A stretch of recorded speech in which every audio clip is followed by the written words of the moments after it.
Ooh, okay. All right. Gonna give some time so people can get in the door, because I don't want to start when no one's here. It'd be like, the beginning of the game. Whoops, everyone missed it.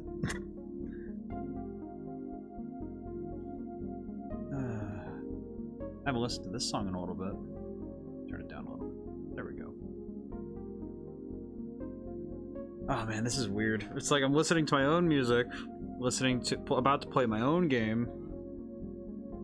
Oh man, this is not normal. I'm just like mentally just not. Ooh. Well, at least I can critique my own work entirely this whole night. That'll be good.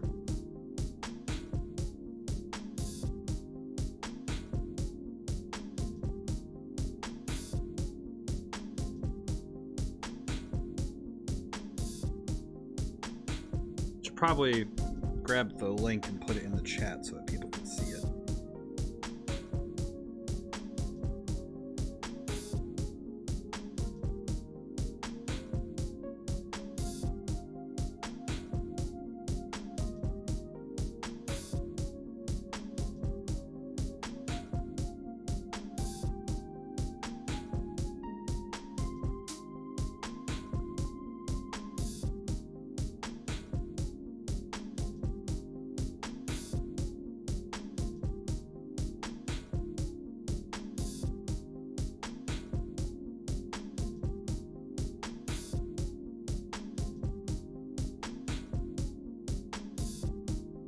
There we go. Alright, good.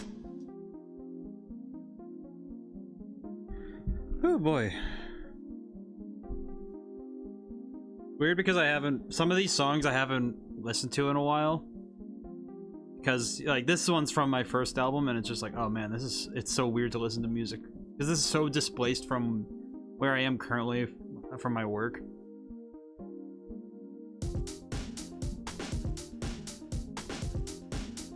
Listening to it, I don't know if I'd balance it differently.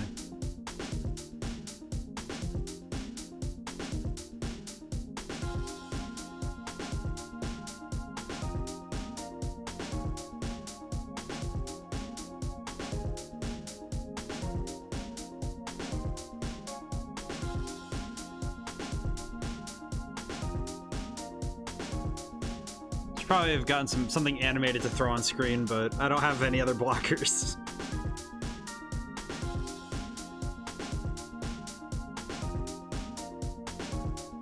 Probably should have solved that before I started today.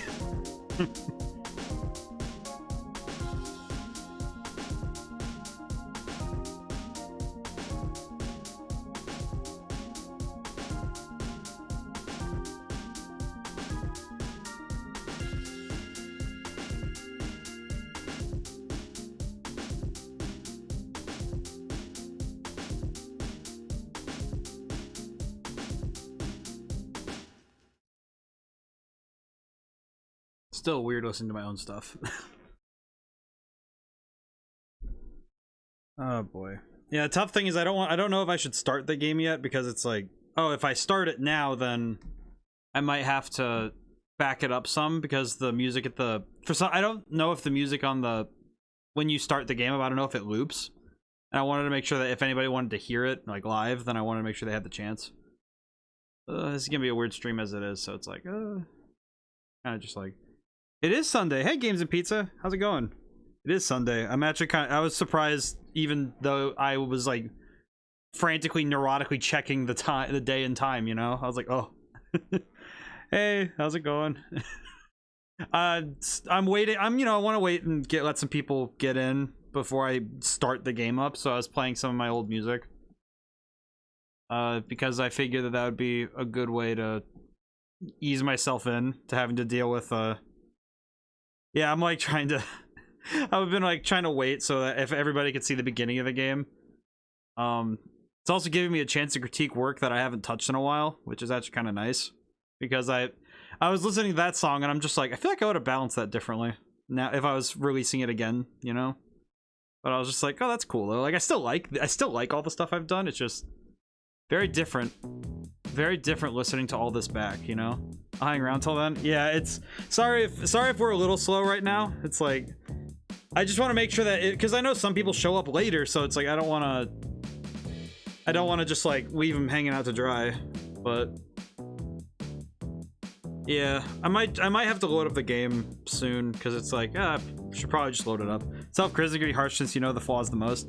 Well, and it's like it's better when it's a couple months out, you know, when it's because this is this was from the second album, right? Yeah, Blooming Chaos. Yeah, and this was April of last year, I'd like to say.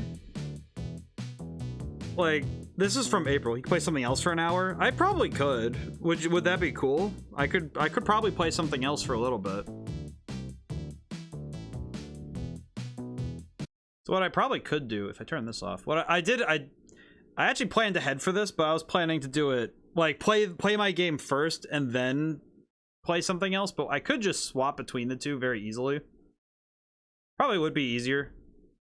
So what I could do, if it helps wait for people. Yeah, so what I could do is probably find something that I could play for a little bit. And if it helps get your minds off things.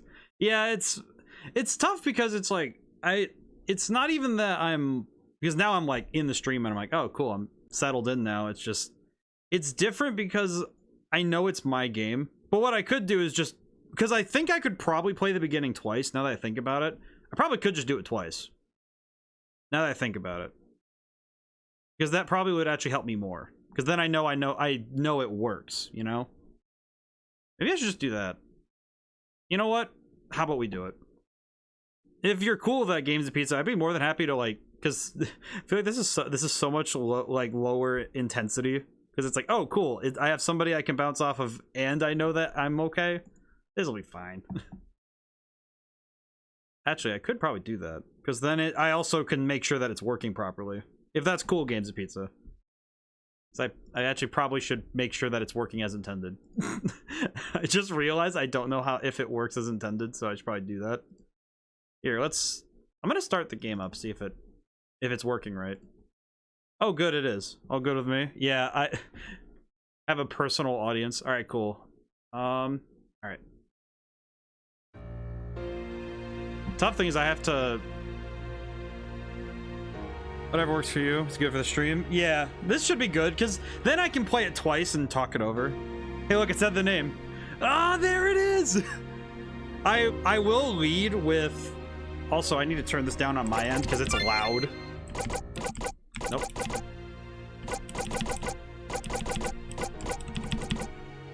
It's one of those things where it's balanced. Not bad, but just different. You can get to the credits from the menu. Yes. Which right now this is where it is. I'm not quite done yet with all of the credits, but like all those modern video games. Yeah, it was also just because I wasn't sure about doing the credits like in any other way. But I have to lead with a disclaimer all the time, and I'm probably going to lead with it multiple times. Seventh Armstrong, hi! Like the door. You know what's funny is I'm pretty sure that the door... I will say, this is a work in progress. This is a work in progress build. I just talked to the artist. She's a good friend of mine from college and she's just getting started on doing like artwork that's going to be more final. A lot of the game work I've been doing so far has been learning scripting and doing the like work. She makes good doors. She didn't make this. This is actually default RPG Maker. This is your game if I remember correctly. Yes, it is 7th Armstrong. So a lot of the artwork in the game right now a lot of it is default assets. I'm saying that off the top. Like the thing I've been doing first is building the game from like everything else I can handle. I'm not even gonna be ashamed to say that I'm a horrible artist. Like, it takes a great deal of effort for me to do a lot of visual art. That door is actually from the default like game from RPG Maker. Weirdly enough, it actually fits really well with the game's actual like with where it goes. it actually fits a lot more than I expected. So it might not change very much, but it is. It's actually something I actually recognized from the top.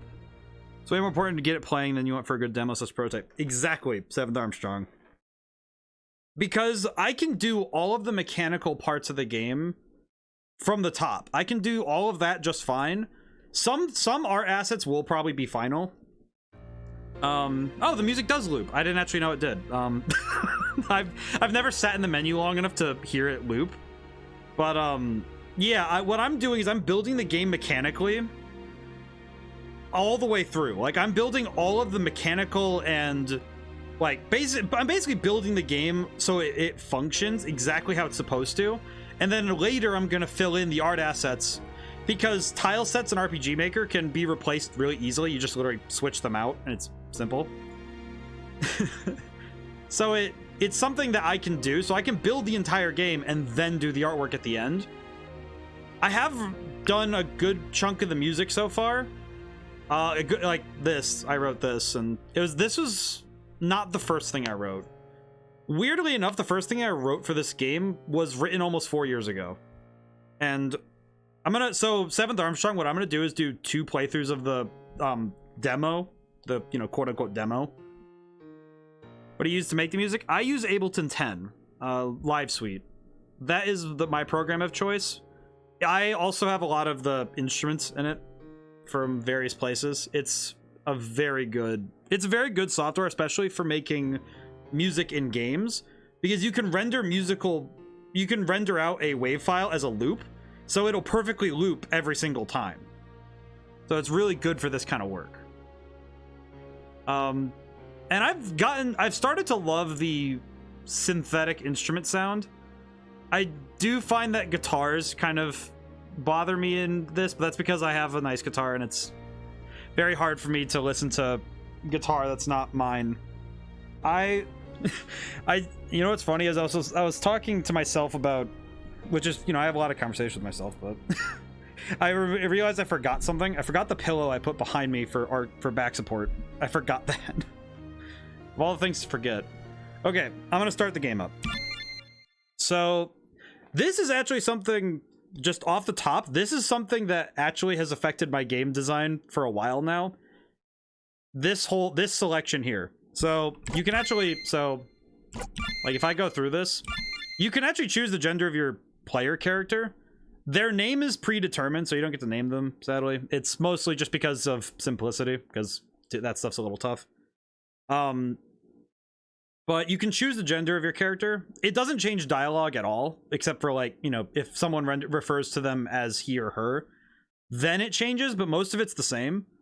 So it's really just if you want to play as one or the other. They both have pretty much the same design too. Do you guys want to decide which one we choose? This one, and then we'll choose the other one on the second run, just to like differentiate them. Do you guys want to decide it, or should I just like flip a coin? I actually really like this. I actually really do like this, even if it creates more work for doing dialogue. I really like this because it just kind of makes the main character a person. Coin flip best friend. Games and pizza, is that cool? Flip? Okay. Bollocks, the quarter's over there. Let me open up a coin flip on my phone for a moment. I'll do this. What do they both look like again? Oh, here's the male character. Male character looks like that. I'll give you a few seconds to look. Just here vibing while I work on stuff. That's reasonable. And here's the female character. I tried to keep them similar. I like both of them, though. I like both their designs. I could say heads is male and tails is female, if you guys want to.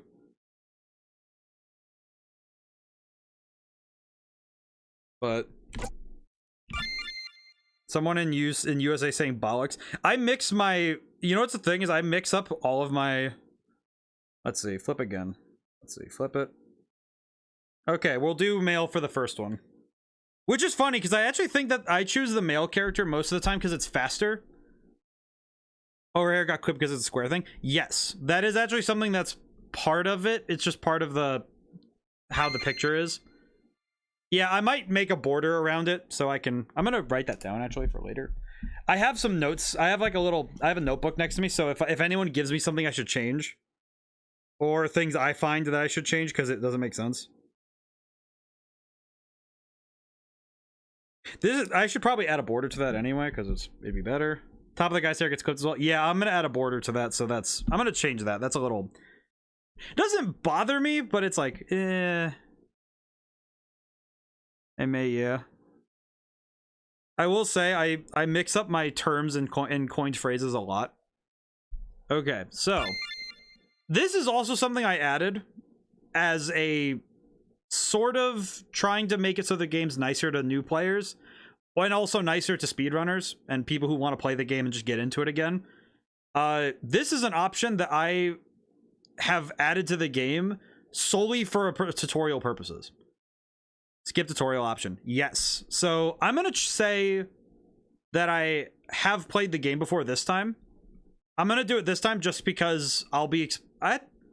You know what? I'm going to say no. I'm going to do the tutorial this time. Next time, I won't touch it. But I like the skip tutorial button.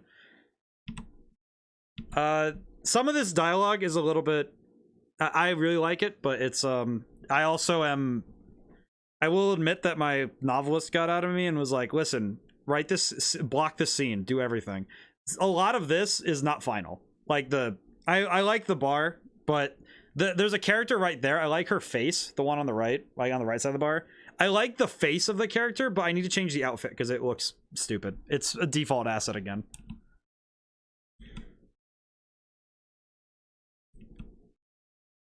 And the intro to the story, you know. Oh, this is, by the way, this is probably one of the funniest things I've added. So I have a question. So he's going to tell us the cave is dangerous. It's old, dangerous. Or monsters of the foul beasts of the cursed place. Are you sure you want to risk your life on a myth? Now I have a question. Which option do we want to choose? I'm asking one more option thing, and then otherwise we'll just plow through. But what option do you guys want to choose? Do you want to risk your life on a myth? I will say... This here was added. This was added on request of my friend who's the QA tester. Here's what happens if you click no. His head also clipped. I might just need to resize some of these assets. I don't know. You know what? I'm good. Can I get another drink before I head home? Of course. Let me get that for you. And gave up before it began. You're back to the main menu. It is a style thing. It's not something I can't avoid with RPG Maker. But yeah, I did add this. This is something I added that's legitimately part of the game. If I can make Steam behave, I will have an achievement locked to this, because this is hilarious to me. Because I just find this so funny to me. Like, the QA tester, the guy, like my friend who plays it, and he's been testing it for me. He's, bless his soul, he's been finding all of the bugs for me, which has just been a godsend. Any percent speedrun complete. Yeah, you can complete the game in a minute. It's so good. But but yeah, the picture always gets cut off, so I might just, if I can help it, I might add a border to all of them, just so it's like a tiny border. But I do know that getting the graphics to behave in this game can sometimes be a little bit like but I also am working with a fair number of plugins. So it might be something I just have to deal with. Should add the credits in there if you choose no as well. Oh, if I added like the scrolling credits afterwards, like, oh dude, I should do that. I'm gonna write that down. Scrolling I'm gonna add the scrolly credits. I just wrote down scrolly credits. Or alt. I'm gonna say alt ending. I like that. That's pretty good. All right. Yes, I want to risk my life on a myth. Thank you. All right. Like just says, such place. I've read this dialogue so many times now that it's like credits are scroll when you click credits in general. If possible, I will try to do that. I do know that the in-menu credits, those are like kind of locked in place. If I can make a scene for it, I might just do that instead, but it's one of those things where I'm working with the system.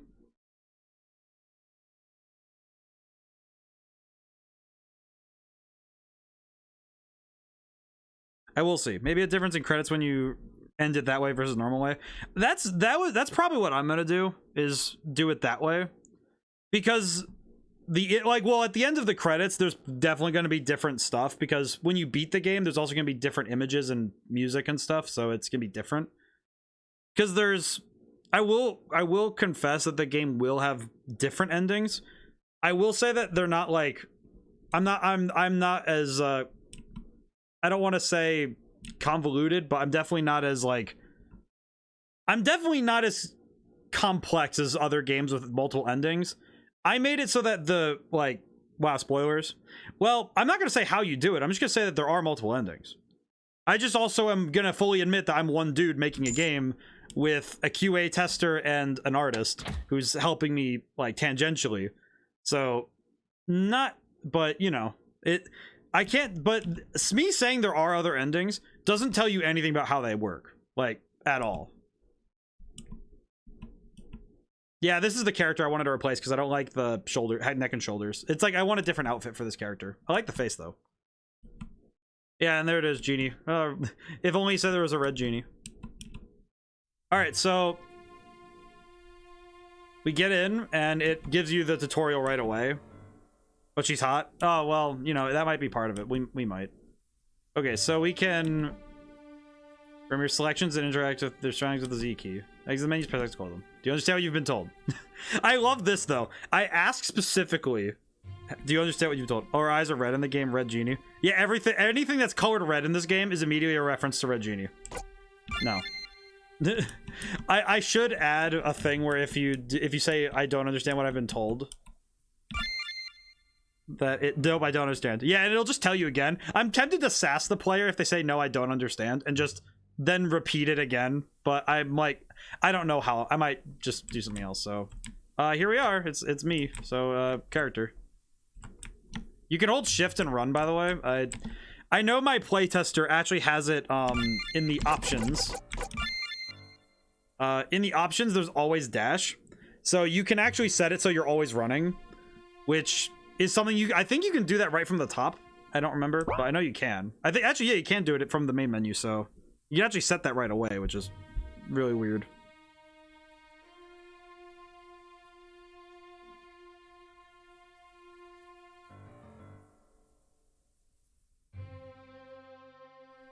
Oh, I had to do a check thing really quick.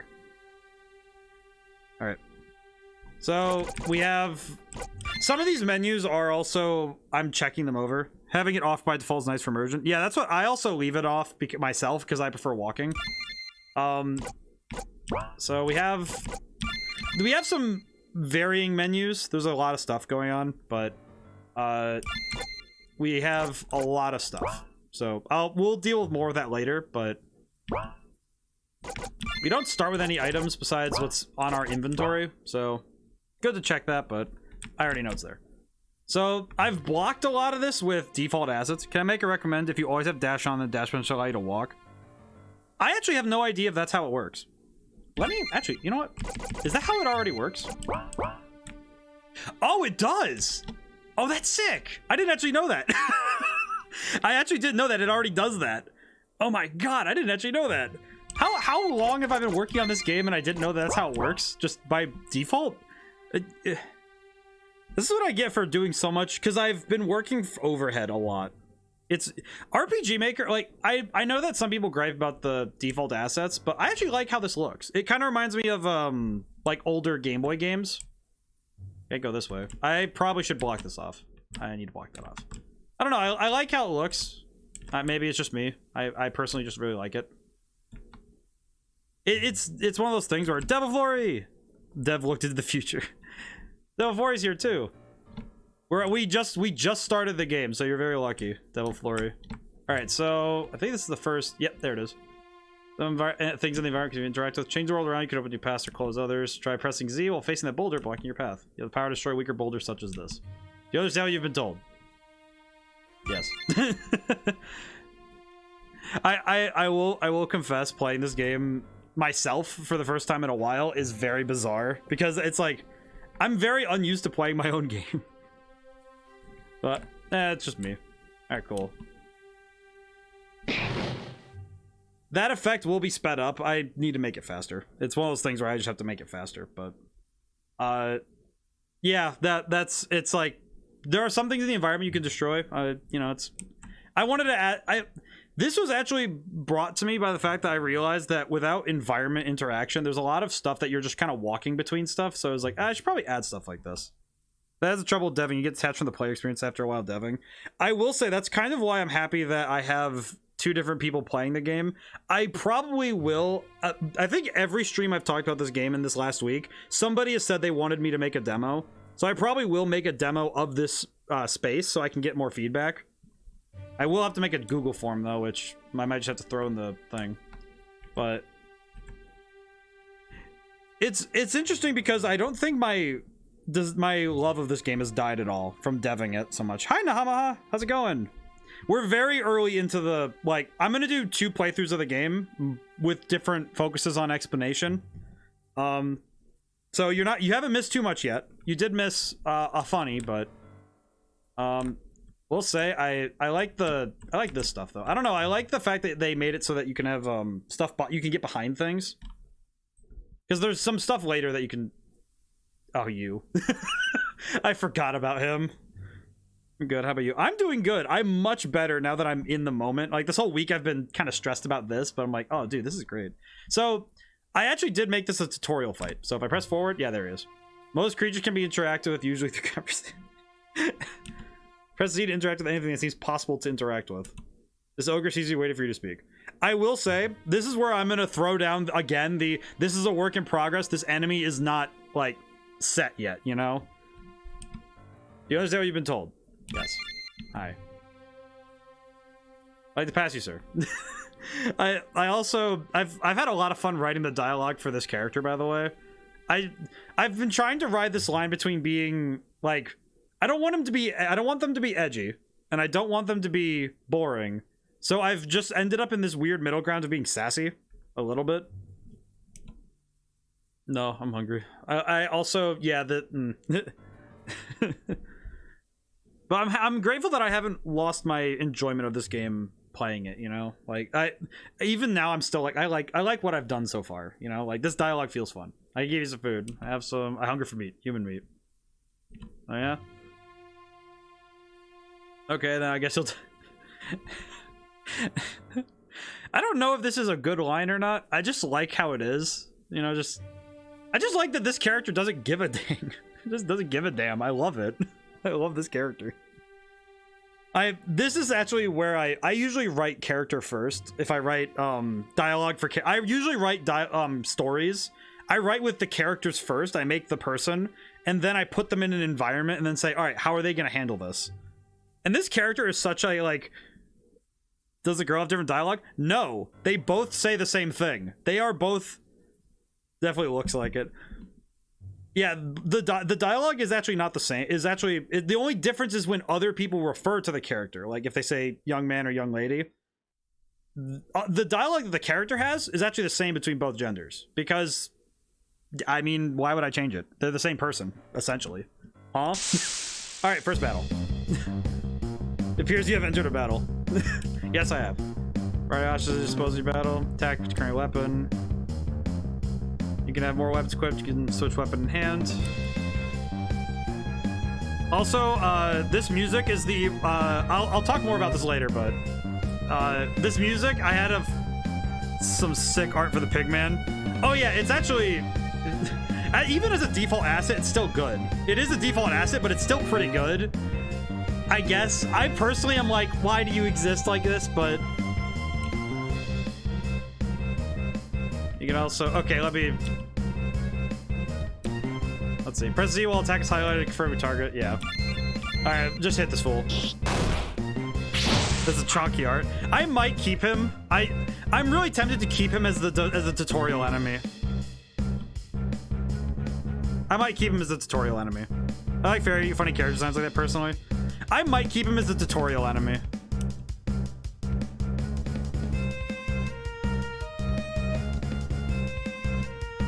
Alright.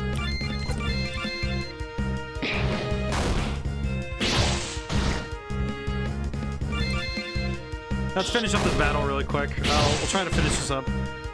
tutorial enemy that only comes back at the end of the game? I actually could. Let's see. Okay. Maybe this will finish it. So, two things. One, I might have to keep the orc. Okay. Silence you. Okay, I need to fix that. Ah! I knew it, GG. I knew it too.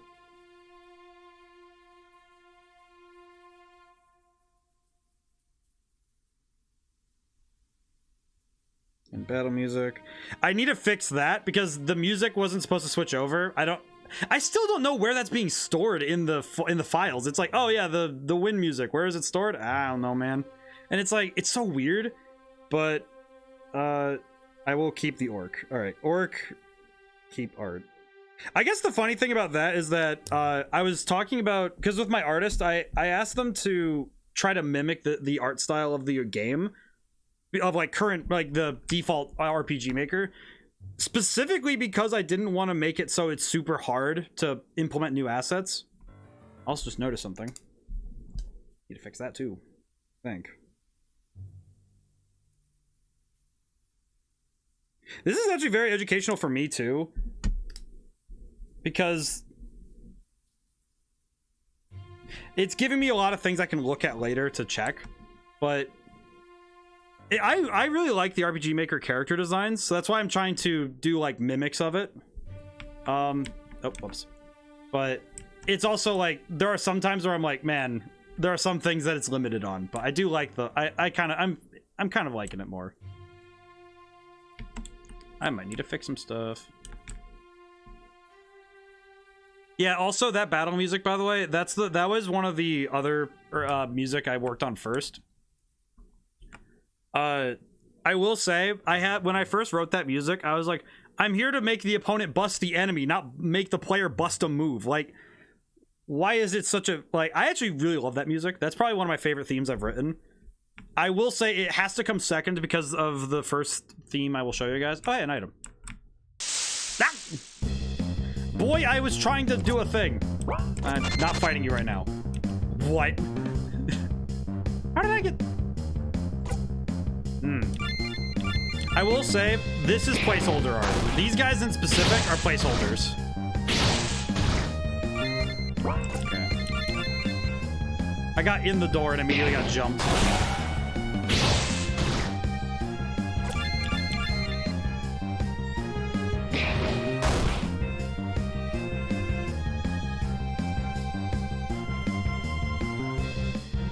I got jumped immediately though, that's special.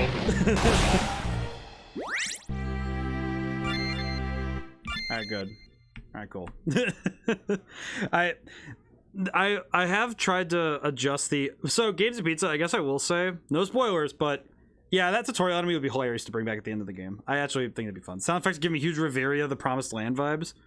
Alright, another game I have to go look up. Now for Nahamaha, I looked up ActRaiser, which I now have, and I have to play it soon, because that's great.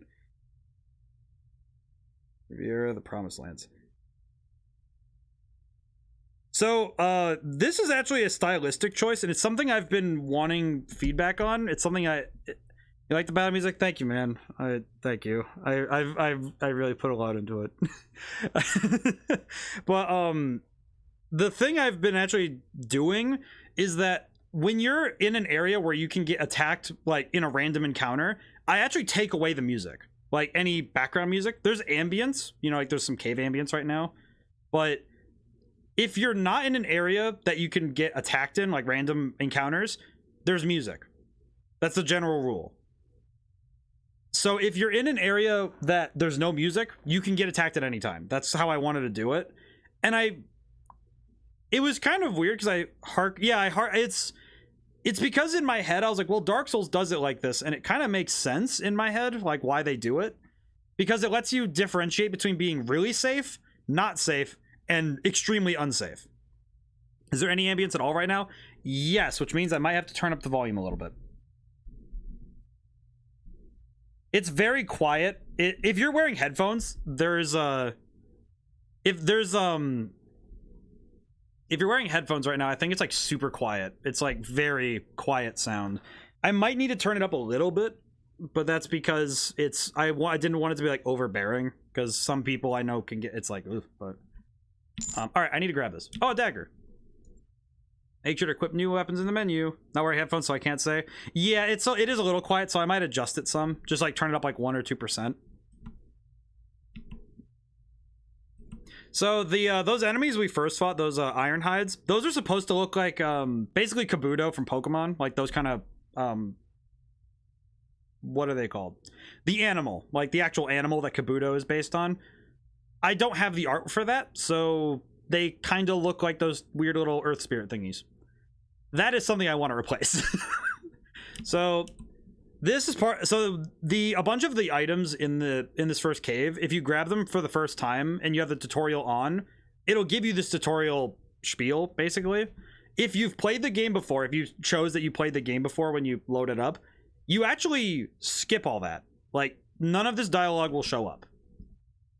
And with a weapon, go to equip, select equip the dagger. All weapons have at least 1 damage type. This is something I added in response to both of the people I'm working with.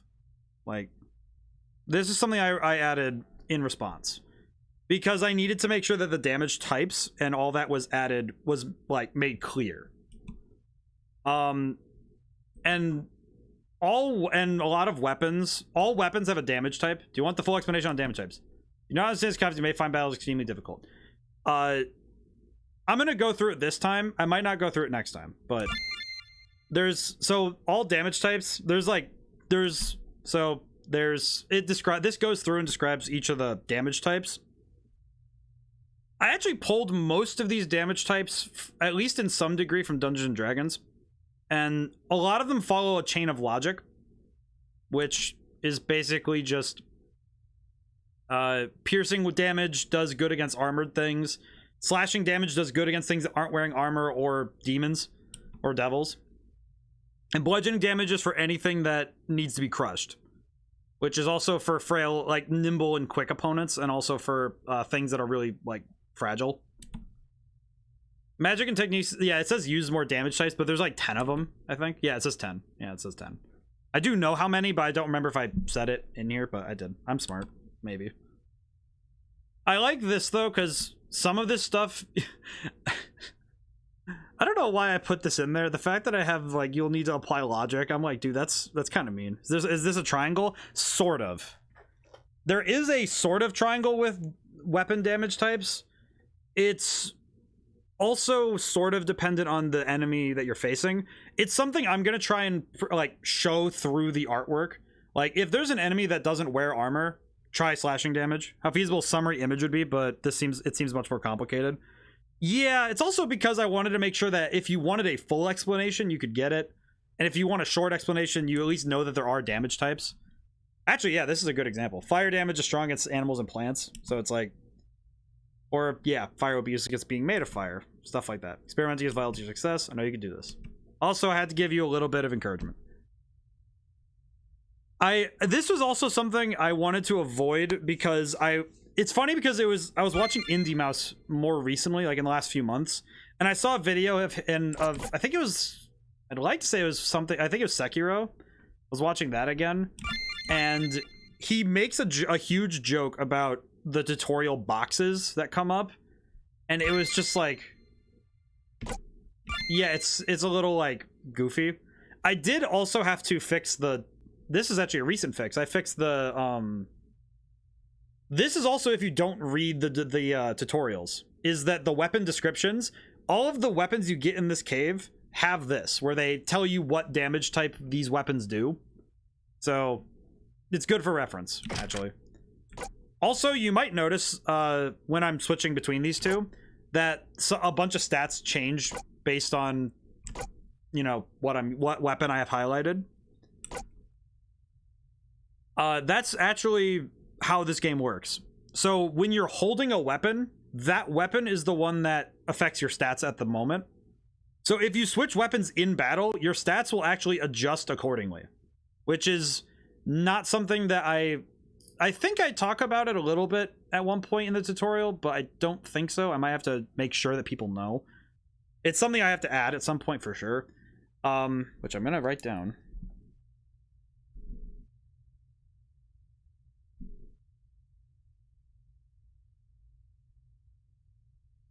But that is actually something that's true all the time, is if you switch weapons, your stats also change, which is actually going to be really important later for various reasons. All right, let's go. I should probably run a little bit just so I can get places. Hi. Money. Oh, look, some credit spare. I forgot about this dialogue. Still taking it kind of broke right now. I forgot about this. All right. You know what? I'm pretty happy with that. All right. Oh, hey, bats. So this is actually what I was talking about, where you can swap between the two on the fly. So yeah, you can actually press left when you're on the attack option. You can switch between them. I'm gonna use my sword.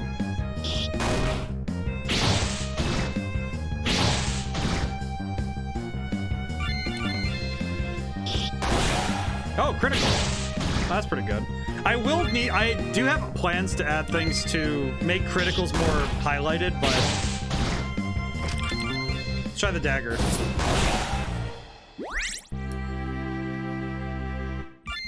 That actually went better than expected.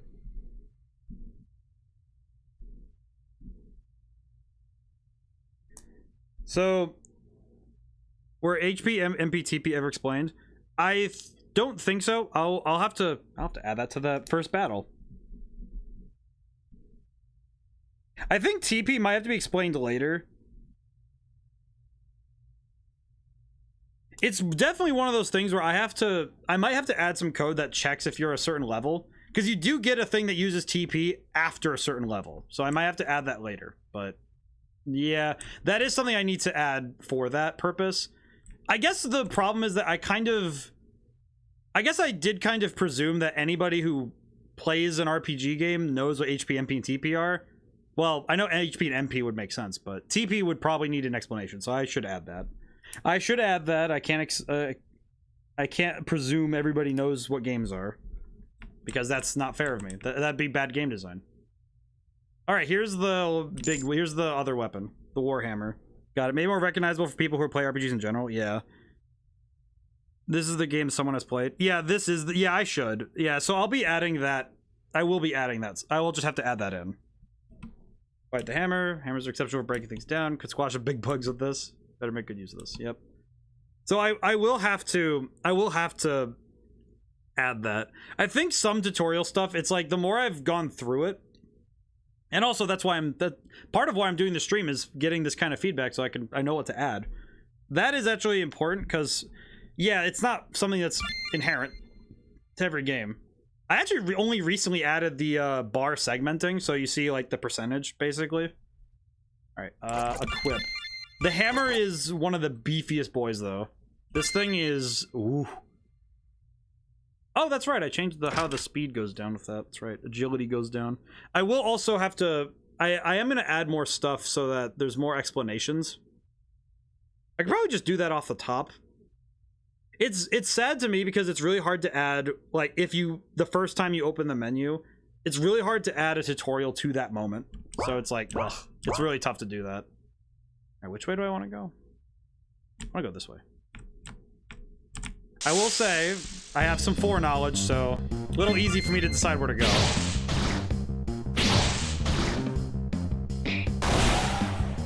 Also, you might have noticed, I went last using the hammer this time. And that's because the hammer adjusts your speed. Also, that was really fast. Wow. But the hammer adjusts your speed. I'll actually show that off really quick. So, yeah, compared to this. So when you're using the sword, which is like your default weapon, the sword has, like, it only affects your attack and magic attack. If you go down to the dagger, it increases your speed and raises your attack. Hammer increases defense and attack by a lot.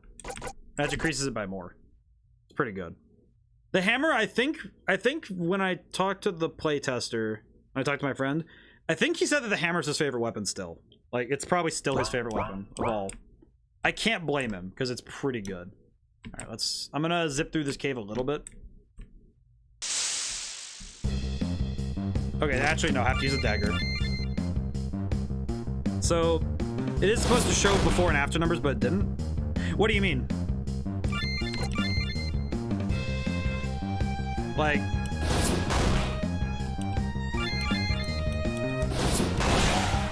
Let me see what you mean in a moment here. Let me see. Oh, you know what? I know what you mean. Hang on. I know what you mean. I do know what you mean. And that is something that the artist brought up this morning. That is actually something that is actually something that was brought up to me. That was actually something that was brought up this morning when I was talking to my artist. Yes, this. So if I unequip, oh, whoops. So when you're equipping, oh wait, it does. Wait a minute, what? It does show, doesn't it? Not sure if it's a stealth game, but could have it that running gives a slightly higher encounter rate since making more noise. Still here, G. Hi, Devil Vory. Yeah, no, don't worry, man. I will continue to spiel as much as I can. Very good to see you, though. Not sure if it's a stealth game, but running. I might consider trying to figure it out. That'll be a stretch goal. I will add that as a stretch goal. I will confess, JavaScript is JavaScript, specifically with how this game runs, a little weird to do that, but I can try it.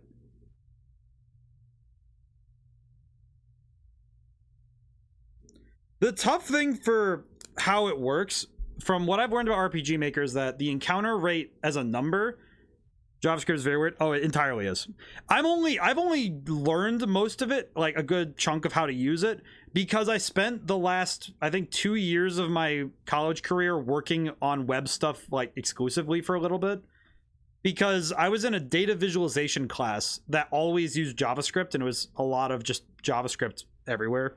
But the specific thing, though, is that the piece of memory, like the piece that holds encounter steps, is not something I think I can change on the fly. I think I can adjust it, but it would take custom coding, and I might just have to, like, learn how to do it if I wanted to. But it is something I should try, because it is a cool idea. The weird thing about encounters is that the moment you get out of one, it figures out when the next one's going to happen. Because what it does... Yep, there he is. I just gotta start throwing hammer. But the tough thing is that with how it works is that it generates the number the moment you get out of the next encounter. Okay, you know what? Actually,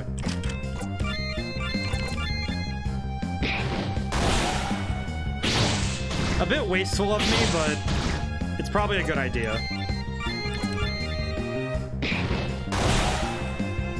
But it basically generates the number for what the encounter is going to be, like when it's going to happen. It generates that number the moment you get out, and then it takes the average number of steps it takes to get an encounter, and then generates a number for how many steps it'll take for the next encounter in a range around that number.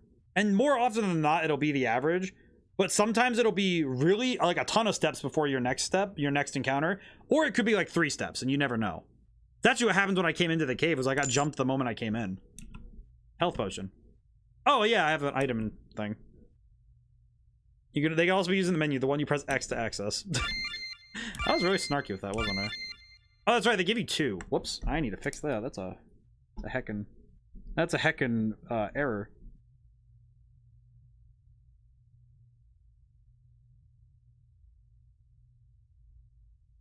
That's a heckin' text error. I'm gonna have a lot of notes by the end of tonight, I just realized. That's good, though. That's exactly what I'm hoping for. So what you could do is, if running, then magic number my set value sort of thing. Yeah, that's kind of what I think I'll do, if I'm gonna do it. Is I'll probably do it that way.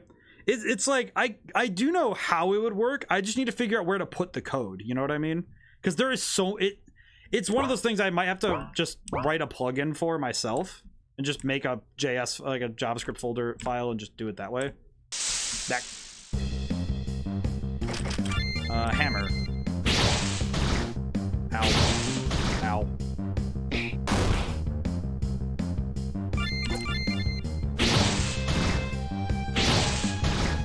There's a lot of battles in this area though. It's a little bit. I might adjust the encounter rate a little bit, if only so that you're not like constantly getting clobbered.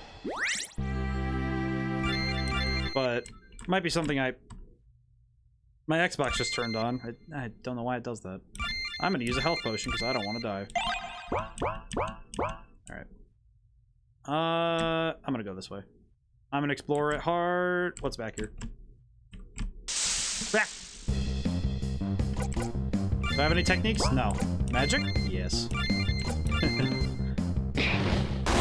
So and that's the trouble I've had with my design has been like primarily trying to deal with stuff like that where it's like, oh, how do I handle this?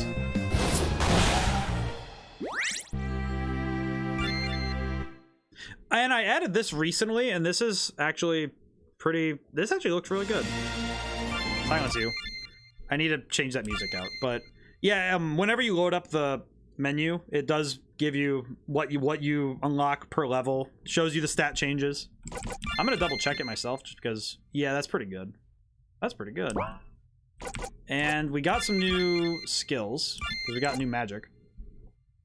Basically, once you level up, this beginning area of the cave becomes really quick if you want to speed it.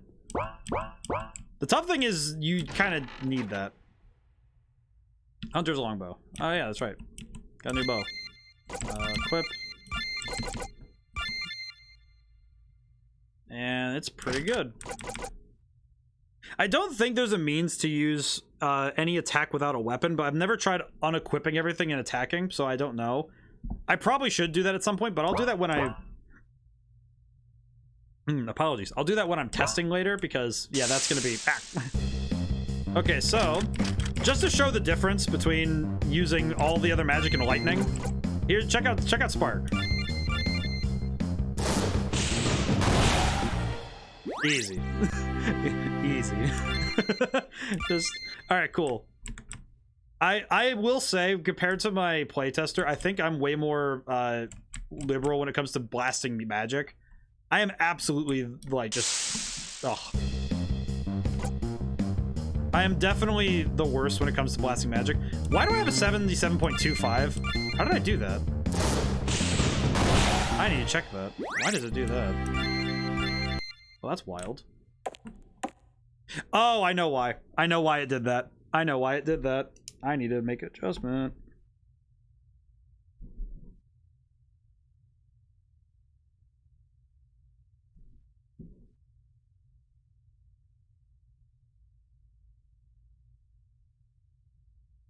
I just realized why it does that. I wrote code recently. I also need to add music here, actually. This is a place I haven't added music yet, and it's something, if I'm going to make a demo, this needs to be done soon. This area should... oh, whoops. This area does not have enemies, and there's no music here, so this is actually a... this is entirely... was it supposed to be multiplied by 100? No.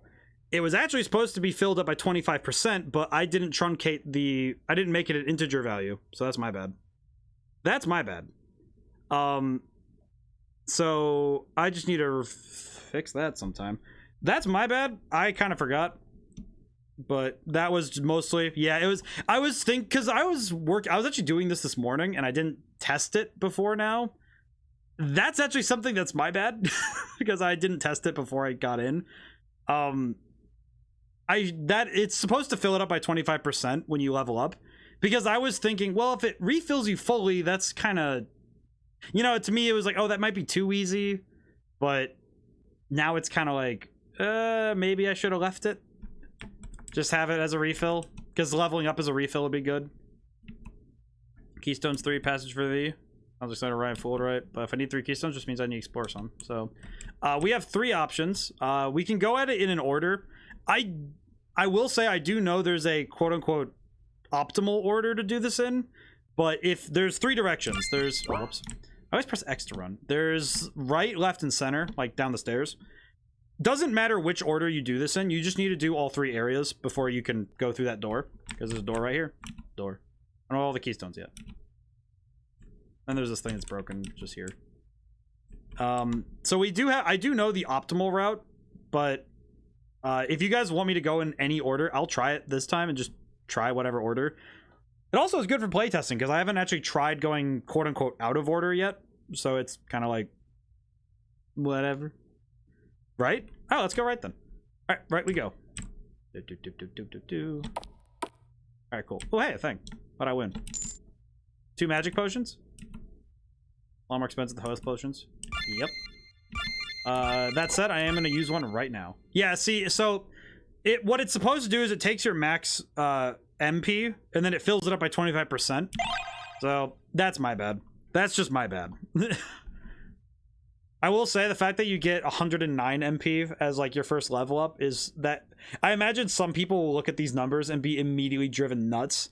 But what it does is that it RPG Maker generates a curve, and it generates like generally it's a straight line between the level 1 and 99 because it stops at 99 because for some reason 100 is just too much. And at level 99 it's I'd like to say it's 1600 for your maximum. Prefer as simple as possible numbers. Yeah, it's well, and it's like it's none of those numbers don't multiply. Like it's one of those things where if it generates it on a curve, then the numbers you get are just you get those numbers. You don't really get to choose each individual number, but I do like the curve it chose though, because I think it's good, especially with turn-based games. Yeah, especially with turn-based games. Yeah. All right, I am gonna. Oh. Hello there. Have you heard about my friend Mr. Spark? Check it.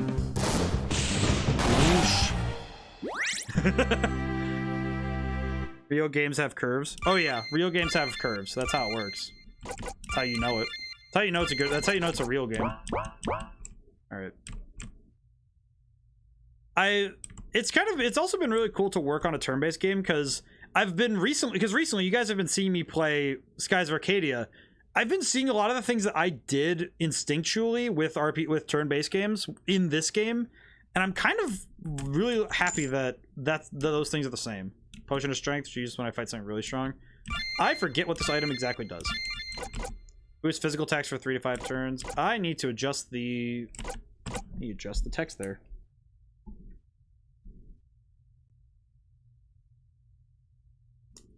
Real games need to have curves. That's how it works. That's how you know it's a real game.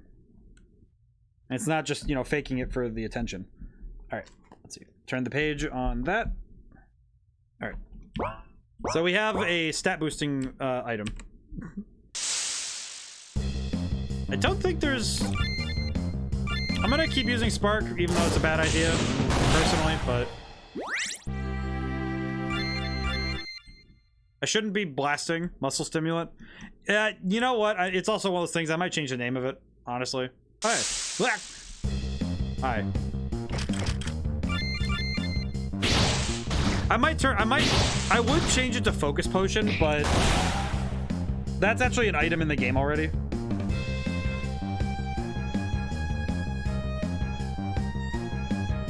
Doesn't cost too much and 1-hit kill. Mostly because I don't... This is actually something I've done before. It's mostly because burning through my MP really fast, you only have so many potions in this area. So it's just one of those things where it's like, might want to wait on it a little. Maybe just Sling Sense. Remember, Mother used ones are magical focus. Most of these are made to enhance magic, which, if we go to equipment, Sling. That is true. I just realized why I was taking more damage. I took off my armor. Well, that's smart of me. Oh, so this is not spoilery at all. I just realized why I was taking so much damage. I took off my armor because I hit clear like a doofus. This is actually a truth, by the way. The black pendant is a reference. It's a reference entirely for me, no one else. But no, I'm kidding. It is a reference. For anyone who gets it, you probably know what it is. But it's also just it has its own story and stuff, and it's its own thing. But the naming of it is a reference because I couldn't help myself. Also, its effect is basically the same. So that's how you know I'm a real nerd. All right, so we do have a sling. So we do have that. So we have that going for us. All right. Now we're in this area. There's an item over there. I guess the only reason I don't spam magic is because it's just like for me it's like, oh, I probably shouldn't spam it too much because I should try other magic and stuff. Oh, that's block 2. All right, well I guess I have to go around the long way. Ooh. Oh god. Oh god. All right, here we go. No, not attack. Magic, frost. Maybe this will work. I don't remember what you're weak to. Oh. Need to boost him a little bit.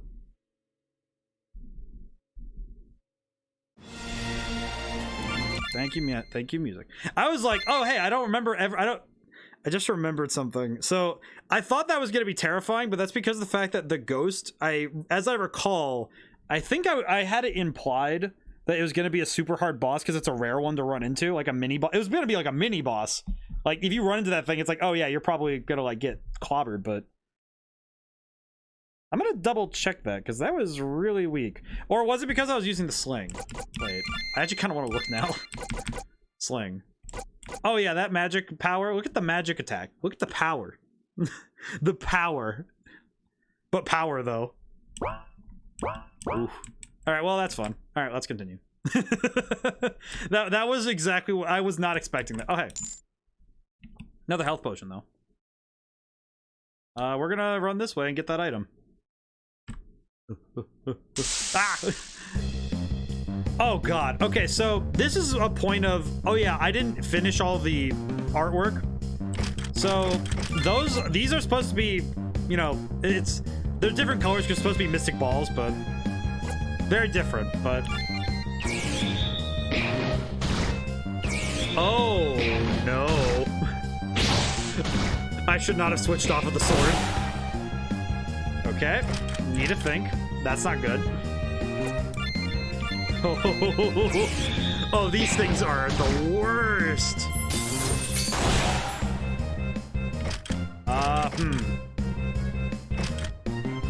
I can survive one more hit. Ooh. Oh no.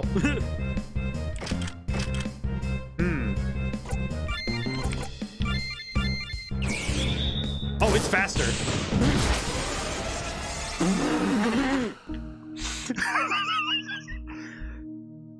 Did I just lose my own game? I am now starting to realize why my QA tester hates this area. I am starting to now realize why my QA tester hates that area. Oh my god!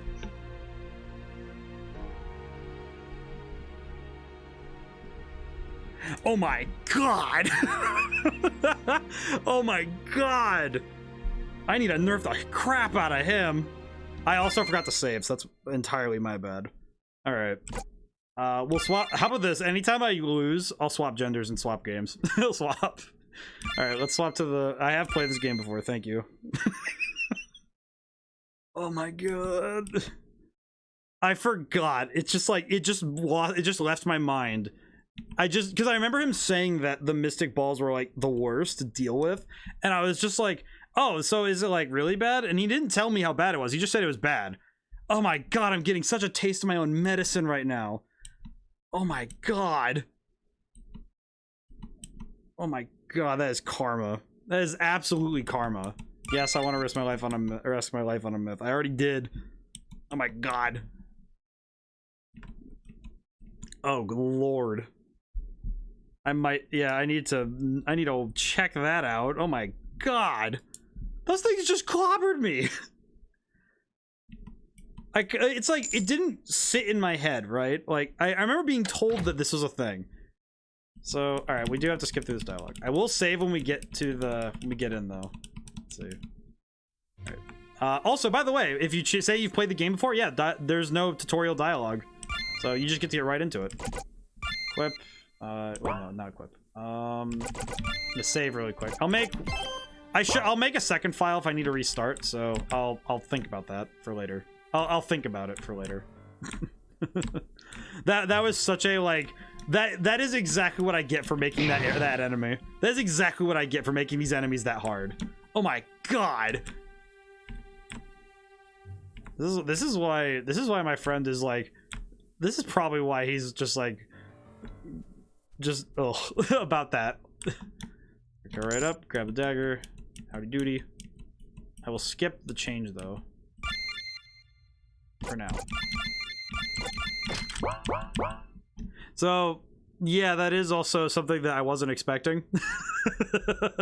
that has to be that has to be the biggest lesson. And hey, maybe you should make it a little easier. You got the upper hand? Oh, sick. What up? You know what? Let's go. Let's start blasting.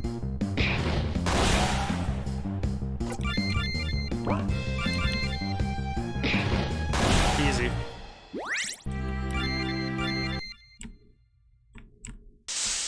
Oh, this is what I get. This is what I get for this happening to me. Also, these enemies guarding, kind of in a weird way. I wanted to add enemies that guard or wait a lot because there's actually in Earthbound.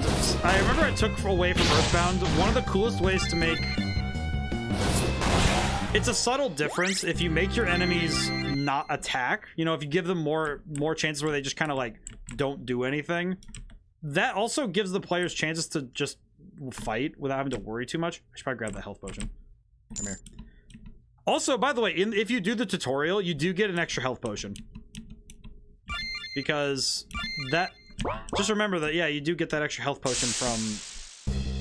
You do get an extra health potion, I think, from the tutorial. If I don't, I'm gonna make sure.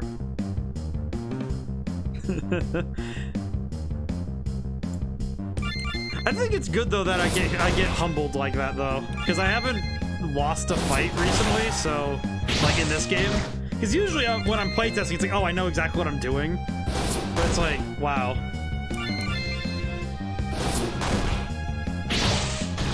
That does tell me a lot, though, about what... And that's a good learning experience, though, is if you're playing your game, and... Because I've been playing this game, and it's like... I haven't played through it a lot myself, because I've had, you know, I've had my QA tester, and I've been able to avoid that for now. But... It's also really important that I do, because I don't want to lose sight of the fact that, man, this game is such a different experience playing it versus building it. Because it just left my mind, you know? That I was like, oh, that's how combat works. And it's so easy for it to just, like, you can get clobbered so quickly if you're not careful. Which actually is kind of what I was going for, so I guess mission accomplished, but technically mission accomplished, but geez, what a dingus move on my part too.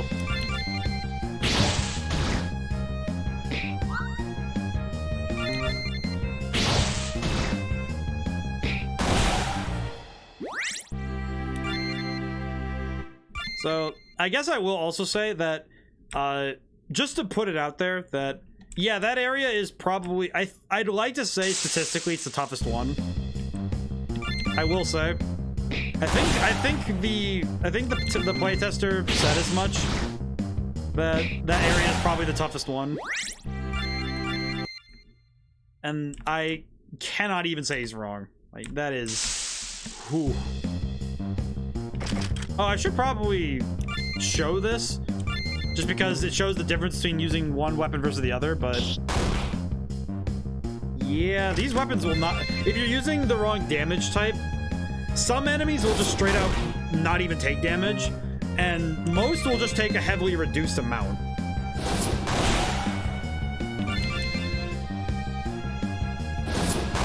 Alright, let's finish this fight up really quick, and then we can get going.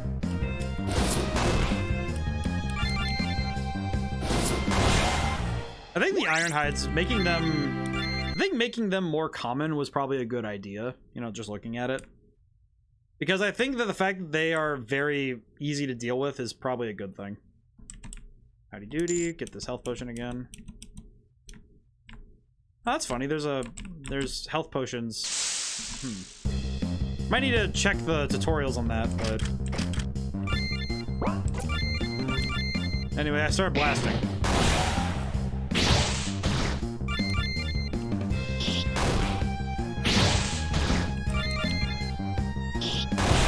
I actually am now thinking about it, like, how could I have let myself... You know, I'm pretty sure there are other developers probably would have, like, rage quit if they died in their own game at the very beginning. Like... That is a little bit like, wow, really? But like, it is pretty good though. Honestly, the fact that I lost, I'm happy I got it on camera. I can now show it to my friends like, hey guys, I got nuked on stream. Oh man, my QA tester's gonna definitely, dude, he's gonna make me regret this so much. He's gonna be like, yeah, not so easy now, is it, huh? I'm like, yeah, you right. I haven't tried the bow much. I should probably use it some. Oh, it's pretty good.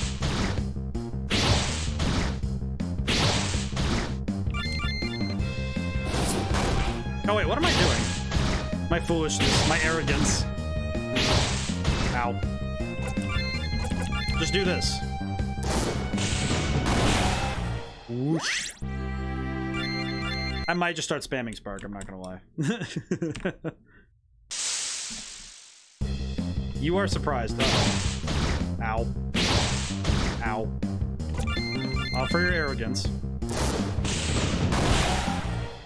I also, I guess, well, since we've been in a lot of battles, I can talk about the animations for this game. A lot of animations are, because RPG Maker works with sprite sheet based animations, a lot of them have it's mostly just keyframes and stuff. So you have like these keyframes that you go through with each animation. A lot of times that when I've been working with the game, I'm gonna go left this time. I'm gonna go left this time. I'm going over here. I'm going this way.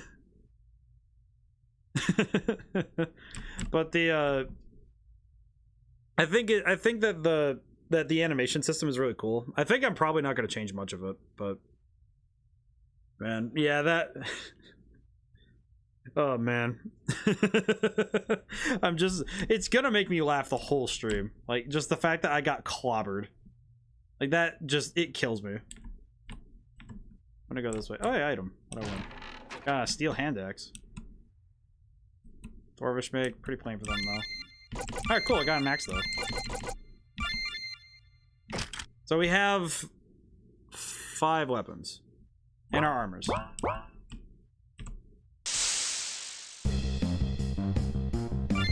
Use the axe? Oh, that's pretty good.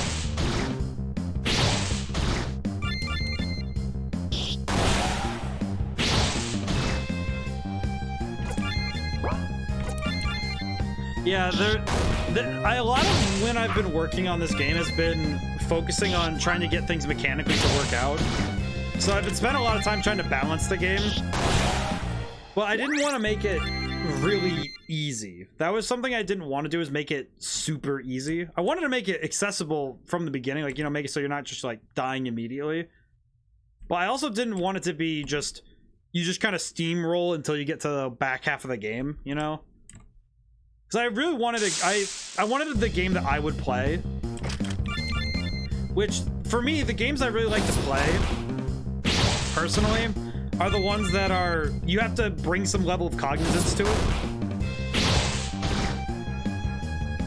Because I think that's really cool, is when you have to really put a lot of this, you fight, if you're fighting on a cerebral level too, as well as it being, oh, I'm going to fight the enemy physically, it's like, oh, I should also be planning ahead and making my moves.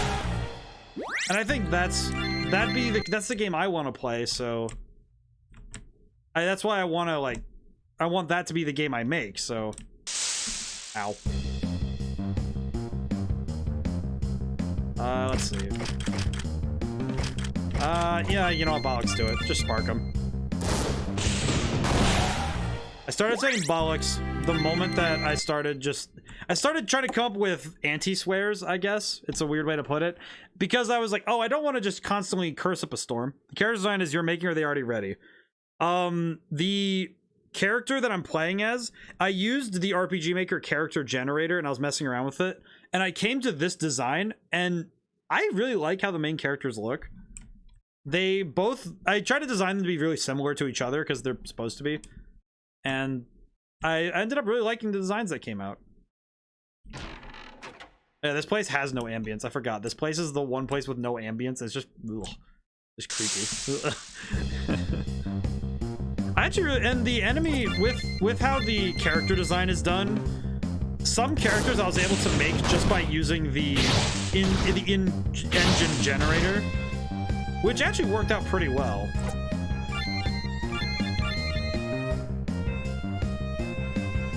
You don't use programs for the RPG Maker, right? You kinda do. It's one of those things where how it works is that you use JavaScript to fill in the blanks where the engine doesn't work.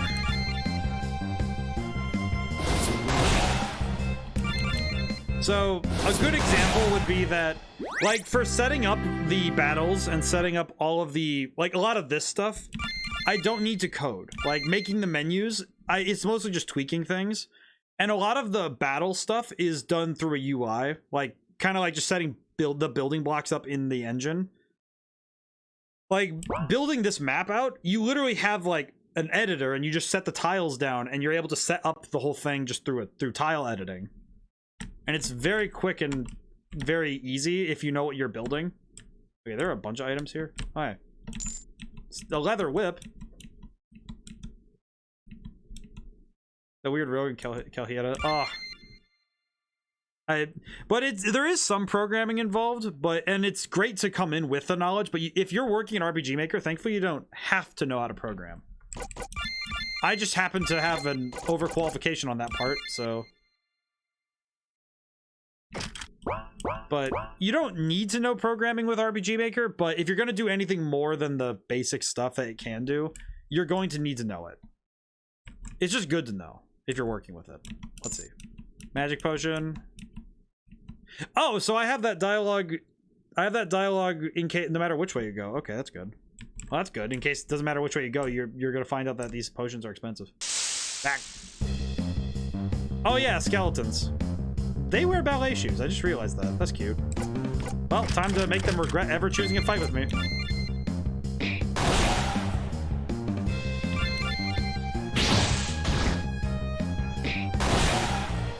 Hey.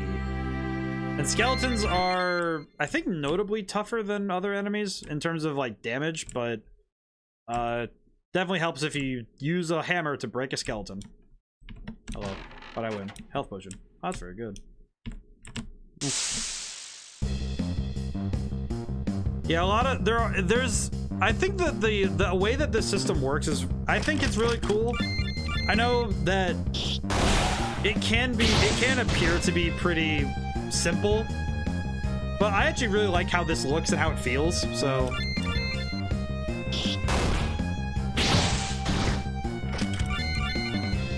I will do this for the illustration, but yeah, no weapon really works except for the hammer and the mace.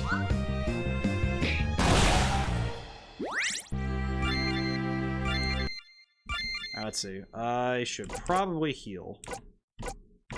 Skill. I can use magic to heal. We have technology.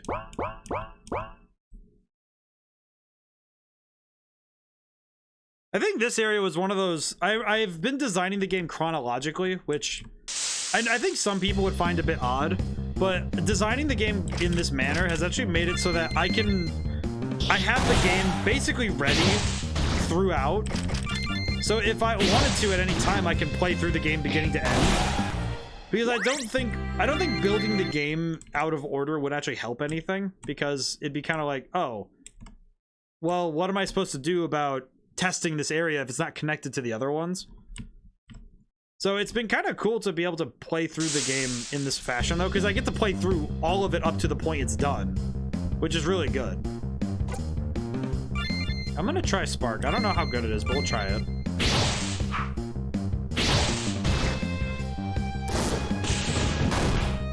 That's not too bad.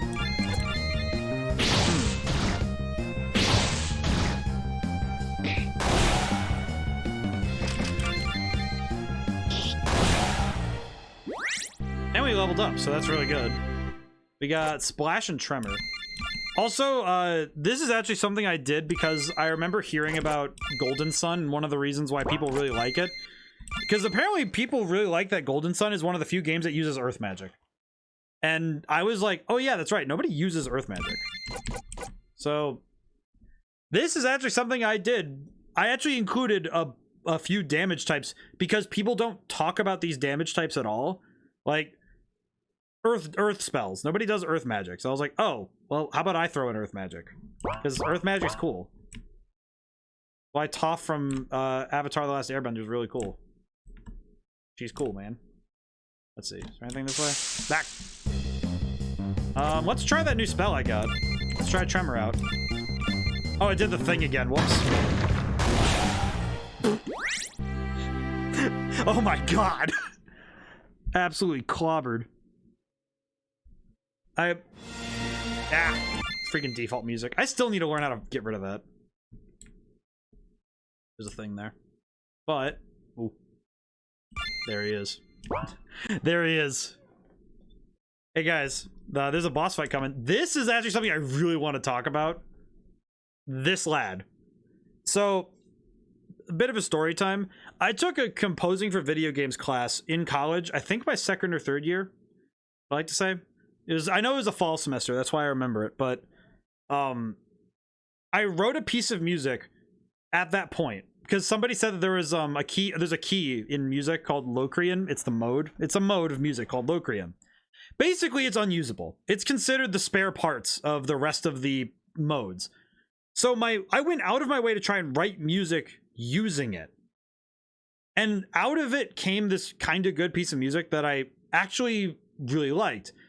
And then I was listening through my music that's stuck in my Ableton purgatory, and I came up with the boss theme, at least in terms of its, you know, its music theory, from that piece. So if you ever make something and it doesn't seem like it's quite time to use it, hold on to it, because someday it will be useful. So this is this is what I consider the first boss of the game. This guy. This is what I consider the first boss, because if you don't understand the mechanics of the game and you don't know what you're doing, this is the guy. I am gonna save. So, but this music, both the pre-battle music and the boss music, is probably some of the best music. Like right now in the game, it's my favorite. It's my favorite stuff. But you do get to talk to the boss before you start. I see. I love the dialogue too. Just yes. Foolish child seeking for the limitless treasure of this place, which granted nothing else. His name is Genie? No. This guy is a Minotaur, but I wish. But, oh. And what is your wish? No, it's a form of vanity, grasp power. I want to set the world right. I won't let you stop me. Enough talk. I'll halt your ambitions here now. So, this music, first off, I love this music. But I think if I press the Z button, like to confirm, it'll start the fight. Check this out. So I thought I saw red Genie text somewhere, but maybe I saw wrong. I'll double check.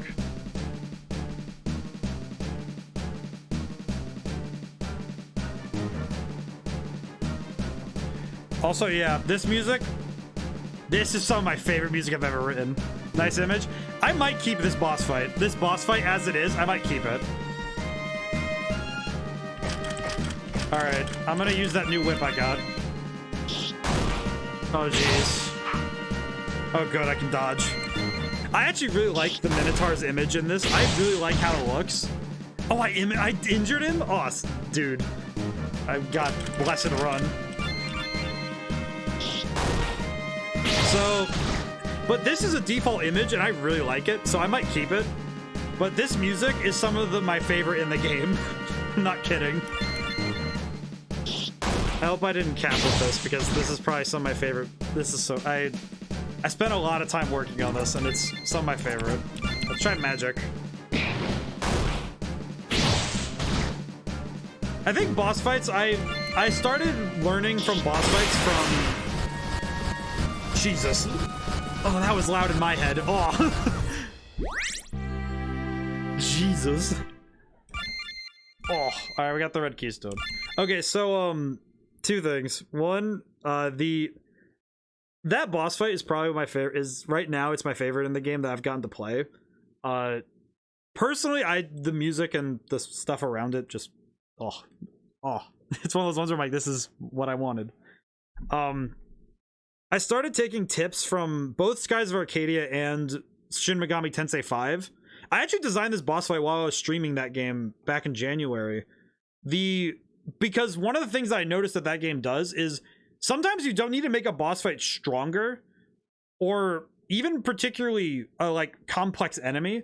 You just need to have them have more health, and that makes that a hard enough battle, you know, where it's like, oh, this suddenly becomes a much different battle because you have to deal with the fact that the enemy could absolutely just start like trolling you because they have enough health to outlast you. Also, I'm gonna come back here and grab this thing. What is this again? I always forget what this is. What are you? 2 health potions? Secret stash, no doubt. Ooh, we got more health potions. Oh, that's good. I actually really like some of the, like, the Minotaur there. That's actually probably that's probably like some of the boss enemies in the game. Like I actually really like how they look already. So it's been really tough for me to try and justify changing things out because I've fallen in love with what's already there, you know? Tremor, get some. Whoosh. Also, I did want to ask about this. So, you know that little chord that plays after a battle? You know, that one that just kind of dun, yeah. I had a question. Do you guys like that? Is that a good end of battle kind of thing to hit? Because I wrote that today because I was realizing that I needed to switch out some of the music. I was like, oh no, this is still default music and I haven't switched it out yet because there's been some music I haven't gotten around to finishing yet. Battle and confirmation. It's interesting because I got that idea because I had like an epiphany this morning. I need to just record. I will say there was a version of the game that my friend was talking to me about. We were talking about doing a meme version of the game. So after this game's release, we would go through and make a free version to download, like just a free version of the game. It'd be its own game, but it would all just be memes. Like the whole thing would just be like it would be like a living shitpost. It's probably one of the funniest ideas we've had. And it's something we were just like, oh, we should just do this because it'd be funny. I forget oh wait, nope, I forgot how to get out. But we had the idea of making a meme version. And for me, part of it was I wanted to make it so that all of the dialogue, and this would be why it would be a bit of an effort to do so. I wanted to make it so that the dialogue was all changed out so that it's basically an abridged version of the game's story. So like a lot of the cutscenes would be cut down to being just the most general, like not like old internet, like little Karibo writing as we could get, you know, just like, all right, cut down the story to what is its most basic and vital essence. And then that's the whole story. Like, I'm running into a lot of skeletons, so I'm just gonna keep blowing them up.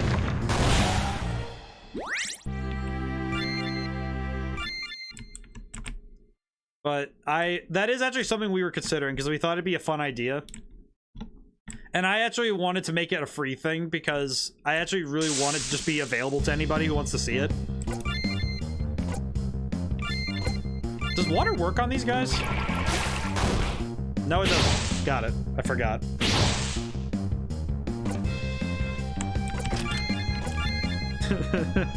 But that was actually something that I thought would be really fun. But yeah, that music I wrote for that was something I did this morning because it was part of my work this morning because I was like, well, I kind of need to switch this out.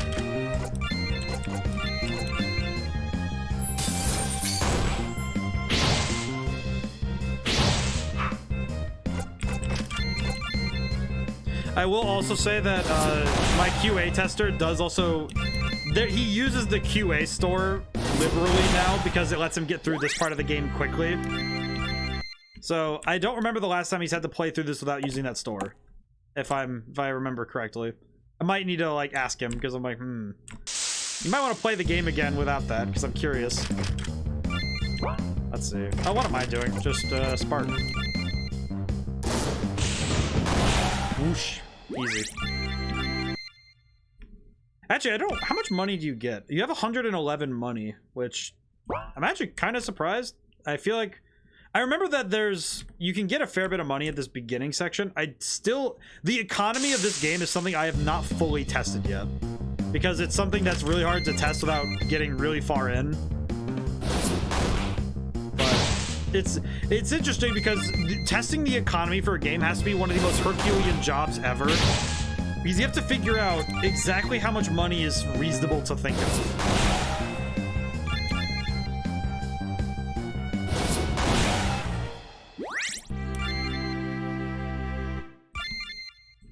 Yeah, that chord, I really like that. That's pretty good. I'm starting to fall in love with it a little bit more. It's like, yeah, I really like this. This is good. So, all right, I'm gonna save now because we kind of need to. Okay, so now we have two directions. Should we go for revenge against the Mystic Ball and go back to the right side, or should we go down the stairs and see what's down there? Because I could go either way now, because now I'm leveled up a little bit. But there is a lot in this game that, like this whole beginning area, I wanted to make it a bit longer so that people could learn the combat. I wanted to leave a place that people could actually learn how the game works, like properly. Because it was like, oh cool, you should have a few bosses to fight before you get into the meat of the game. Because this is just the beginning. There's like a whole game after this, obviously, but it's like there's a lot to it. Let's see. Should I get out the coin flip again? Now we actually have two options again. What are we thinking? I will ask the eldritch entity that is the chat, because I might go back right otherwise, but I might. Down the stairs is also like an unknown. That's why I'm asking. It's pretty good though. Actually, you know what? I'm gonna coin flip. I might coin flip. That's only because I'm looking at it and I'm like, Ooh. Double check something. Yeah. Oh, there is also something interesting. I don't know if I'll take it out, but it's also an accessibility thing. You can actually click with the mouse currently. I haven't taken it off yet because I don't know how, but also it's just there. This is supposed to be for doing when you're playing touchscreen. You can actually just tap a tile and you'll go there. I might leave it just because it's there and it's helpful, but it is one of those things that's just kind of there as part of MV's thing. All right, I'm gonna say heads is okay. We're going right again. I guess we'll go right again. I flipped a coin, said a prayer, whatevs. Let's see. Let's see. So we got magic potions. All right, good. Yeah, I kind of designed this whole thing with the balance is a little off, if I'm being honest, but some of that's more because this area's been tread a lot, but it's more because I designed it in that way to go like a certain order. I don't know why I'm attacking these guys. I should just spark them, but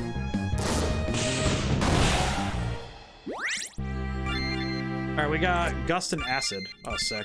All right, cool. So we have more spells. So I think every level you get at minimum 2 skills and at maximum 3, because later you start getting a lot of skills. This is something that I asked my tester about, and he said that he really likes it, but it's something that I wanted to ask you guys about. How do you feel about having like a lot of skills as like a pool of options to choose from? Do you think that in a turn-based game this works? Because I will say, mind you, you are one person, so you have a lot of skills in the game, and you generally end up with a lot of different options to handle each encounter. So right now we have 1, 2, 3, 4, 5, 6, 7. We have 8 different spells. And one of them is a healing spell, so you have like the option to heal yourself at all times. But then you also have like all of the different elemental options, which I personally think is kind of neat because it lets you have just options, but it also might just be me thinking, oh yeah, it makes sense in my head, but how does it make sense in anybody else's head?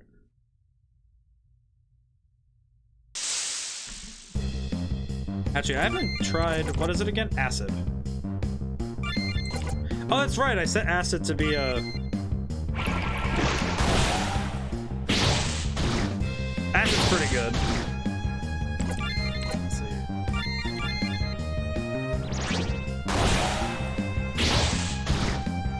I think the sound effects are up there. I like the sound effects in the...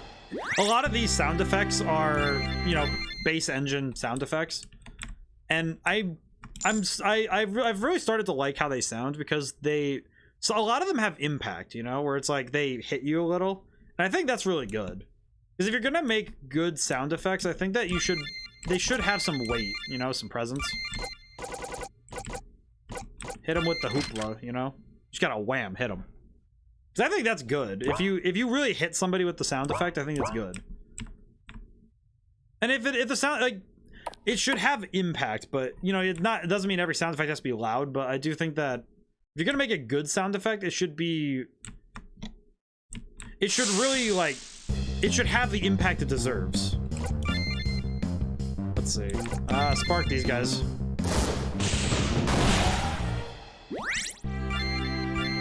But there's also a lot of these areas are I took a lot of basics from level design that I learned. One of the big ones that I think was it's setting up landmarks, because I think landmarks is one of those things that people latch onto. And also what in theme parks is called weenies. It's a really dumb name, but it's basically you set something up in the distance and then the player will say, oh, but how do I get there? And then they'll do as much mental gymnastics as you want, as long as they get the thing you show them. Good example of that is actually the item that I put there. Oh, that is a fire spirit. Man, that is a lot creepier than I remember thinking it was. Holy smokes. All right, put water on that bull. Get rid of him. Ooh.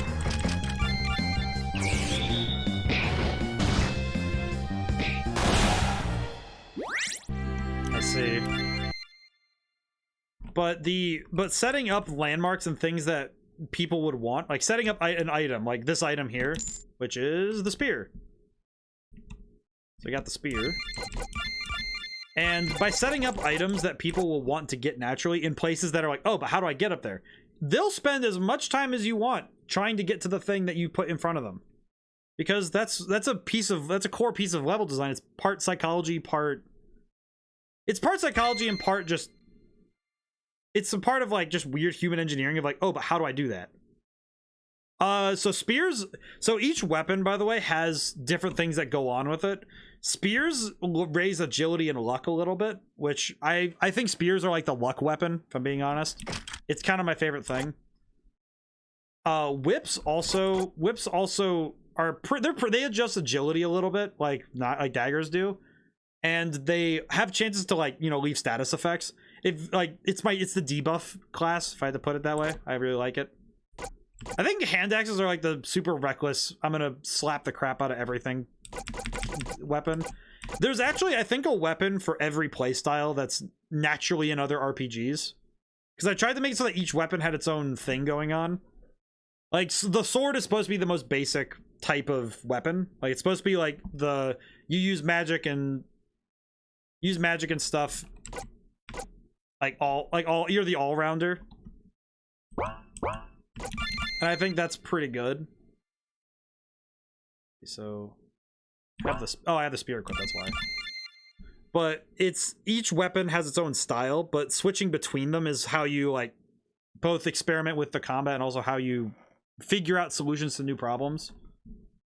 Which I think works really well, in my opinion. I think it's, from what I've worked with already, I think it's probably some of the coolest stuff I've gotten to do.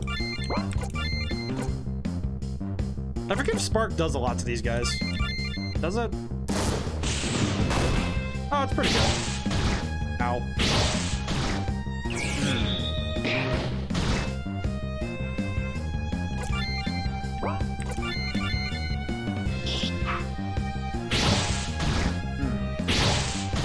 It's also, balancing games like this is also really tough because you have to spend a lot of time just running the numbers and trying things out. And sometimes you can only find things when you do stuff like this, where you play the game and you sit down with it and say, all right, well, what is working, what isn't working? Honestly, seeing this game firsthand again for the first time in a while, like getting to just sit and play it myself, I'm really starting to hate Mystic Ball. Ball. That thing is, Is it bad that my first thought was, oh, I should open up the database so I can see what the enemy's weak to, and I'm like, why don't I already know that information? Shouldn't I? I've built the enemy. Why don't I know how to beat him?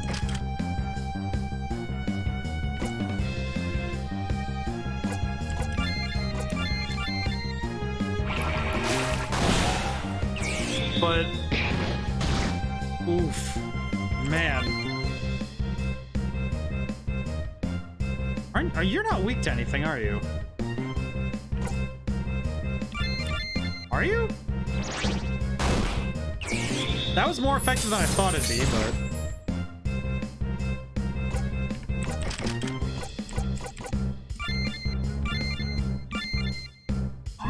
guarantee that goes off. You know a battle in this game is serious when you start hearing this part of the music. It takes more than this amount of time to get to the end of a battle. You know you spent too much time here. I've also tried to take my hands on environmental storytelling, but it's interesting because you kind of just have to leave certain things to interpretation. And this is me tipping my hand a little bit to show how I write stuff. I've learned from both watching other, creatives and learning a lot about what I like in stories and what I don't like. One of the things I did learn was that, for me personally, I like when I can be left to make my own conclusions about what happened. Game's chugging a little bit, but I think it's just more my computer doing multiple things at the same time. Oh, I got a mace. Mace wielders learn techniques to handle mages. Think I'm one of those. Should be used for dealing with magic users. Ooh. Well, I tried to leave certain things just to let the player figure things out, because that's kind of, I think that's a good place sometimes, is that not everything needs to be told like directly. Oh god, I am definitely gonna get cooked. Can I escape? I did. I cannot. Uh-oh.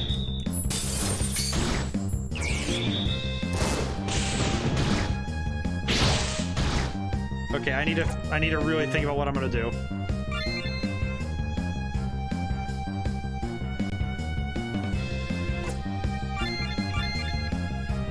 Maybe this will work?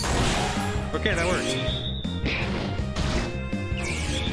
The truest enemy is these just absolute bozos. That's not good.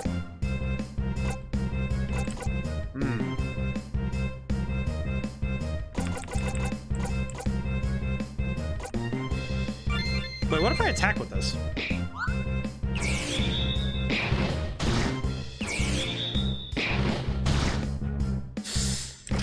Ooh, baby. That's not good.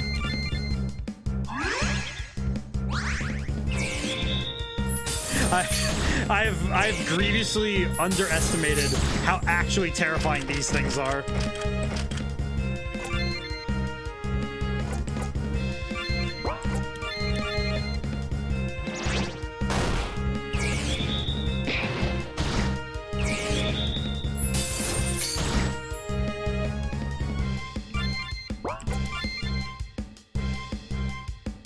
Actually, I won't be fine. Oh god.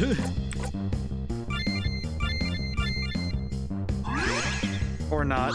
Time to find out what happens when you die again. I am gonna have to be super careful. Like, oh my goodness. It doesn't help also that I got frostbitten. So there are status ailments in the game that can happen based on if you get hit by certain spells, which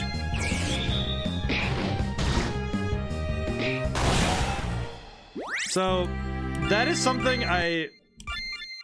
actually something that I've kind of that is something I didn't anticipate, and I probably should have just remembered that can happen. And there's a good chance it can happen too. You can get hit with a status ailment by a lot of spells. I think a lot of them actually mention it in their descriptions, and I'll make sure just so I can show it off a little bit. Skills. So yeah, frost, like when you use frost, like the ice magic, there's I forget exactly how much the chance is, but there's a chance it can frostbite your enemy, which does damage and reduces speed, among other things. And there's a couple of other effects that can happen, such as like splash is able to knock targets prone. I think yeah, acid can burn targets. The reason why acid can burn targets and fire can't, mostly because fire is supposed to be a very basic spell, and it's just like, it's kind of like getting shot with a Hadouken. Like, you know, there's no real like after thing. Also because the acid's more of like a acid that stays on you kind of thing. So a little weird, but something I've considered messing around with. But yeah, dude, I am so tense now because I do not want to get killed again by Magic Ball. Also, actually, I think this mace might be the actual like answer to it, because so maces and hammers, the reason they're separate is because maces distinctly defend against magic, whereas hammers defend against physical attacks. So it's another one of those, you have to choose the right like weapon for the right situation kind of thing. And it can very easily turn. Fire can't burn. Well, it's like there are I'm tempted to make spells that specifically do so, because there are other spells that do stuff. It's mostly acid. Is acid its own unique damage over time? It also has, well, it does have other stuff, because burning is its own thing. It also, well, you're beating me to the punch a little bit. There is actually a technique in the game that's basically taking fire and acid magic, putting it together. That's where you get poison, because you can get poison and toxic poison from that. Those two are very different things, and both of them suck. I've messed around with toxic poison. It is supposed to suck. But that's also because you can put it on enemies. Like, most enemies don't resist toxic poison, and it's really good to put on other people. Oh, hey, health potion. That. All right, time for revenge. I have a mace now. Yeah, it is something that I've considered. With fire is supposed to be like the longsword of the damage types, honestly. Because it's supposed to be, because fire is supposed to really be the, oh, I got a magic potion from him, sick. Fire is supposed to be like the longsword of magic, where it's supposed to be the basic, this is, you know, dad's first spell kind of thing. Along with healing, it's supposed to be like, you know, this is the first one you learn. Ah, looks like some kind of accident happens here. Of course, this guy died just before reaching the box potion. Good job, dead guy. Oh man, poor dude. I'll see you later. See you later, brother. But that's kind of part of it, is like, could be some neutral energy attack then. Maybe either that, or I might make it so that fire can burn and acid just can poison. Might just be something I change out. I might just make it so fire can burn, it's just rarer.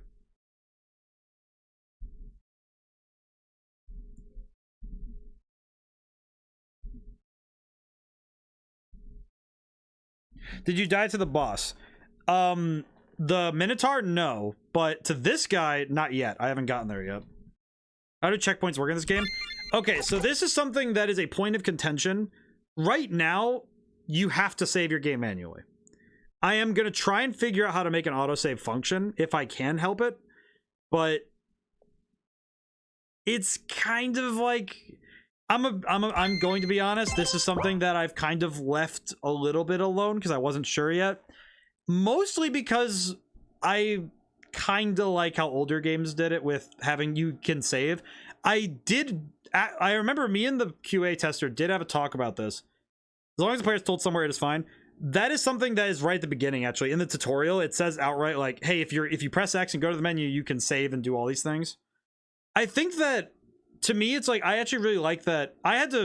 Me and the QA tester talked about this. We considered doing save points. Like, I would make like a special thing that's like a save point.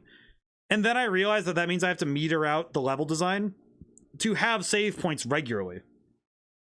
Oh, it's your boy Ninja 10. Oh, hey, what's up? Hi, how's it going? I'm playing my own game. I'm showing it off right now. How's it going? But yeah, I did consider doing save points and doing autosaving. Having just the save system as it is pretty good. How's your night's farm? Doing pretty well. I'm doing really good. I'm playing my own game and I'm getting to talk about it. I had the thought that, like, man, I'm gonna be tense all week about this for nothing, and then it's like, yep, I was right, because I'm having a lot of fun doing this. Let's see. I'm going to try, actually, probably be easier to use a sword. This has been going pretty well, I think. It's also been very educational for me.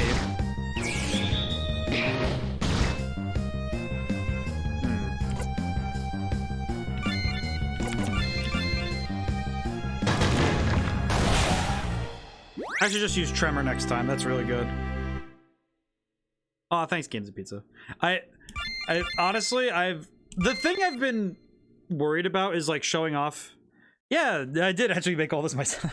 Like, I'm using default assets from RPG Maker, but the thing is, like, the key thing about making a game with this system is just getting everything blocked out first. I think doing all this blocking first has been really important, because when I go to change out the artwork, all of the rest of the work is done, because all of this is already here, which I think is really, I think this is really important to just have it all done and ready. And I will say, this is kind of like the tip of the iceberg. I might show a little bit more than I intended to, but I do want to do 2 plays of this game if you guys want to, if just to make sure everybody gets to see it, like see all that I've done. All right, so there's the boss. Let me save really quick. So I do know this boss pretty well, and I'm trying to think of how best to handle it, because I could either go really aggressive or I could go defensive and try to hold back. But also some of these areas I've left kind of open just for the sake of just having these weird areas that aren't fully explained. Some of my like internal storytelling is just like, it comes out. The novelist in me loves the fact that I don't have to write paragraphs to describe all this. Was it very difficult making your own game? Yeah, like this is still a small and wall for mouse, tall crows for claustrophobia enjoyers. Of course. Your boy Ninja, for this, I've been working on this for, I'd like to say I've been working on it steadily since January, and this is only the beginning section of the game, so there's a lot here. This is just the beginning section, and it's difficult, but I thankfully have had, I went to college for this, so it's been a good test of my skills that I'd spent years, trying to get my piece of paper for. But yeah, I have all 3 of the crevices on the back wall there. I don't know why I put them like that. I just I thought it looked nice. It fits the aesthetic I'm going for. All right, let's talk to this guy. Hi. Bro, I also had to make these guys. These guys have their own backstories and stuff. Like, I have it all written down, like little blurbs. Not a ton, but all of these guys do have stories, so that I have like the knowledge of how they're supposed to act. I put a lot of time into characters.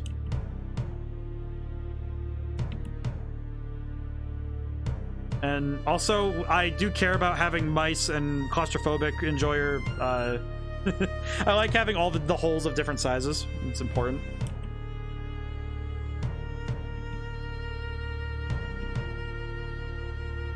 All right, we get to hear. This is honestly so cool, though. Hetcho Mexico, hey, how's it going? Formally conveys their presence. Oh yeah, and your boy Ninja, I will say, a lot of the music this has all been mine. This is my music. I'm just like, yes. This is, I will say, I'm very proud of the music.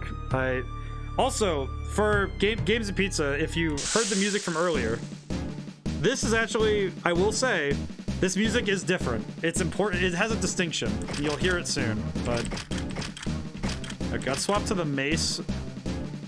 I forget how much this does. I forgot how strong he is. Okay, I gotta be careful. I don't want to die to another enemy.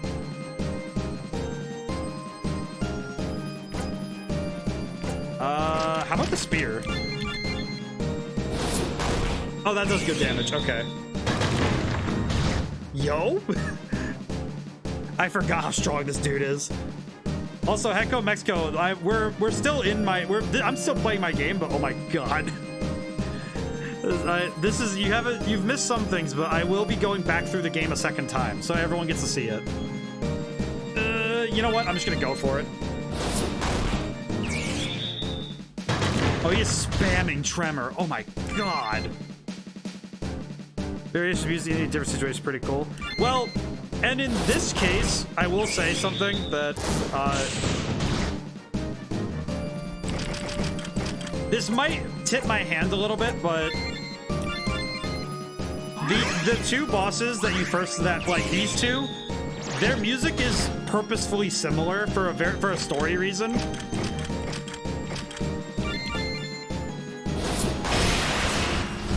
Ooh, okay, got him. Okay, good.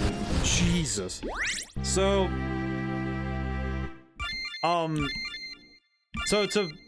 the music between this boss and the Minotaur, they're similar on purpose. And that's actually because, and I am going to give a little bit away for, this is a story that's not directly revealed to the players, but it's something that I just want to tell you guys because I'm excited about it. Those two characters are actually like here for a reason. Like they're supposed to be here, and they hold the keystones, right? They hold these keystone things. The third one, like that boss we haven't gone to yet, that one in the ground, that one's not supposed to be here. There's, in the lore, there's supposed to be a different boss, but we get the boss that's in the game, which you guys will get to see soon enough. And it's, I'm pretty proud of it. I'm actually pretty proud of it. So we have 2 of the 3 stones that we need. But that's something I wanted to do, is use music to tell stories, because a lot of players will, they cling on to that kind of stuff, right? Like I know that, you know, a lot of us lack the means to discuss this kind of stuff on like a music theory level, right? But we can all spot like, hey, those 2 songs are pretty similar, and we draw our own conclusions based on that. And this is just my interpretation of it. If you guys come to some other conclusion based on the things here, then you guys would, you know, do that. But I do my own storytelling, because game design is telling a story on so many different levels that you end up creating something so different by the time it reaches the player. Because what the player gets is the experience that they have with it. Oh, you think it's nice? Thanks, man. It's the experience of this game, and like with all games, is, in my opinion, what I've learned is that the experience is something that you have with the game. And I think a lot of what people end up seeing of a game after the fact is they get to see how different it is. And also when some songs later in the game, remix songs earlier in the game you can recognize. Exactly. That's actually exactly it. And in some cases, I forgot these guys are, that's right. That's foolish of me. So I'll survive. So this is actually something that is I just remembered something. So, and this is one of those you know, not leaps in logic, but one of those things that I remembered. So earth magic doesn't hit flying enemies because, you know, if you create an earthquake, it doesn't hit a bird. And I just remembered that those enemies fly when I use tremor, and I'm like, why did I do that? But, and that's actually something I did. That boss we haven't seen yet, that boss music, what I've done is, because, okay, I am gonna tip my hand a little bit just to like tell you guys, certain boss types in this game have music, they have instrumentation that's vastly different than the rest, because of the fact that they're supposed to be referencing like the fact that these creatures are alien to the, like, you know, alien to us. They also use very different sounds because I thought that would be cool. And it's something I actually want you guys, I actually wanted your guys' input on, because I wasn't sure if I went too far with how it sounds different. So when we get there, I'll ask you about it, but it is something I do need like input on, because that's legitimately something I'm not sure of yet. I'm actually a little unconfident about it, but not because I think it's bad, but because I think it might be too jarring. Whoosh. But yeah, I love the fact, I will say this is showing so much of how my own natural gaming instinct fights against the fact that I already know how this game works because I made the stupid thing. I'm just like, I made this game. Why am I getting my butt kicked? Because I keep forgetting like information I should know. It's like, that's silly. I do know that wind works though, so that's good. It's like I made the darn thing. How come it's beating me? What does that mean? Ow. I should level up from this though, so that's good. Ow.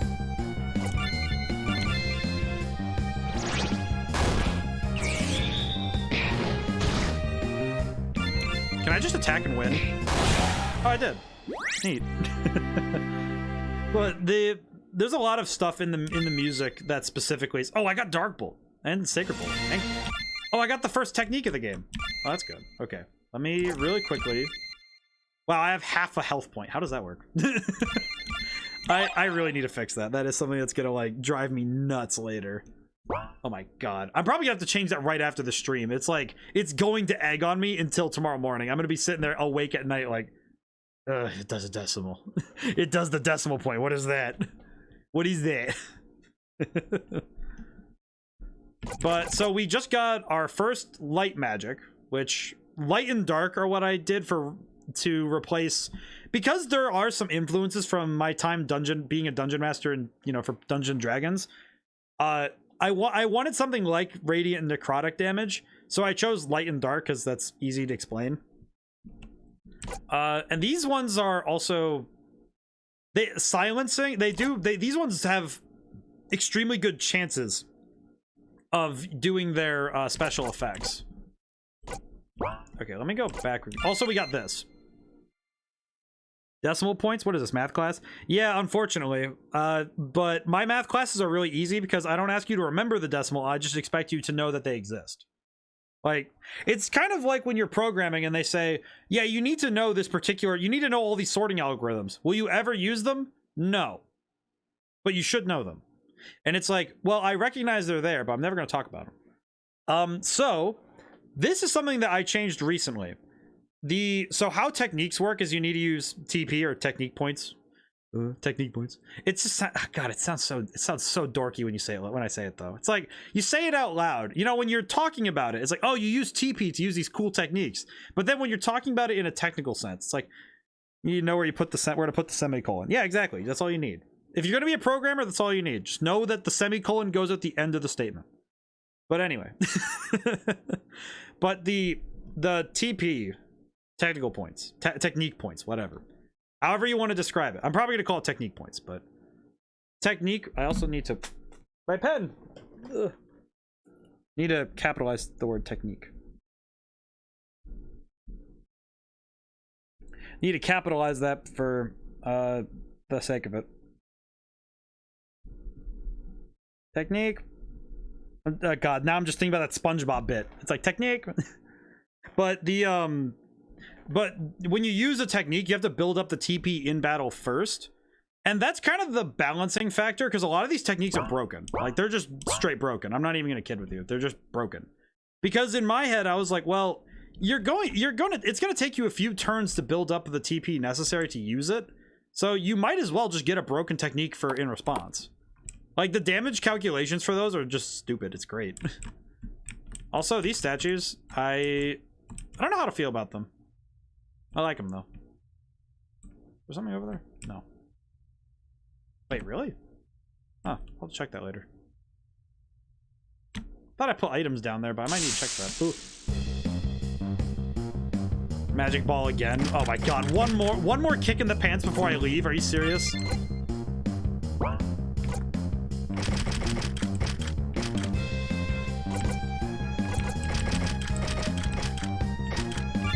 Really? I couldn't leave without getting one of these guys, really? Oh, and I got frostbit too, really? Jerk.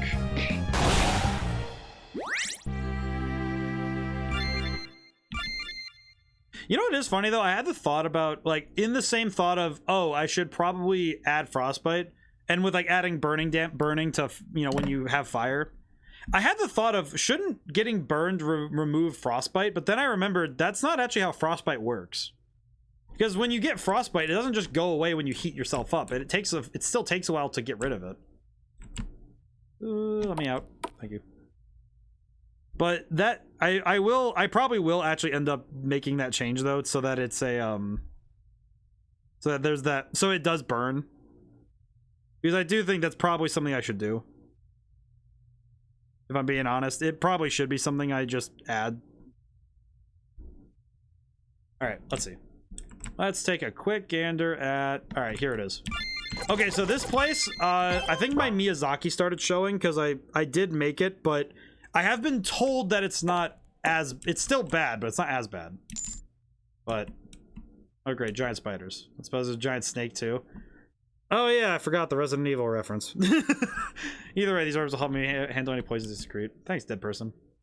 Yeah, thanks, dead person. I'll see you later. See you later, baby. I will say, I put the Resident Evil bit in there, like the reference, because my again, QA tester, big Resident Evil fan. I've started really liking it. Oh, hey, spiders. All right, let's see what they can handle against my hammer. Oh! I just remembered. This is something that my that the artist was talking to me about this morning. Perish. Ow. Ow. So, I hope it's not Chris's blood. No, he survives Resident Evil, so that's good. But I just remembered something that my my artist told me about, and it's something that came into QA. That I need to talk about it because it happened this morning. Because we were talking about the game, and she brought up that, oh yeah, there's some glitch or something, and I was like, when you're using the hammer, you don't take damage from the spiders attacking you, and I was like, really? And then I went, and now that I see it, it's like, oh yeah, because I just remembered we had that talk of, yeah, the spiders physically can't do enough damage if you're using the hammer. Because your defense is so high.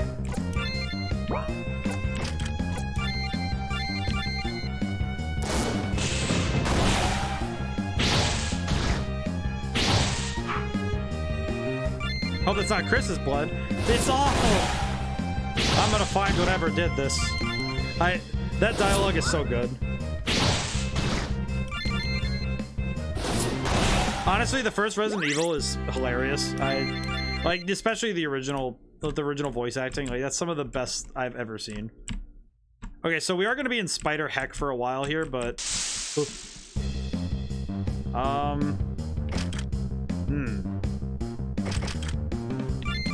we might be here for a bit, but this area I am considering toning down how many encounters there are.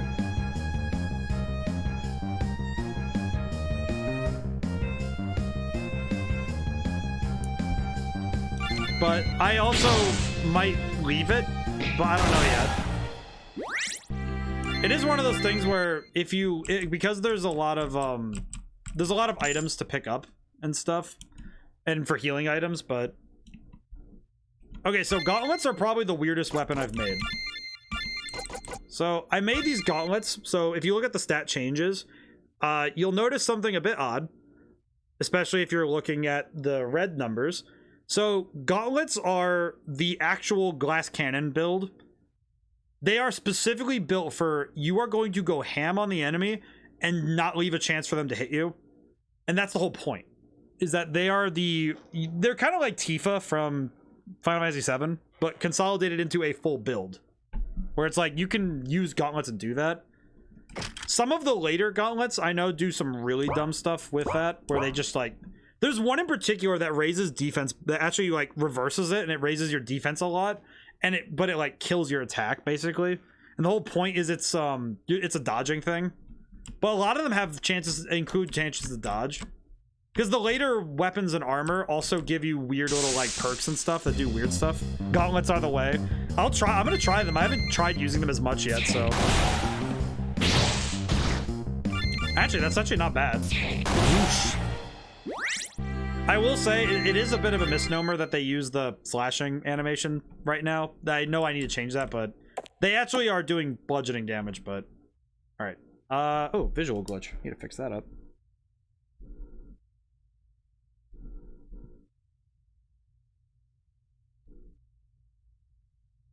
Not even visual glitch, I just forgot to add something. That's my bad. Let's see. I think we can hold off on using healing items for now, but oh, hey, thing. How'd I win? White necklace. Their measures dependent, but focused on shielding. Swap between them depending on what I need more. The equip menu, go all the way down to the bottom and change armors and charms. Some of these come with special properties, might be crucial to victory. I just remember that that's something that's actually that is actually something that's important. So in armors and charms, you can swap these out. So charms are like, you get like a ring slot, if you were to put it that way, where it's like a it's like kind of like a thing you wear that's not your armor. And then there's just armor. So this one swaps it so that your attack and your defenses are really high, but your attack is lower. So if you're okay with doing less damage, you can swap out for the white necklace. I'm gonna stick with the black pendant because I'm very aggressive when it comes to fighting in games. So I forget which way I have to go. Maybe this way? Back. Can you swap during combat? You can't swap armor during combat. Like, you have to equip it in the menu first before you go into fighting.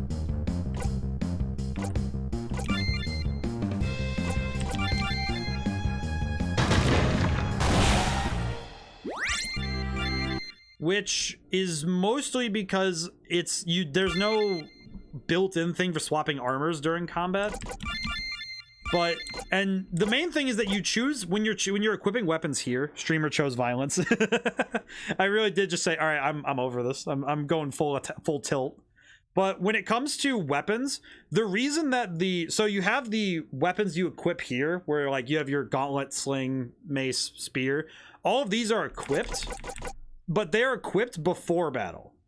And then what you do is you choose from what you have equipped to swap between during battle. So you actually get to like swap between things during a fight, but you can't change what's in your sword slot, for example.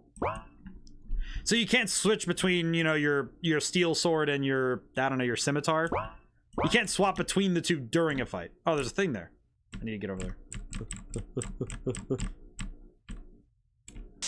But so you have to choose. Oh, you got another question? What's up? What's up, Devil Flory? I'm very curious.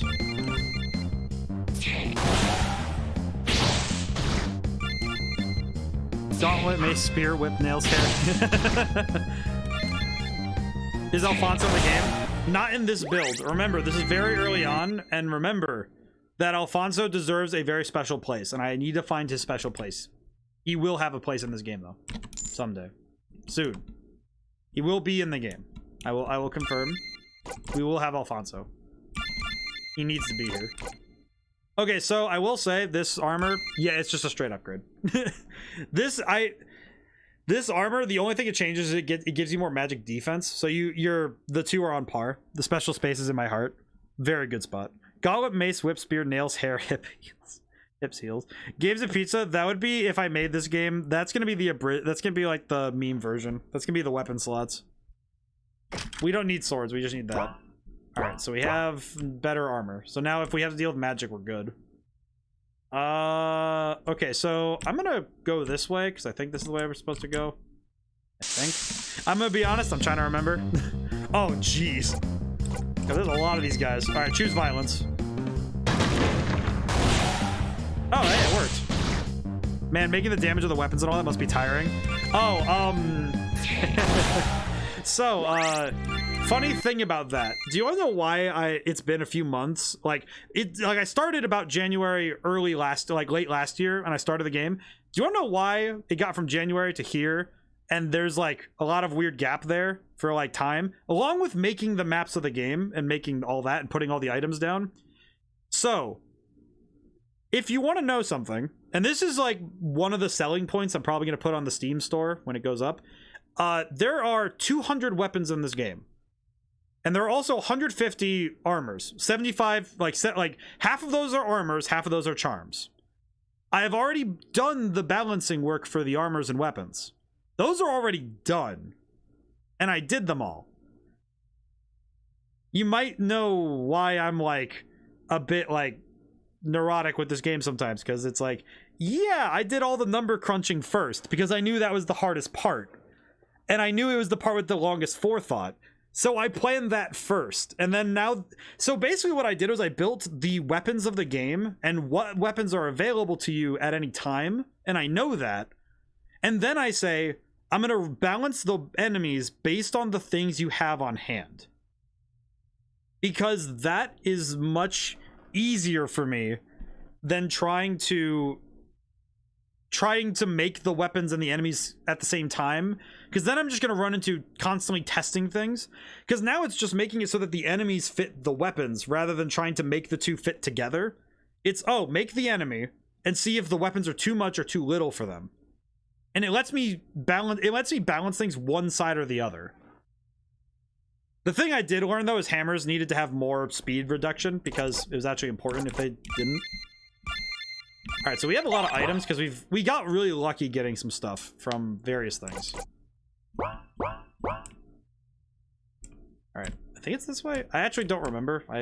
This map is, I will confess, this is the one that's the most confusing map. So it is the one that's the hardest. But yeah, doing all the weapons and stuff, especially after this dungeon, because like once you do this whole area, this whole, you know, like intro area, the weapons actually start doing something different, because how weapons work in the rest of the game is actually it's a little different than the rest of the weapons.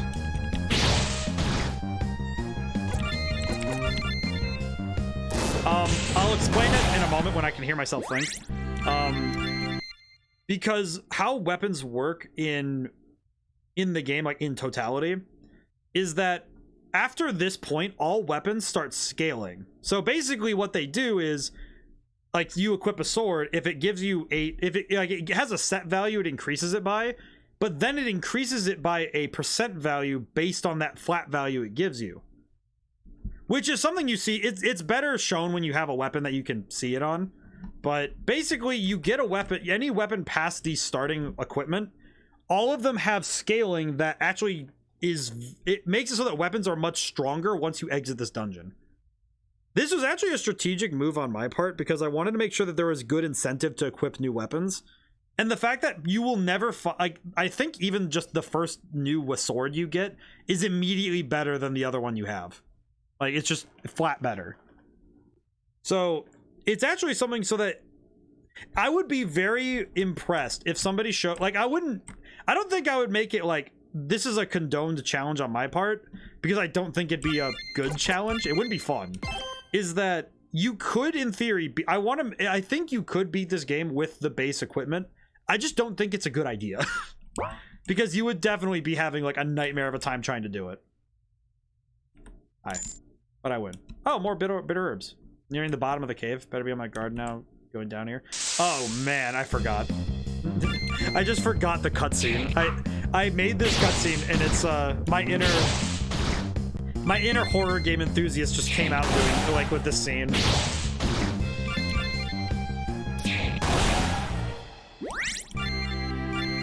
Okay. Let's go here. Oh, there it is. Ah. Bollocks to it. Throw it to the wind. Whoosh. Okay. I'm gonna get up here. I'm gonna save. I am gonna use some items to heal up and then save. Actually, I could save the health potion in case something goes wrong. And heal. There we go. That works out. So, this is the last boss of the... I'm going to call it the beginning of the game. At least in terms of the order we did it in. This one, I will confess, I did kind of... is the cutscene going to work? It works as intended this time! Oh my goodness, it actually looks right. I remember my playtester showed me this cutscene and he was streaming it for me. And I saw the the cutscene. It would like, the character would like turn wicked fast and like do like whip around, and it was insane. It's fast.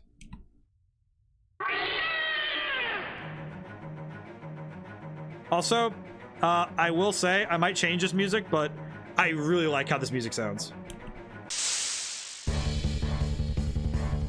Oh yeah, this music. This is the one that I thought was really jarring because it's so different from everything else.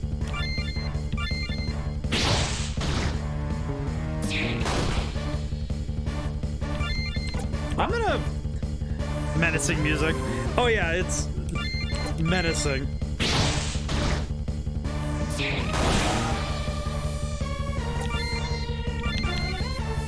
This music might change. The battle music might change.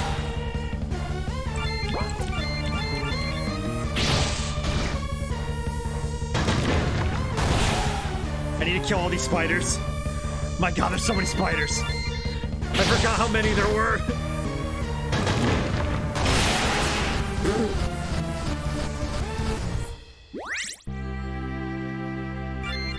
Whoops. Oh, hey, I got the armor. So, I probably should have stayed on that boss fight longer, if I'm being honest. But that music, that boss music, is so wildly different than everything else in the game at this point. Mostly because of the fact that it's a demon enemy. It's the first of the demon subsect of bosses that you're going to deal with in the game. So demons inherently, in my head, are supposed to be more alien in nature. Like, they're supposed to be weird looking. They're supposed to be this unnatural force. So to highlight that, I wrote music that uses very synthy sounds. And while it does have other, like, a lot of the instruments I use in other things, its leads are using those instruments, but I might swap it out. I don't know, though. Like, or at least make it closer to the other stuff, but what do you guys think? From what you guys heard, I could reload the game and have it just play for a little while so you guys can hear the music through. I will say I'm kind of sad I got a boss drop on this right now, and then I'm going to lose it if I start over, but I'm kind of okay with that if it means I get to show you guys more. What do you guys think? I am curious though, because there is a fair bit there that I'm like, it's that I like the music. I just think I might need to adjust it some more. Just, oh, I should adjust it for. I would need to hear both the different music portions again. Okay, that's fair. Let me. You know what I will do? So this is gonna look bad, but I'm gonna do this really quick. So. Oh wait, no, not new game. Blech. Yes, I have. Okay. Hold on. Hang on. Hang on. You know, I should have chosen mail so then I can have the two different save files, but... Thank you, thank you, thank you. Thank you. I know what I can do. I know what I can do. Game end is quick game? Yes. Which I probably should change the wording of that, but... Okay, here, we're back again. Okay. So... I will go... So when we come back through, I'll try to highlight the music more. Especially in this area, but... So, I will... So we're good for this again. Alright, let's go back in. Okay, so... We have the menacing music before the fight, which I will let play again. Just because it's really good. Also because... Also just because I will say I love this song. This piece of music. I will confess I really like this. Though I will say it might be one of those ones I changed due to it being really close to something else. But it's different enough where I'm not too worried. This might be the most intense boss music so far. Well, let me play. This is just the pre-boss music. This is the boss music. This is the boss music. I'll let you listen to it for a bit so you guys can actually hear it.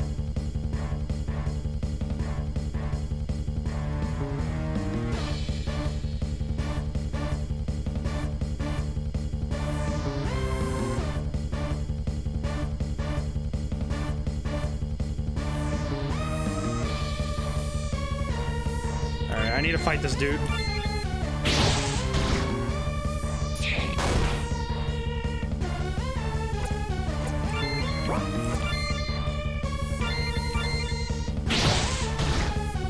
There are so many spiders. Both are more intense than previously seen, or maybe me forgetting. They are more intense. I'll be honest, they are probably more intense.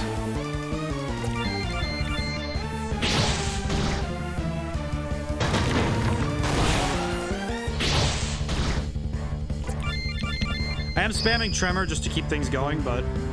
Wait, you used Dark Megiddo? Oh, please, no. No, oh, thank God. Okay. Oh, God. Just realized how close to death I was. My life all My life, all 24 years of it flashed before my eyes. So, by the way, that Dark Megiddo thing, that is a rare thing that it can do. That is a buff that scares the crap out of me because that is like, that is supposed to be the point that's more intense. It is also faster because I put all that I borrowed more from Metal for demon boss music because metal music's kind of the poster child of demonic, but I did that on purpose because the demon bosses are supposed to be different, and this boss fight is the introduction to demons. I am going to have a number of demon boss fights in the game, and a lot of them are going to follow the same musical follow through. I'm just wondering if it's too far away from the other music in like boss music in the game to like exist in that way.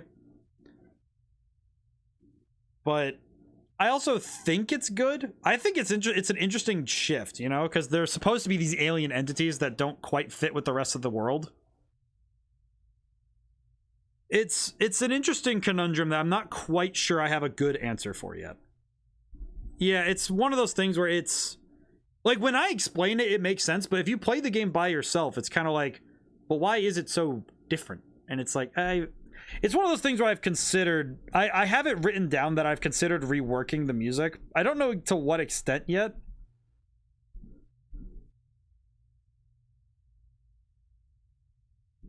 I think the way I might do it is just make it so that the synth sounds are balanced out by having a violin also on that melody line. It's mostly just that I borrowed from Metal because a lot of what Metal does hits a lot of those demonic, evil tones. And these things are supposed to be pure evil, so makes sense to me. That was to indicate the biggest of the three bosses. You know what though? It is actually probably the hardest boss if you knew nothing about the game and just had to deal with this boss that kept summoning enemies. This actually probably is the hardest one. Not gonna lie, it probably is the hardest one.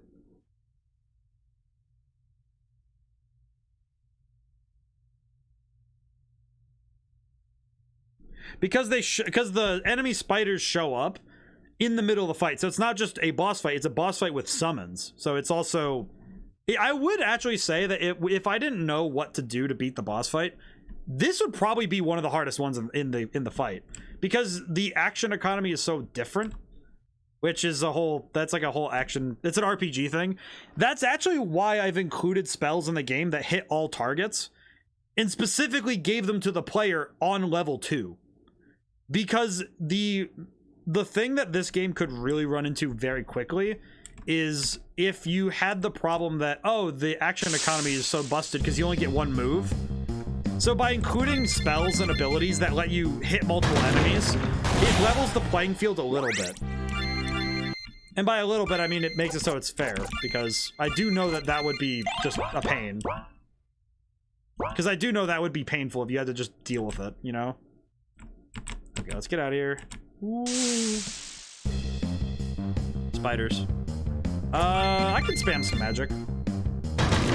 But now thinking about it, it is probably, like, if somebody played this game without the knowledge of anything, like if they never saw my streams, they never saw anything about it, and this was their first game, they probably would be like, oh crap, what are these spiders and why are they like so just insane? So it probably would be reasonable to say that the spiders are like some of the hardest enemies.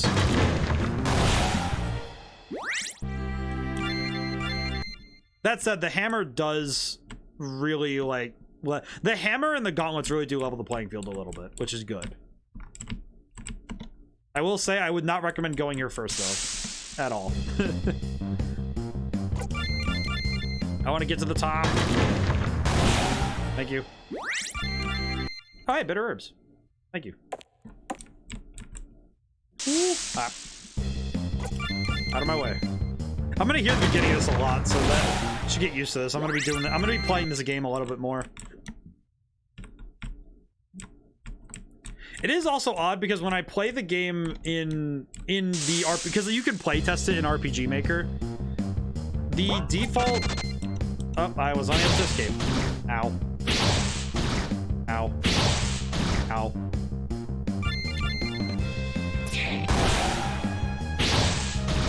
Now thinking about it though, I guess the spider probably would be the biggest threat due to the nature of its existence. I am doing this on purpose because I want to see something. All right, let's see critical slash.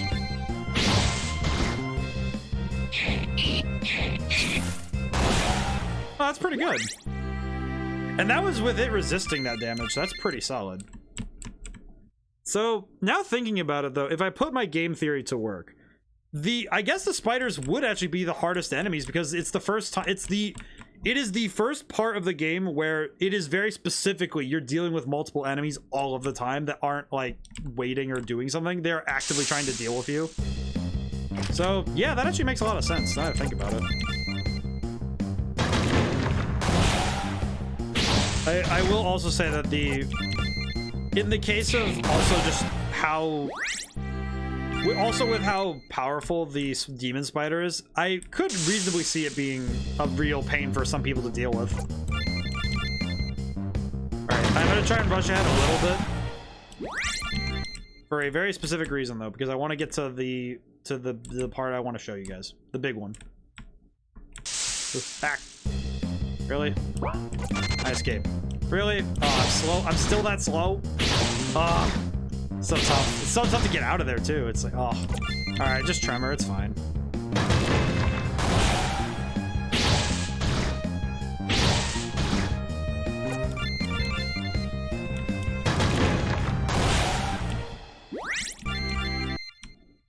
I got another antidote. Alright, we now have all 3 of the keystones. I'll save my game here. I will also probably have to include in the tutorials to save often. I can imagine, you know, it's like, you know when you were playing like your Game Boy or your DS and you had to save every time, and if somebody turned it off before you could save, you were like livid. Alright, door. Using these keystones. I forgot how quick that door opens. Holy crap. Alright, let's go inside. Oh, hi.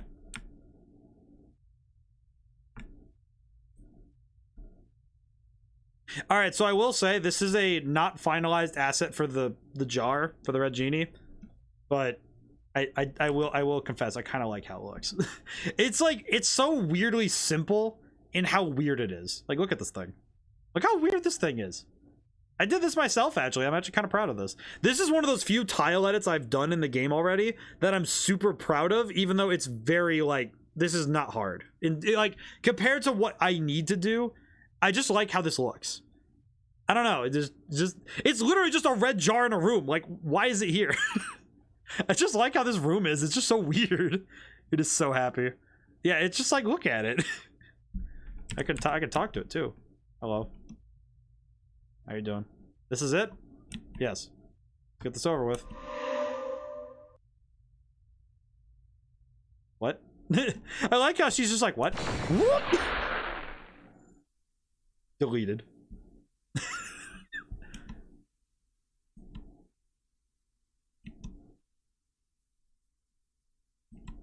What? I love how she stands up too. It's like, what?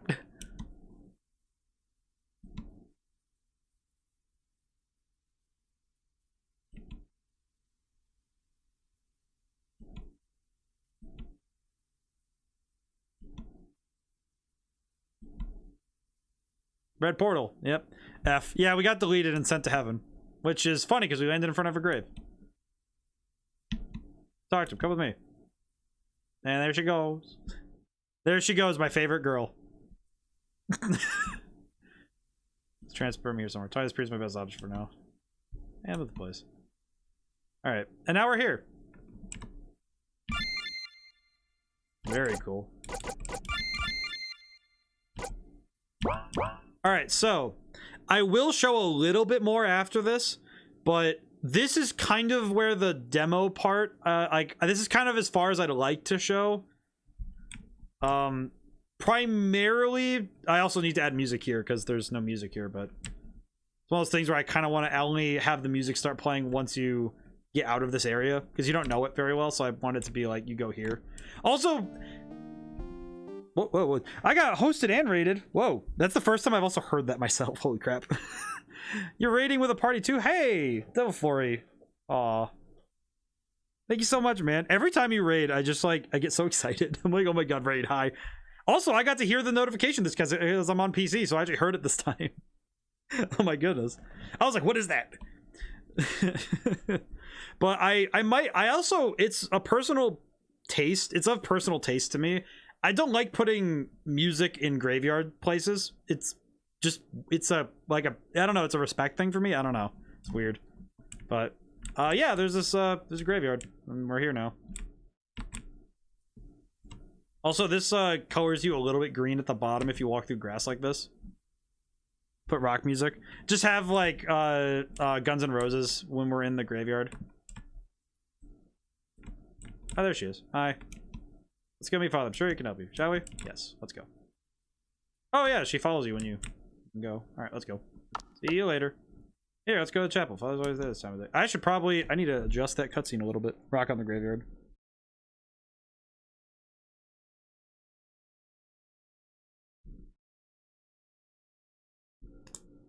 Hardcore rock on the graveyard. Just some of the loudest stuff ever. Okay, so alright, so now this is the, like, you're actually in the town. This is the bit that, this is the place that you'll probably be the most in the game, is this town here. There's a lot of stuff here to find. Also, there's these horses. I want to see this glitch for myself. So there is a, how shall I call it? Visual oddity with animals in this game.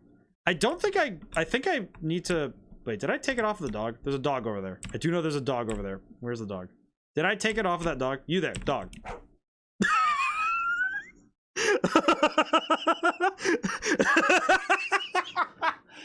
I forgot how silly it is.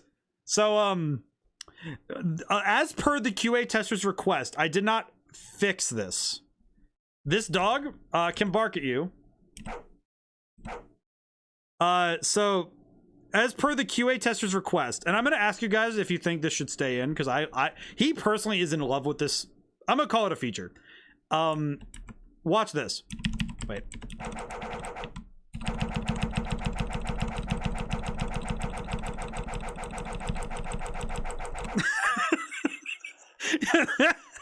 You can spam the dog. You can spam the dog. That is something you're allowed to do. Hello, dog. That is something I am... Yeah, that's the thing. I'm gonna leave that alone because it is probably one of the funniest things. Horse, you got out! How did you get out of there? Also, the horses can do it too, kind of. How did you get out? Need to fix that. How did the horse get out? It makes some fire beats with this. Oh, Chronicle's part of the raid. My goodness. I need to adjust horse. I need to adjust horse. Let's see. Notes. I'm gonna write this down as notes from 7/8/17. So yes, thanks for staying. Hype. Chronicle. Thank you so much for coming.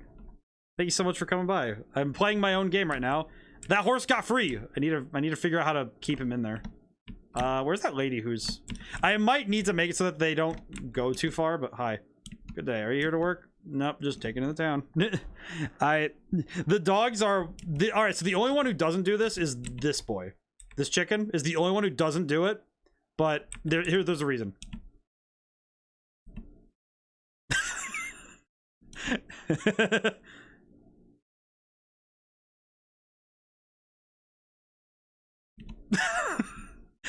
The dialogue with the chicken is probably some of my favorite stuff. Very good, very impressive. There is some other stuff you can do in town. There is these the fields. There's some big fields here. It's where they grow their stuff. Dog. Wait, do it one more time. The dog. Yeah, I got you.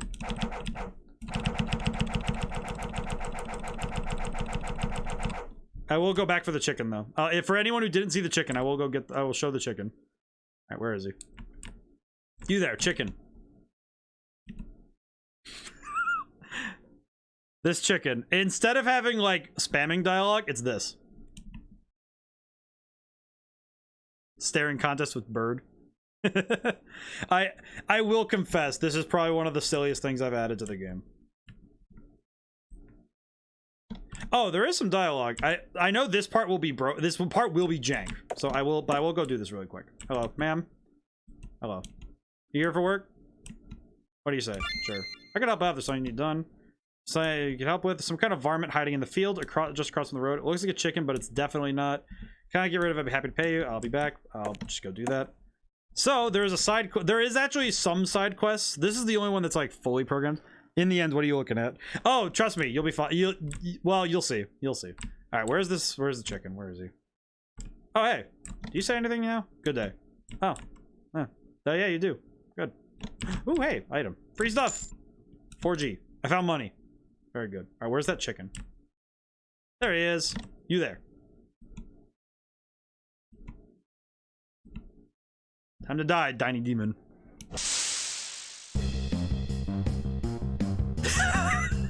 So yeah, there's a chicken side quest. Die. I forgot this thing hits like a truck. Never mind, it's dead. Got him. So we got the cockatrice corpse. So I'm gonna go down.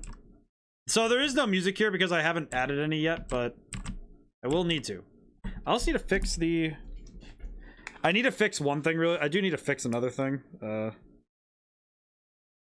Playing... You know what's the thing? The nice thing about doing this on stream, though, is I also chicken wanted beef.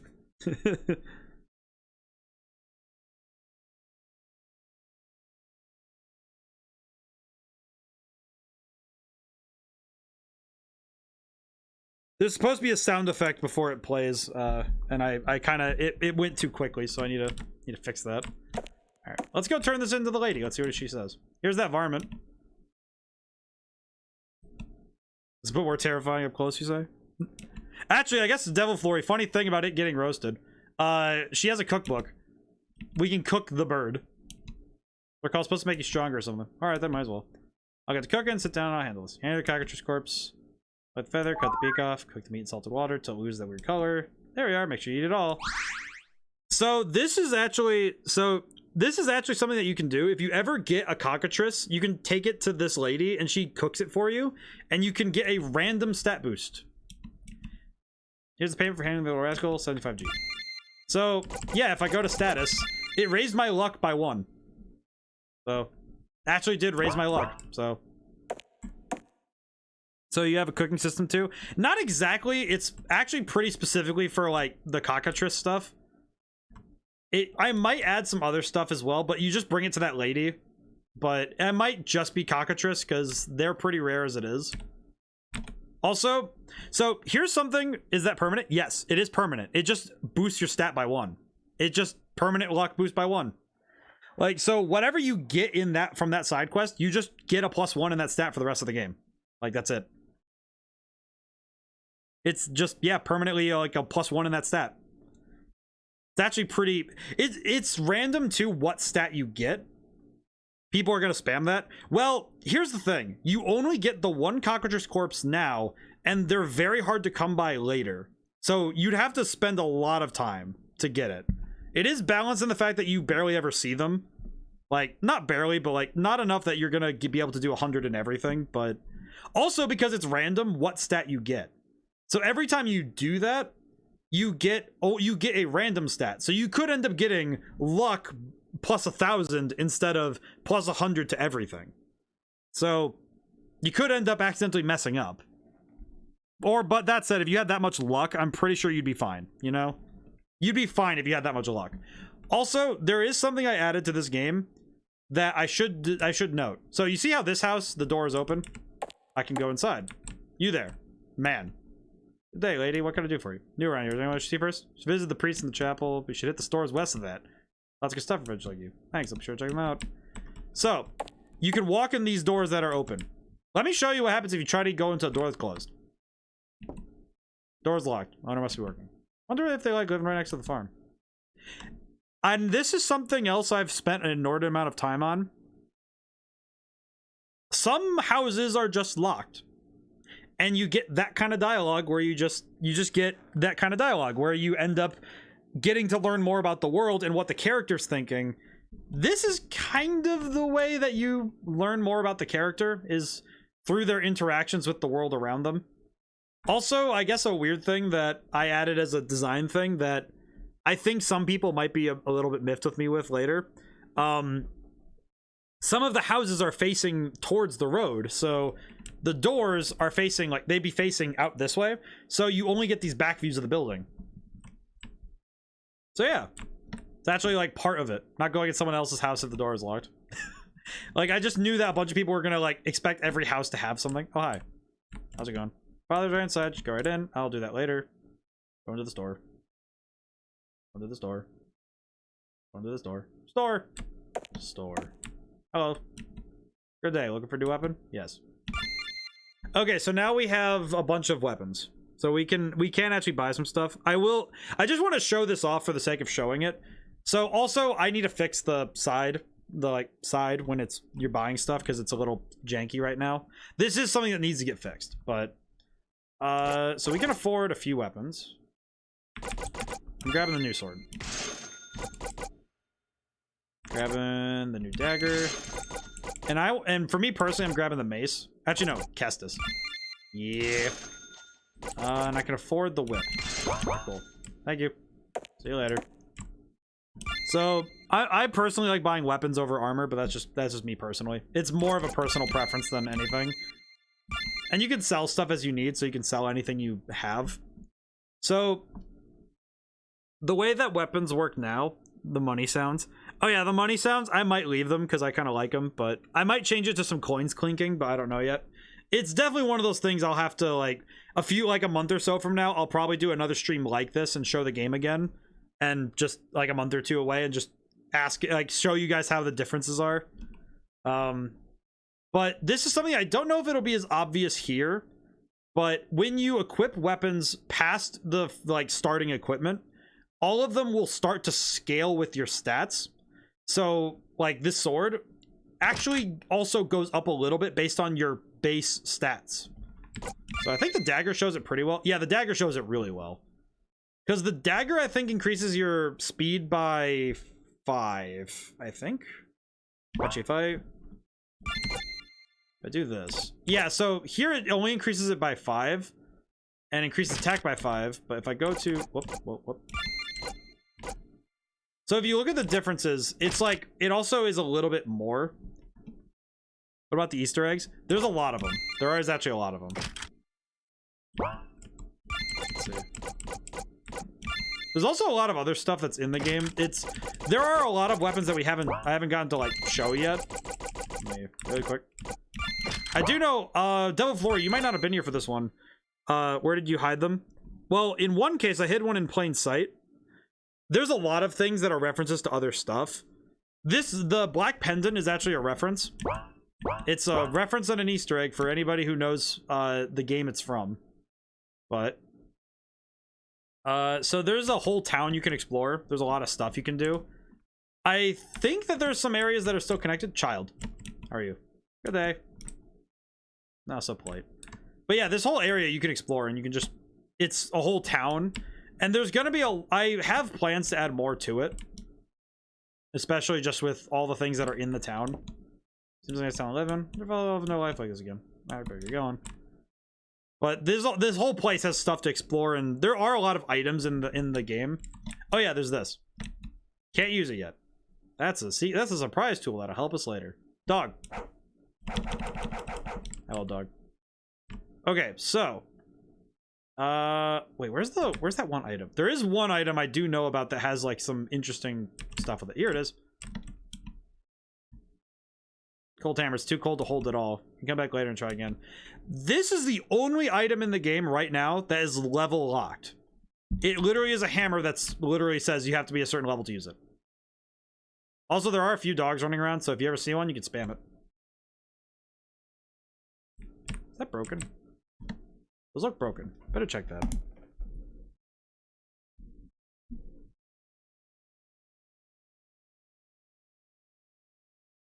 Reminds me of the game To the Moon. Well, it uses the same system because the RPG Maker system is the same one they use for To the Moon. So it is actually like that would actually make a lot of sense. Let's see. Good day. Looking for 5 hours. I love this dude. I designed him myself and I love this dude. He's great. I think I designed him. I know I grabbed. Wait, he might be one of the ones I grabbed from the default guys because I like them. Let's see. Splint armor. Iron plate, black steel. Yeah, there's a lot of different armor sets too. To the Moon's great. There's a lot of different armor sets as well. So we do have, so you have many options. And if you want to switch out your black pendant or whatever you want to switch out, you could switch out your charms as well. I think if I go back really quick, where is the charm store? I do know it's somewhere.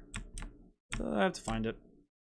I think I would know where it is because I made this place. I should know everything, but sometimes I get a little lost. Oh, wait. Nope. It's right here. There it is. Yep. Remember where it is. Glorious mustache. You gotta have the mustache, man. Oh, yeah. Then there's Sad Lady. I don't know why she's so sad, but she is. So you can also buy other charms. This is just like a very small collection of what's available in the game. There are so many more things that are available for you to find in the world. And some of this stuff is a good example. Just I will say, if you have a deeper if you have a deep knowledge of games, some of this stuff you could probably recognize from other things. Not even kidding. Games and Pizza's laughing. What's up? What's good? I will say, so this one is expensive for a reason, and it's because it has such a stupid build in mind. I'm not even kidding. This thing is built to be stupid. I love it. But yeah, you have a lot of these where you just have like various charms and items. Wait a minute. Come back. Peculiar. Forgot about that. So yeah, and then we can go in and we can talk to the dad, we can talk to the priest man, and then we can continue. That's how you continue with the game, and then it lets you go forward. Oh yeah, there's some dialogue. I'd be amiss if I didn't show you guys this. And then we might do something else for the rest of the stream because I think I've shown the game pretty well. Just to because I think we're good. This guy.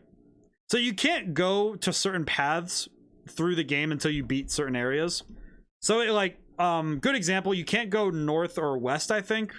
Right off, you can't go there until later in the game.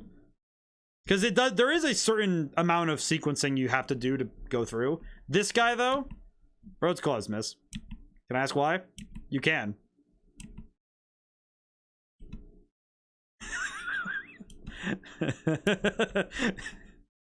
This actually got an open laugh out of my QA tester, which I take as a glorious compliment. Because, man, I absolutely love this. This dialogue makes me happy. It very much does. Sorry, Miss Rosie's closed right now. Can I ask why? Captain's orders on account of some big monster in the area. It's really that bad? Yes, ma'am. So, they do at least talk to you. The silence. Yeah, it's just the silence after you talk to them. It's just like, road's closed, miss. Can I ask why? You can. Wouldn't want to pass either. I love this though. Just, can I ask why? You can. Just, Very sorry, miss, but the road's closed. Why? Captain's orders, miss. Big monster out there. I can handle myself. You look strong, but I can't break orders. Really sorry, but can't let you pass. You're alright. I'll just come back later. I did try to write as many of the guards as I can to be different from each other because I thought that it would be kind of like, oh, all the guards say the same things. It's like, well, that's lame. Why not just make it so that they all have cool dialogue? But yes, so this is where I'm at with the game currently. I will say that so you have to talk to the priest man. You have to talk to him before you can go, but you can go this way. So this is the way you go next. Streamer looking out for the NPCs. Well, it's like you have to make them cool. Like, look at this. Like, sorry, but the road to author's closed. Why? The road needs repairs and the work can't be disturbed. Can I not walk around it? How do I say it? The road worker is a bit peculiar. He'd like to stop his work to yell at you if he's disturbed. I see. Come back later then. Apologies, but cannot pass. Why? Road needs repairs. Major hole in the stonework. Can I not walk around it? Paraman is an angry codger. I think they all have. I would prefer you finish quickly and goes home. I see. Come back later then. And, oh, sorry, road's closed. Why is it closed? Bro, the repair guy's kind of odd and needs open space to work. But hey, maybe you can go see the town priest while you wait. Particularly wise? Well, of course. It's been around as long as I can remember. I'm sure you could have some really good advice. Fan fact, streamer is an NPC. Dude, I don't think I could have the same NPC. I don't think I could. Technically, I'm an NPC because I give you guys quests all the time because I say, oh, go check out my music or go check out my books or whatever. Like, I guess I am an NPC because I say it all the time, so that might be... Oh, who knows? Maybe I'm just a very well-programmed one. Wonder who lives here. Whoever it is, they aren't home now. Better keep going. Yeah, so there is... You literally can... Every single one of these doors... I will say, this is something I did that I think I put a little too much effort in.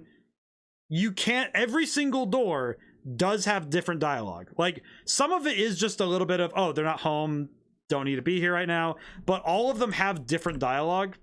I did really just take that time to do that. Like this. Nice house. Must be someone important. Someone who earned it. Flowers are freshly watered. Not enough standing around. I have things to do. Like... Yeah, so I did actually spend a lot of time getting this town to look nice. There's a lot of stuff to do and find, so... If you guys want, I could play a little bit more in some details like the add a lot. I think it's something that I think I hope this game, the thing I want most for this game is that it reaches the people who I know would like it. Because I know that the detail and the stuff I've really put effort into doing, this is the kind of stuff that people who like RPGs are going to be into it. And I think that's something that I really want to make sure is like done right. Because I think that a lot of people like that kind of stuff. Do you guys want me to try more? Because there are some things I could go forward in. Because I haven't fully tested much of, like, personally, I haven't tested much of the stuff past this point. So I probably could play a little bit more. From now on, it's made on RPG Maker. Well, I mean, yeah, this game is made on RPG Maker. But this does use a lot of default assets. Hi, Noah. How you doing? Must be the young woman Diantha told me about. Yes, sir. Name is Noah, priest of the town, makes her the leader of the village. I want to try to teach God her people. Use this place.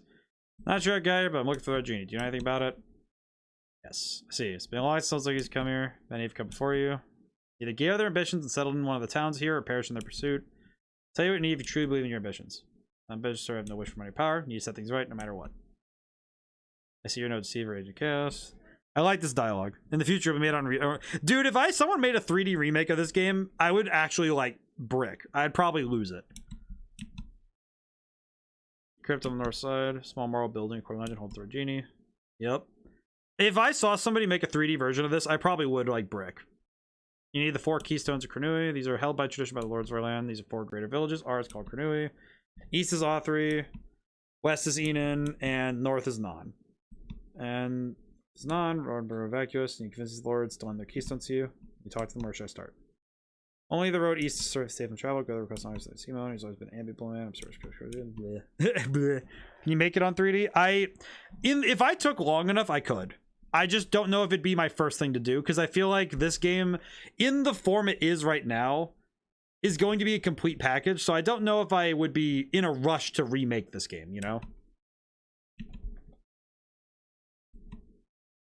Alright, thanks Noah. Thanks for the quest line. See you later. I imagine this game would not be hard to do in 3D. It would just be one of those things where you'd have to take some time to work on it, you know? Yep, I have not given her more dialogue. Need to deal with that later. Hi, child. Bye, child. Door? Huh, door feels like it's being held shut. Imagine bear. Wonder who lives here. Eh. Future's wide, my friend. Well, and it's the nice thing is that's why I'm like, I've thought about it that... hi, sir. Road is open now. Keep your wits about you out there. Never know what could attack on the road. Of course, good day. Be really unsafe. Better stock up supplies before I leave. Probably should, but I'm not gonna. So, I do need to add more music and some stuff, and this game is far from complete, but I do think that it's coming along very well. And I think that once this game is complete, I probably will move to other projects. I know currently the two in my head right now is I have a game for me to learn the Unreal Engine. It is not going to be connected to this game. It is going to be its own thing. Okay, we need some calm music. For the town. This area, you're not supposed to have music, but... Alright, let's see if I remember this area well enough. Ooh. Oh, lordy, I forgot that I have to deal with you guys, huh? So this is where I'm gonna say, yeah, horror game. So this is where the game is not complete. These guys do not have the right our assets problem. Definitely. Did he just heal himself? Oh, he can heal other people. Interesting.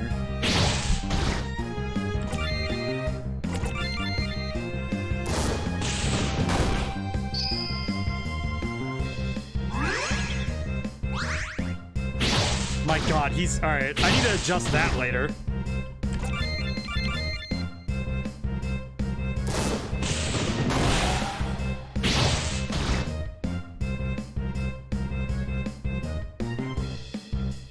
Yeah, music is definitely a big thing, and that's part of the reason why I'm going to be... Wow, that dude is just... Wow. So... Oh.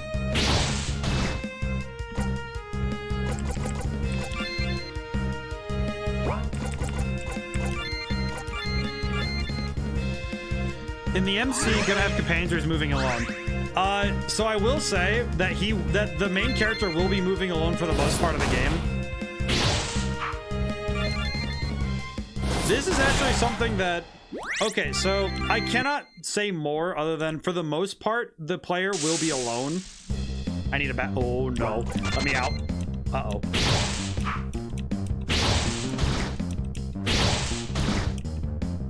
I think I remember what they're weak to.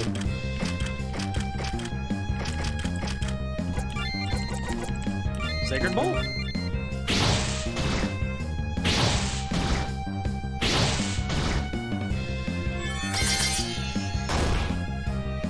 That's not good.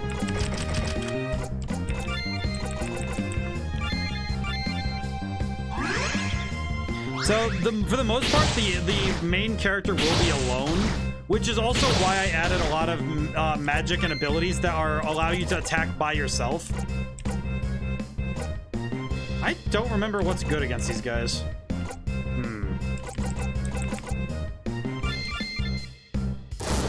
Maybe? I think I might be dead. I was correct that I was dead. Okay. So, I will confess, again, I will say again that, yeah, game's still a work in progress, so, I do need to adjust that bandit with the bow was healing way too much.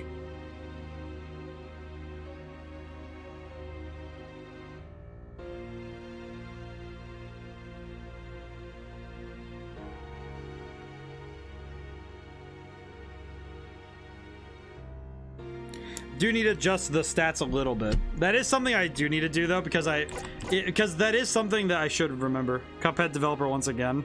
Oof. Game looks good so far. Thanks, man. Can't win his own game. I will say, Devil Flurry, I died twice this stream, and I will say that at the very least, I died due to oversight. Also because, man, I really forget. I actually am thinking I did adjust these stats recently to be a little bit harder. So for me, so the fact that I adjusted too much does tell me a lot.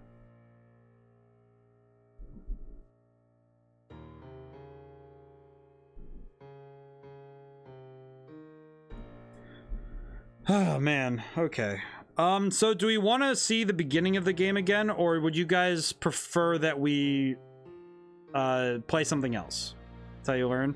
Yeah, it is. I think this stream has been an exceptional learning experience for me to like learn more about the game I've been making. And by becoming a player, of my own game, I've realized exactly how it plays and what makes it different. All right, so we're back here. I forgot to say before all that. But by getting to play this game and show you guys it also has made it very clear to me what I need to adjust. But also, it's reminded me why I fell in love with this game in the first place. Because this is what I wanted from the beginning, was I really wanted an old school RPG. And for better or for worse, I ended up with one. You know, it's like, because an old school RPG will have the cons of, yeah, you're going to end up with things where enemies are just, you know, sometimes they're too strong, and sometimes you didn't prepare, and sometimes you have to try again.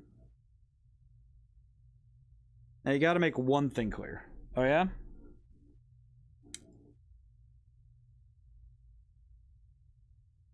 Devil Flory setting me up. Hit me. What do I got? Curious, no? Gotta give it some guys to play it and tell you your opinion. I do actually have I have it in plan. It's currently in my plan that if any streamer sends me like a link to their Twitch channel and I can see like they're an active channel and they do a lot of streaming, both early, like I will at some point be putting up a demo myself of the game. I will probably make it so that it's this area and then the area going to the second area, maybe. I am going to make it so that there is a demo that's playable at some point not in the near future, but closer than you guys would think. But once there's a demo ready, I will have it available for free. And then for any streamers who, when the full game comes out, if any streamer wants to, they can send me their Twitch channel and I'll just send them a free product key. Because to me, it's like, I'd rather that they get to show the game to people and then I get to learn from them directly playing it how it did with other people. Because I think it would be nice to see other streamers playing it. I do have some people I'm going to go out of my way to contact about it. Some of them are around, like, are smaller, and some of them I am definitely going to be shooting above my station. That is going to be something I do. Because I want to. Because I think it'd be really cool. Ooh. Hello, again. And it's great for test gaming if I put up the demo. So I will try to put the demo up at some point in the closer future. At least, I would say that it would probably be going up on my itch.io within a month. I would say that much. I'm not quite sure how big the demo will be. But I'm not quite sure. I'm not sure yet. It's one of those things where designing a demo is something I'm not sure yet. So I don't really know how to do. I did have somebody say that, where are you going to put it for sales? Steam. It will be going to Steam when it's done. It will also be on itch.io, which itch.io is a little bit different because it just gives you the folder basically. And that's kind of something it's a little bit of a different jump, but it's something that I'll have to handle. That's like just how I'm gonna have to deal. But it's gonna be primarily a Steam release because porting JavaScript to anything that's not a Windows device is difficult, to say the least. I will try to make a Mac release so that if you have a Mac, then you can play it. But it is something that I kind of have been balking at it a little bit.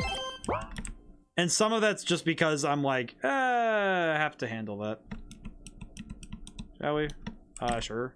See you later, lady. Need to fix that. Let's go to the chapel. Why is this time of day? Okay. So it will be primarily a Steam release. I've been considering different, because this is something that's just part of making a game is, sales and business, the business side of it, which is the part I don't like. I don't like doing it myself, but I have to, so I have to think about it. I am going to try to keep the price at a reasonable level because it is my first game. But also because the thing I'd want more than anything is for the game to be accessible. Because I don't want somebody to look at the game and be like, oh, but it's too expensive, I can't buy it. It's like, well, no.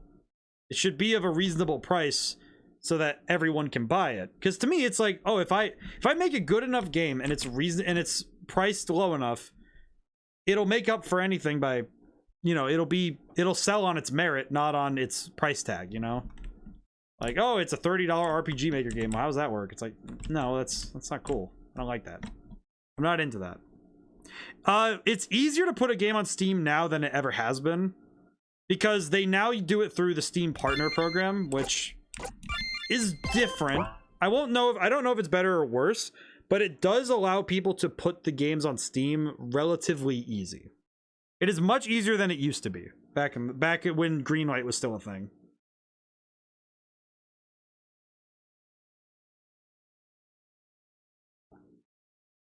but I will be trying my best to get it on Steam, and that'll be part of it. I guess also as a part of the whole push for the game, this soundtrack will be available by itself. Back the games entered Steam needed to be voted. Yes, they did. Now it's just you have to become a partner. Like you basically pay a thing and you get a space. It's kind of like buying a spot in a market.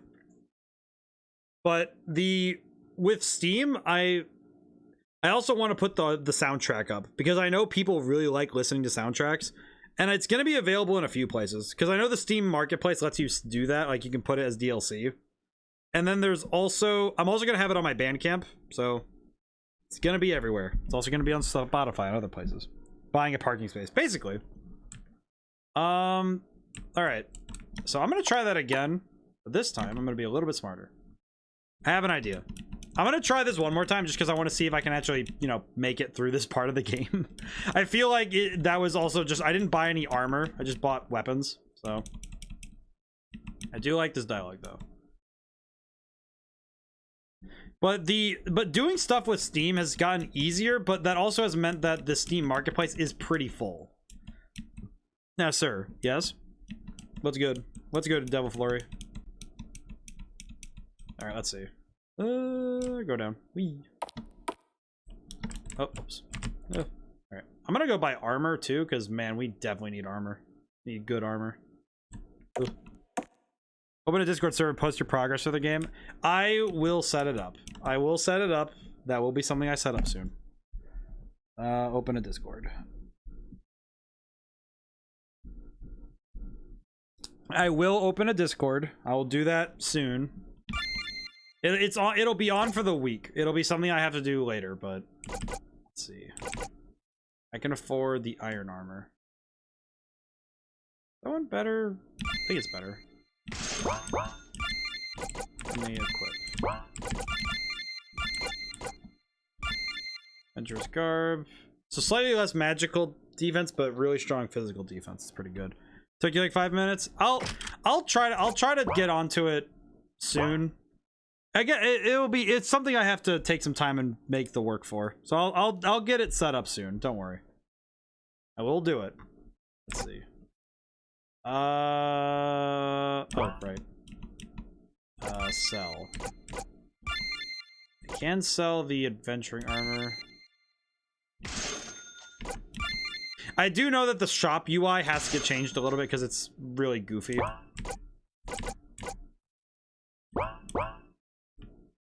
So that is something I have to change later. But I do know that some of this stuff just is, I have to just fix it, but howdy doody. I'm gonna buy the longsword. I feel like the gauntlets have been causing me some trouble. Should probably switch. It's pretty good. Yeah, I guess I should set up a Discord so you guys can naturally see all the stuff I do. I feel like that is something you probably should get to see. Also, it'd give you guys the chance to check in and see how the progress is coming firsthand. So I probably should just set that up. Ooh.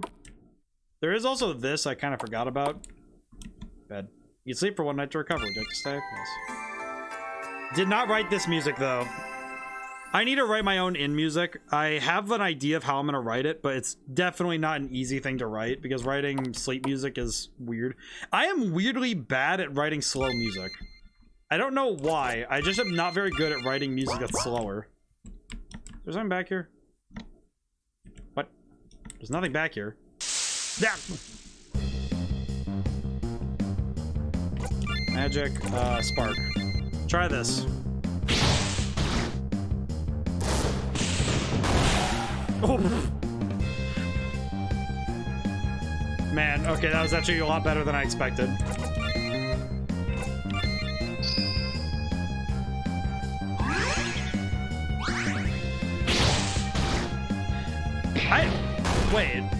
Wait, was that the bow guy? It was, okay.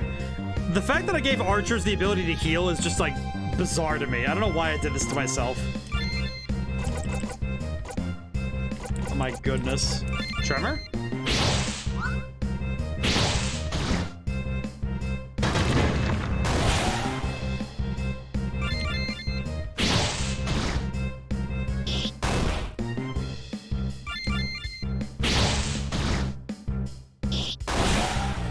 I just realized something also.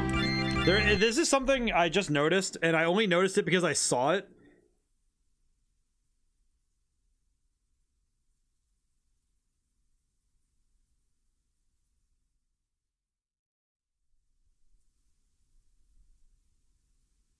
That the bandit got put into a state that should have been stayed for another turn, but it didn't, so I need to change that.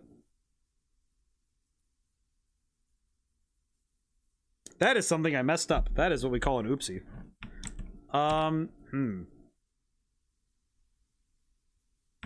But yeah, you can go around and there's a lot. This whole area is like explorable.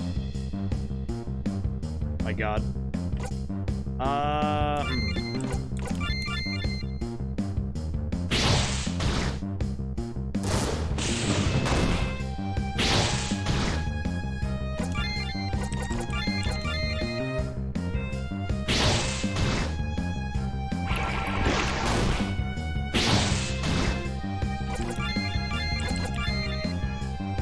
Gonna try this out. I am now realizing how much harder the combat is later in the game. Wait, that doesn't do that much damage. What? I need to fix that. What is up with that? That should be doing a lot more damage. I'll check that later. Oh, weird.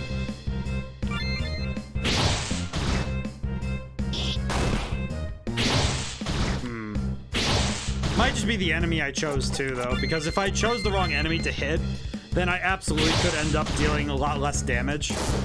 Because slashing, because remember that slashing damage doesn't do as much to certain enemies.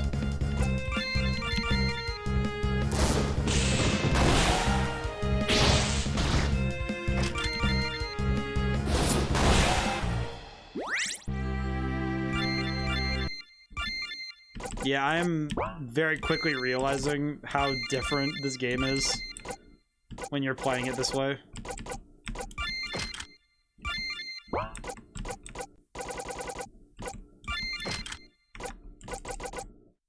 Interesting.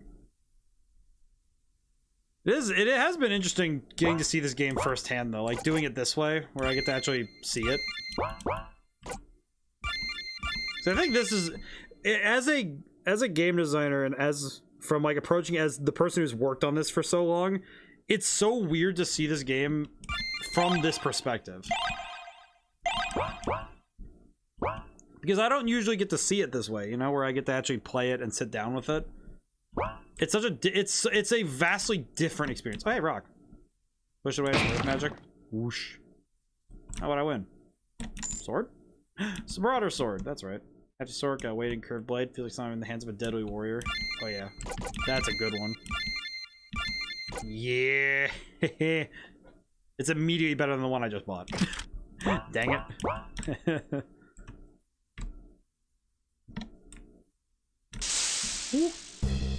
But yeah, these I did try to make it so the encounters aren't, you're not buried in them, but it's still a fair bit in this area.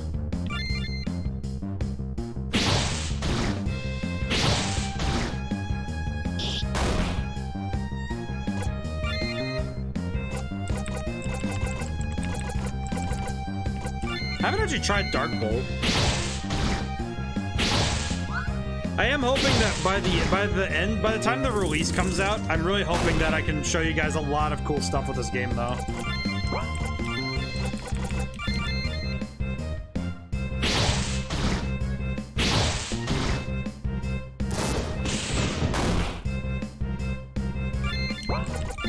Let me try Critical Slash on the bandit. Did he just heal himself? No, he healed that guy. I was about to say, really? The enemy's healing is such like a really... Oh, never mind. It does a lot of damage. Oh my goodness. Absolutely clobbered.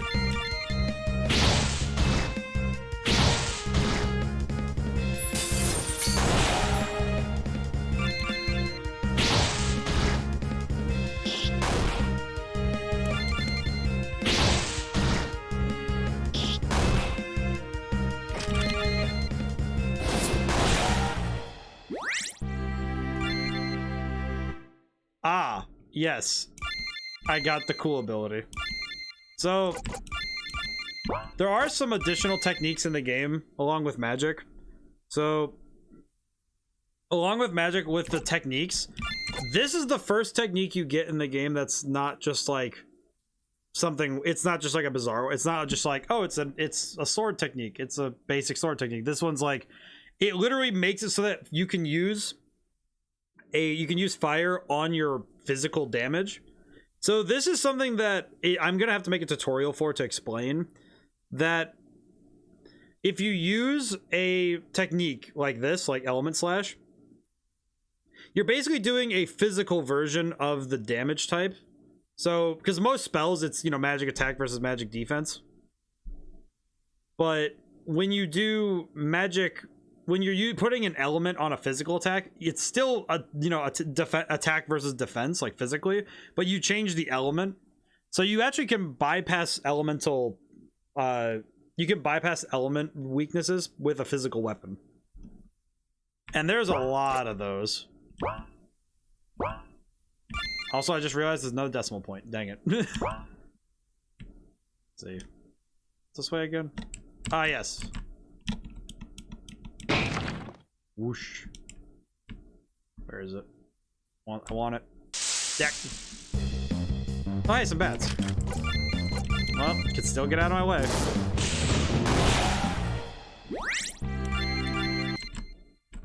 There it is. The Aluminum War Club. It's a modified sport equipment up here. It has the word blue engraved. That must have been a nickname. This is actually something. I hope I can get this to the guy I promised it for. There is somebody I talked to a long time ago, and I asked him if he wanted a reference. I was like, we're gonna put a weapon in to honor him.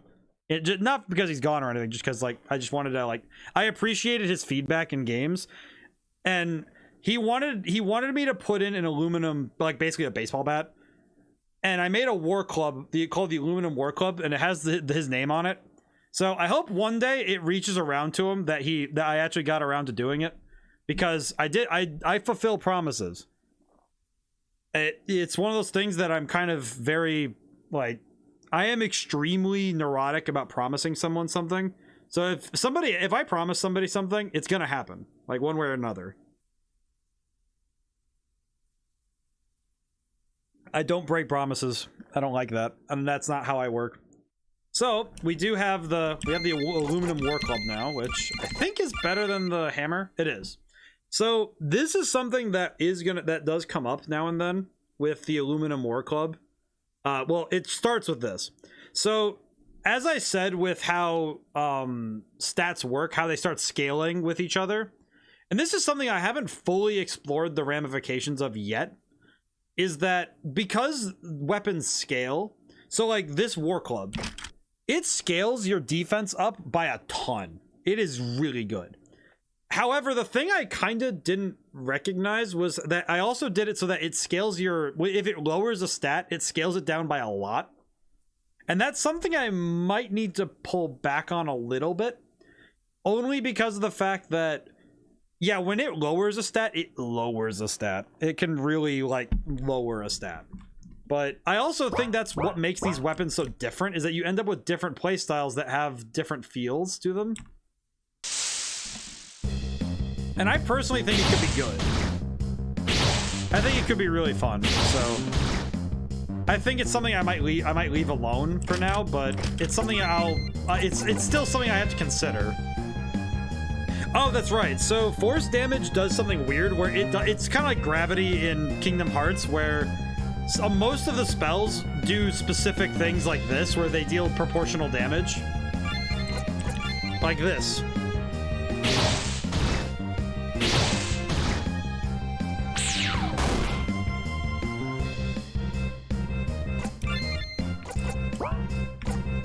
And they do weird stuff. But also if they guard, then it kind of messes it up, so. Let's see.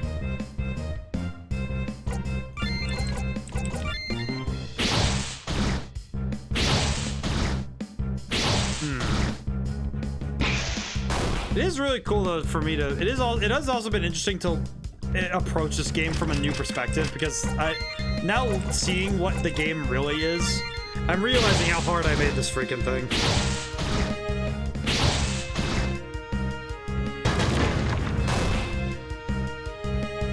I just so there's 2 challenge runs I kind of see for this game being like a thing.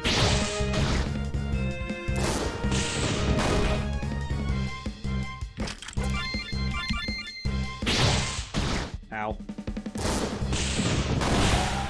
There we go. So I see 2 challenge runs. One of them is if you were to try to beat this game with the base equipment. I would say that would be like its own sort of challenge. If I'm being honest, I don't know if you'd want to do it because it'd probably be painful, but if you're playing this game in, for that challenge, go ahead, but man, that'd be scary. The only other one I can think of, though, is like a weapon only, like a certain weapon only challenge, like doing like a specific weapon. Whatever. Probably find the other half. He monster attack, someone carried him up here. I hope I can find some clothes for his wife and fiance. Oh, I need to block that off. Block that off. Ooh, I have so many notes now for tomorrow. I'm just gonna cross off what I had to work on tomorrow. It was gonna be music. I'm gonna make this on.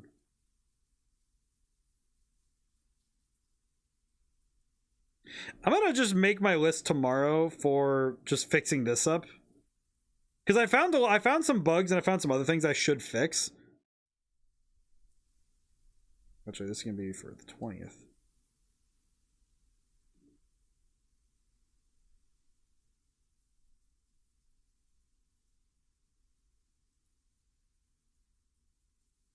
I have one of my mini notebooks right next to me. I have almost 3 pages of notes, by the way, of just stuff that needs to get fixed. I'm not even kidding. Like, this is something that I was kind of like anticipating that I would find on my playthrough, but oh my goodness, I was not expecting to find so many things. This is enough for me to have a day's worth of work just to go through and iron out, which is fantastic, but it's also like, oh my goodness, there's so much stuff I have to fix.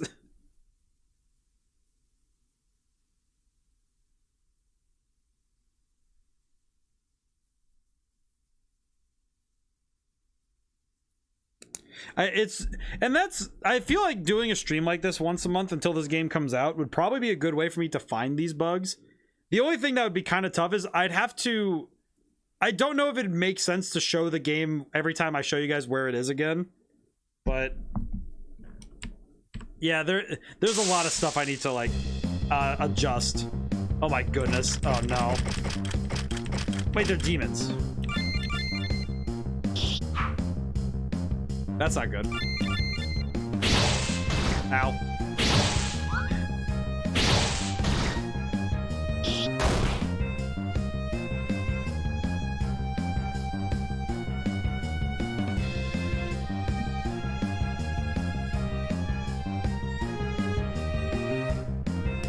Yeah, one of the only pains in game design is if you find a bug, you have to fix it.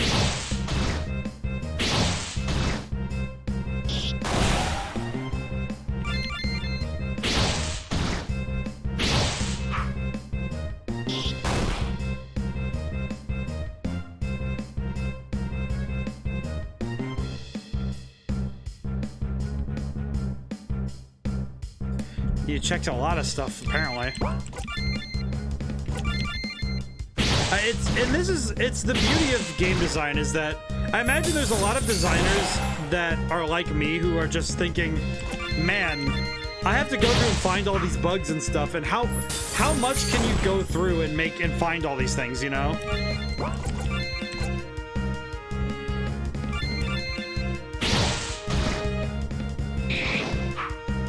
Aw, nuts.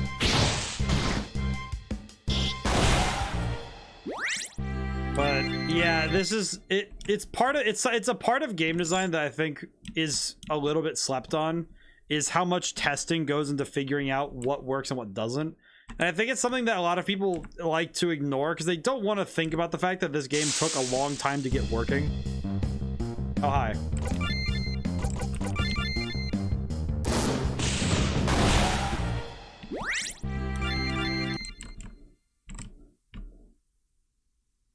I'm gonna run back really quick and use the free bed.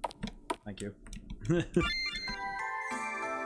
So, yeah, there's a lot to this game that I think will come with time more than anything.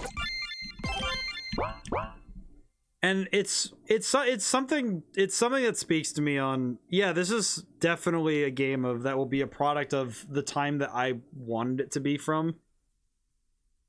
Which a lot of my desires for this game come from a love of like Game Boy and DS games, and like older school RPGs, because those are the types of games like I spent hours playing in like bus rides and stuff, I have a lot of distinct memories of playing Pokemon while riding buses to field trips and stuff. So it's like, it's absolutely a core memory of mine to play RPGs. So stuff like that sticks with me. So I want to bring that to more people. Whoosh. All right. I know there's an axe here, I think. Yes, the vibrant great axe.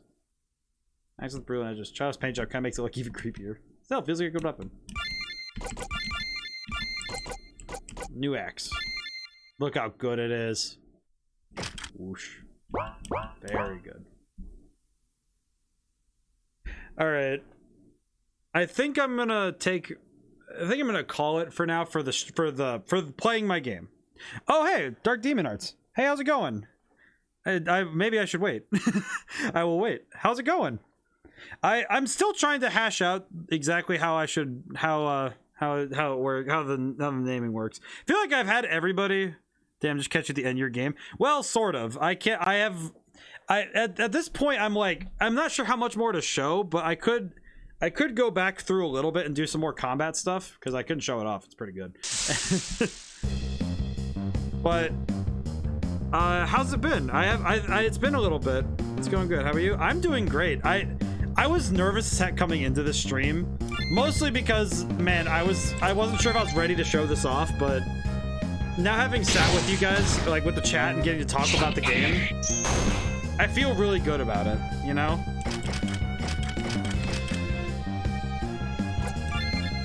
And I think I'm really confident in what I'm working on so far. These are included. These ones are included. So I will say the only reason they're red and blue right now is because I'm trying to differentiate by color for my testers which enemies are which, because they're supposed to be like sword, bow, and hammer, and I need to swap them out so that they're the different ones. Yeah, the artwork is probably going to be the last thing that's implemented in the game because it's the thing I have to take the longest with, because I need to work with I'm working with a good friend of mine and she's doing the artwork. So, but for her to do that, I need to give her some time, so it will take some time, but she's gonna do that and she's got it done, so it'll be good. It's gonna be fantastic.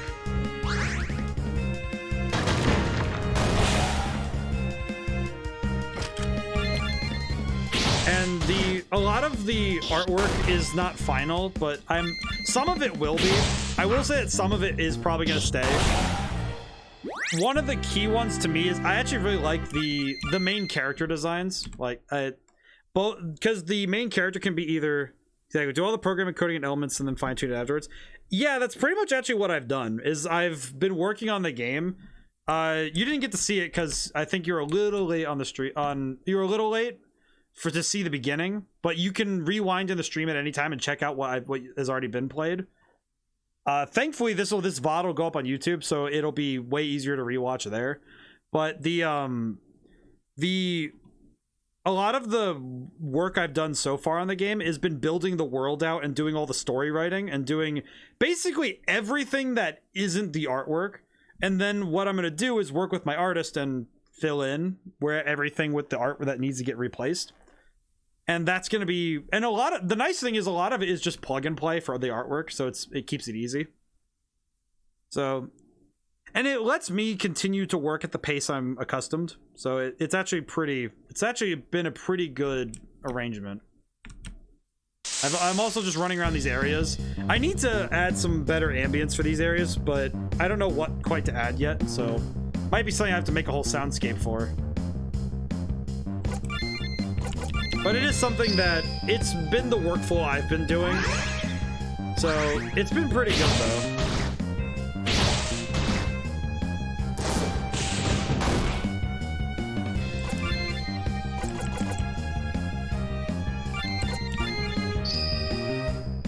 And when you're working like this, though, it's the toughest part, I think, is trying to make it so that everything works well. When I've used RPG Maker, I did the same thing. Just kept the included models to get it all set, and then had planned on changing it. I've just been creating games with it.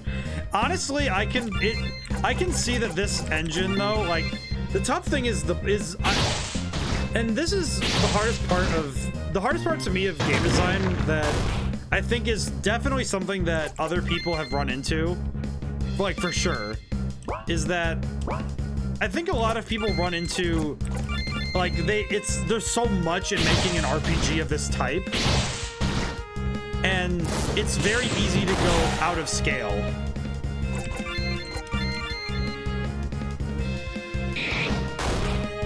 Where you go out of scope and you do too much, you know, where it's like, oh, but I want to make this big open world and I want to do all these different things with it.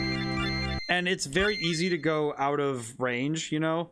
I planned from the beginning exactly how big the game is going to be.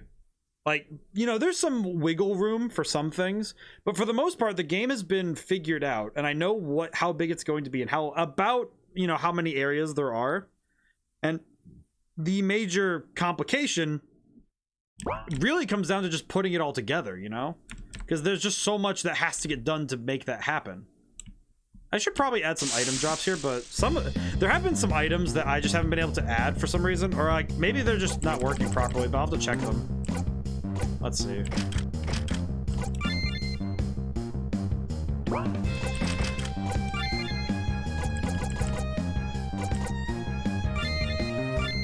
But it's one of those things that's very hard, and if you're not like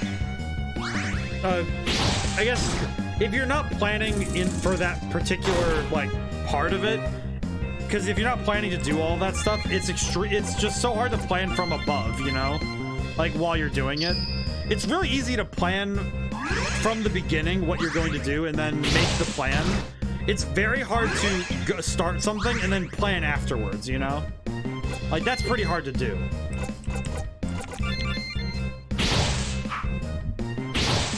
And there's a lot of stuff that I've learned from experience working on this game and also working at college that I know that my own like philosophies on games, they differ from a lot of people, especially with what I like in a game. And it's tough because you have to say, I want to make the game I would want to play. And sometimes that means that you're going to make decisions that sometimes are just odd, you know? That's actually what I've done anytime I played around with it. Didn't have a clear story objective when I started. Yeah, it's like, there's nothing wrong with like doing it, right? It's just like, it's just a lot harder to get a larger project done if you go in and then say, oh, I'm not gonna, like, I don't know what to do after this point, you know? Like, that's just, it's tough. It's not that it's like impossible, because I don't think it's impossible to work like that, because some people work like that and they get a lot done and they, you know, they have a lot of fun.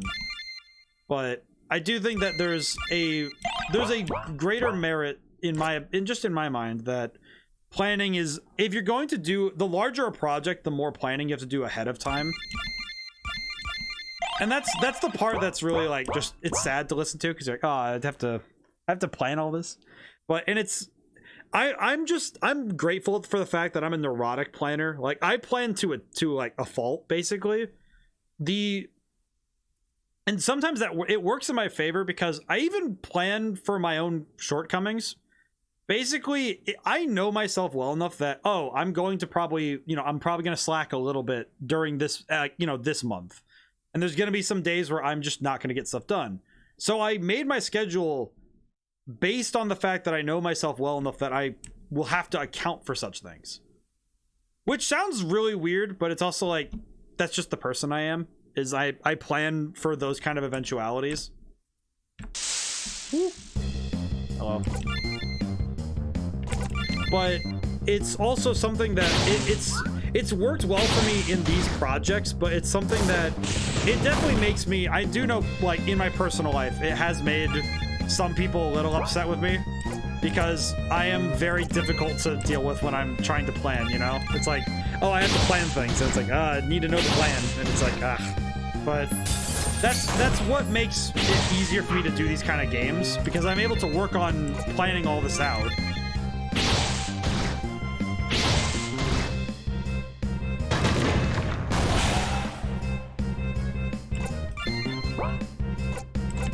try the critical slash again. Situationally, but I can't be the same way with my personal life. Yeah, it's just, it's tough because when you're working on stuff like this, it's just like, man, I have to, just making a game, I feel like a lot of people think they know how to make a game, and they don't really realize the level of planning. Like, I feel like a great number of people do know how much it takes to make a game, right? And there is a lot to it, you know? There's a lot to making a game. And some people really recognize it, but other people, I feel like it's just, they just don't fully grasp the size, the scale of the project, you know? Also, I found an optional area, and I don't know why I'm here. I just was like, oh, I should probably just walk around. Whip? Whip. Right, so I just don't like the cold barbed wire. I'm definitely gonna be careful swinging this around. I'll put my out if I'm not. You right. But this whip is also really cool. Yeah, that's pretty good. That's a good whip, though. Jeez. Forgot how good it is. But and it's the part of game design that nobody likes to talk about, but it's the part that it's the most important part, is the planning. And it's also why I'll weirdly recommend that everybody reads The Art of War if you want to get into game design. I didn't do the area for this one yet. I need to back out of here. Let me out. Ah! Oh no. Let me out. This area is not complete. Oh no. Sorry, I don't understand. I certainly didn't understand how much effort it was till the first time over RPG Maker 10 years ago. Realized how much I actually needed to do. Yeah, you're right. Also, I went into an area that's unfinished, and I realized it only after. End me, snakes!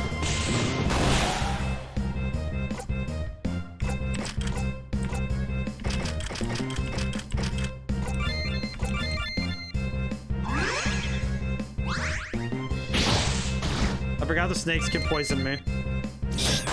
Pain. Real pain. And it's one of those things where everybody, I think everybody who had computers in the early 2000s, I'd like to say they all took a crack at it, you know? Like, everybody wanted to make a game at some point. And I'm not gonna say that anyone's ever been, like, wrong to try it, you know? Because because, you know, obviously I'm a game designer, I love this stuff.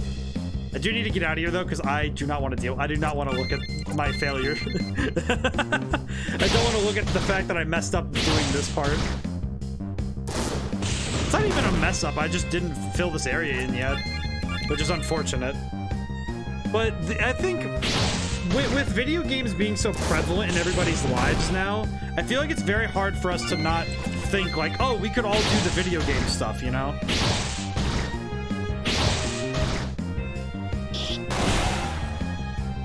Because I think we all have that thought at some point or another, you know? I tried the ones originally back on the PS1 and couldn't figure it out, but then I bought it on PC and got a much better understanding of how it all works. I will say that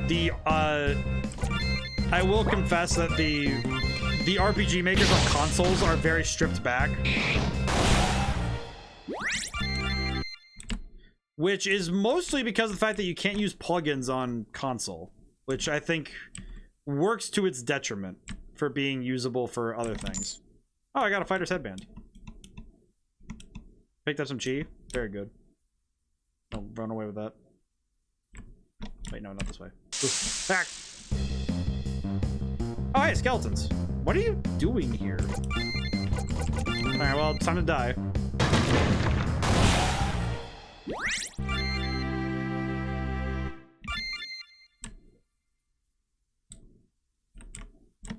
But and I think that it's, when I'm looking at my own work and the games the games I have worked on both in college and right currently working on this one, I think that the tough parts for learning games now, like now it's like if I have a problem, I can look stuff up. It was so much harder back in the day to like look this kind of stuff up. But even with the resource of the internet on hand, I don't think that makes it any easier to try and get into game design, on the basis of the fact that I think it's still difficult a little bit because you have to have this drive to learn more because just learning programming isn't enough to make a good game. Because to make good games, it's a lot of, you have to learn a lot of different disciplines to make a good game. And that's not something that comes easily to everybody. And I wish it did. You know, I wish that was the kind of stuff I could say, oh, this will come to you with time.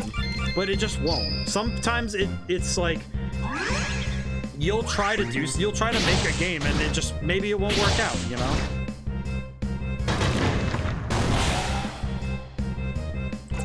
And it's very hard to tell somebody that. Because it is like, it's not, you know, it just feels like, oh man, I can't do it. It's like, no, it's just, because, you know, it's one of those things where it's like, oh yeah, you have to, it's hard to tell people that, you know? It's like, oh, that's sad. Oh hey, this guy doesn't show up very often. Howdy doody.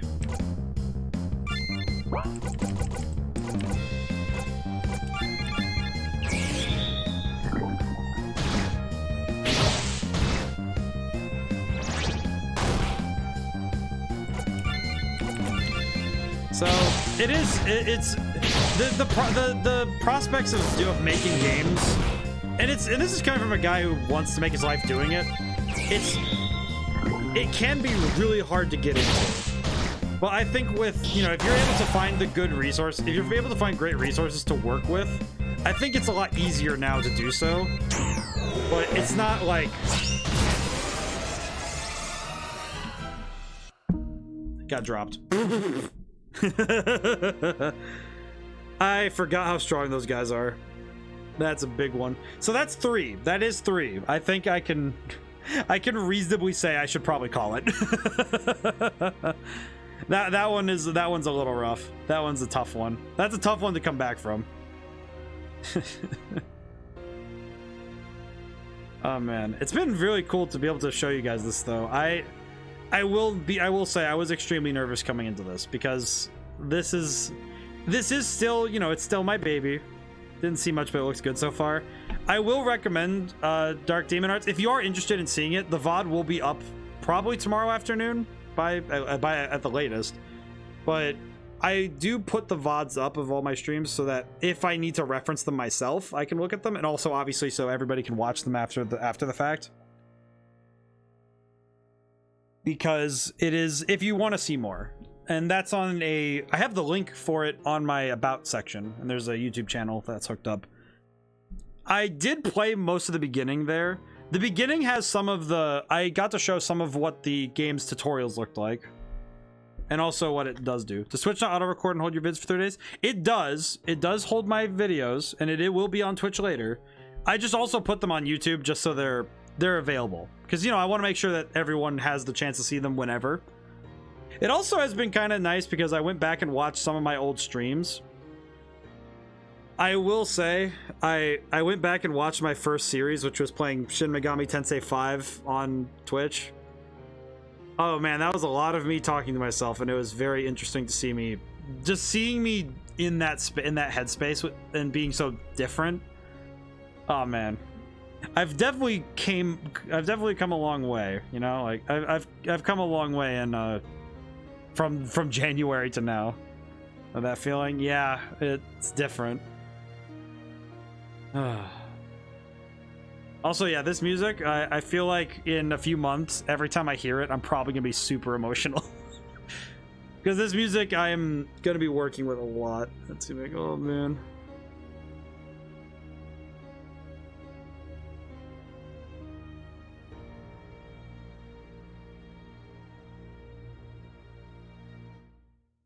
I am gonna make a note though. I should probably do that.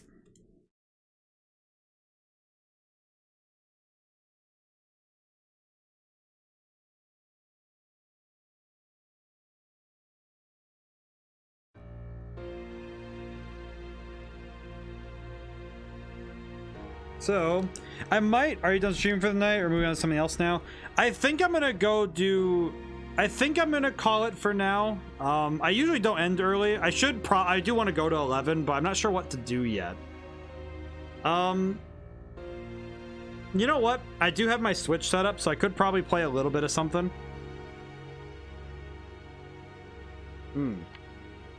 I think I will do that because I think it would be... I like to go, like, you know, 7 to 11. I don't like to stop.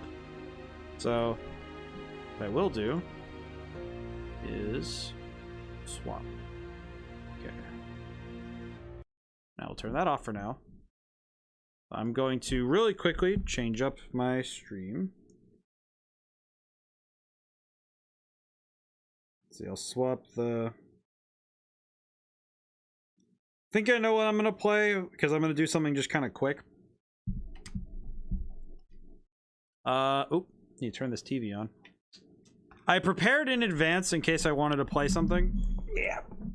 Oof. I have to stretch. Body wasn't ready to stretch that much. Oof.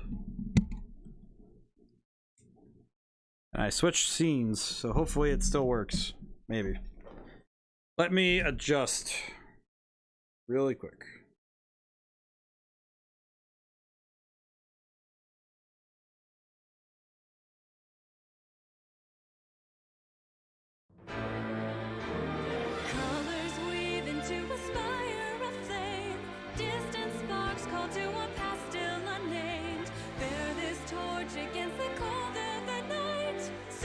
Need to get my butt in gear and beat Bayonetta 1 and 2 so I can get 3.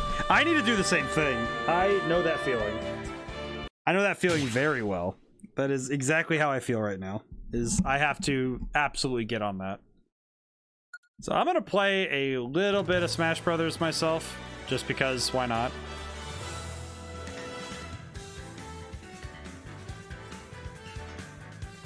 It's mostly just a way for me to unwind a little bit today because, man, this stream I was just like, oh man, I was not ready for it. Like, physically. It was mostly just a, like, I was psyched up for it and it was just like, oh, but, you know, it was just like nerve-wracking because I'm like, oh, I'm showing my child for the first time. I'm gonna just play a classic just to wind out the night. So, let's see. Which one, though?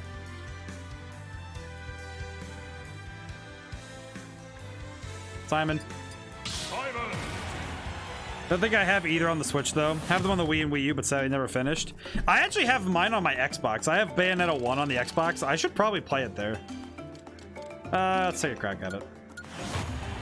It's interesting because I have so many. I have a bunch of stuff on the Xbox also through having the Game Pass, which is really helpful.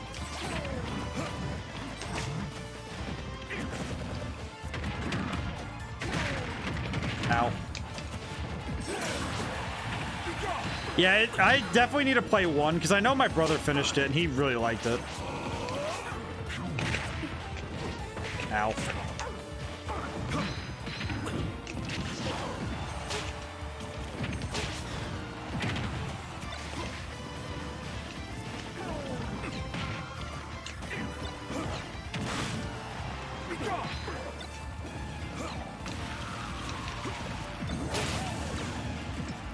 Got him. I think I have one on the PS3, if I remember 2 never released anything but Nintendo consoles. I think it was only on Switch. I don't quite remember. It's one of those things that I don't fully remember, but I remember it being on the Switch was a big deal. Or at least on the Wii U and stuff. Like it being on other consoles was a big deal.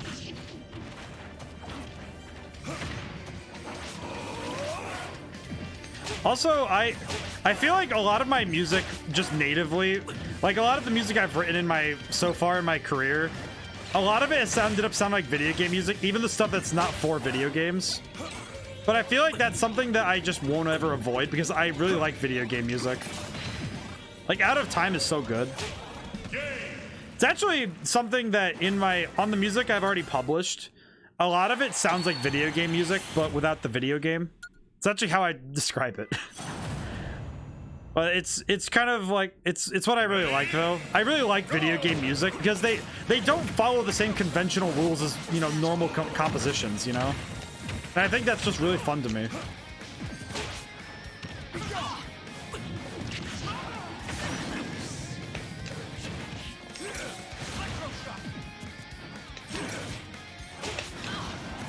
Speaking of Bayonetta, yeah, she's right here. She's great. Oh.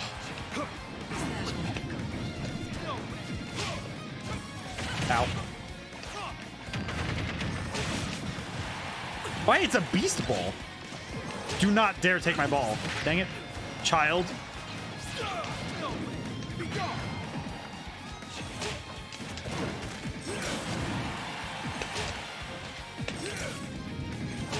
What if I hit you enough? Yeet. Got him.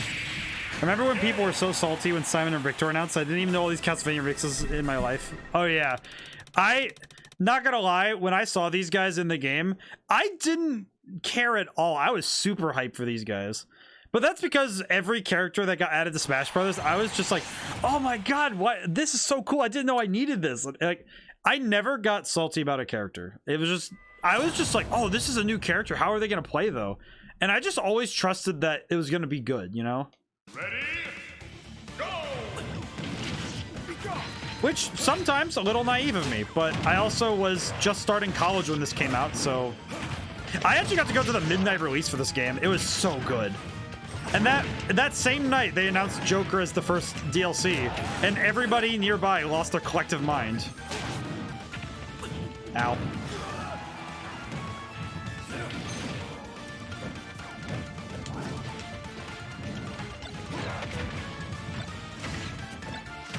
Ow.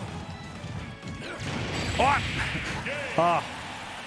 It's funny when you play with items on for the first time in a while and you're like, oh yeah, I forgot that items are a thing, and you just kind of go like,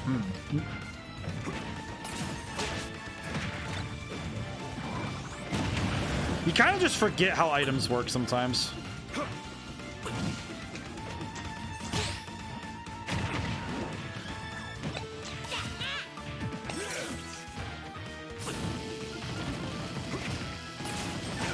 It might, I think with... Sure, after he's played less than 10 hours in it. Your old roommates played more than you have. I played an unholy amount of this game when it came out. I also have played a lot of Smash Brothers in my time, which, yeah, a little bit sad of me, but I just, this game in particular, it just reignited my love for this kind of game. Just honestly, this game absolutely was one of those ones that just, because I played Melee, and I actually pretty much every Smash Brothers game that came out, I was into it and played it a lot.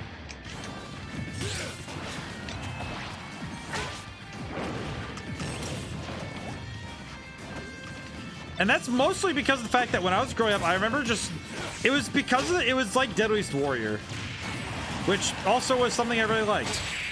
I think it was just the concept of all the crossovers was still novel and it was fun. Because I think video games that, I think crossovers have had like a weird sort of just, man, we're kind of getting tired a little of them, but I feel like this game, just what it did for bringing games together was really cool. Ow.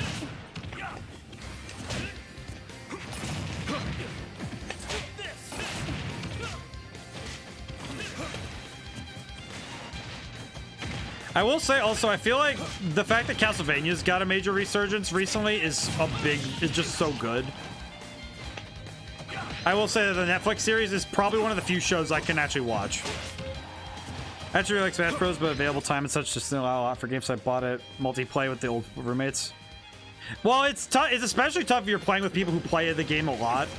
It's actually kind of something that I do know personally well, is like, man, this really sucks, is when you don't get to play the game a whole lot, and then you just have to play against people who've been playing like religiously. And it's so hard to play with them like that, you know? Because then you're just stuck there, you know, like, oh, I can't keep up with these guys.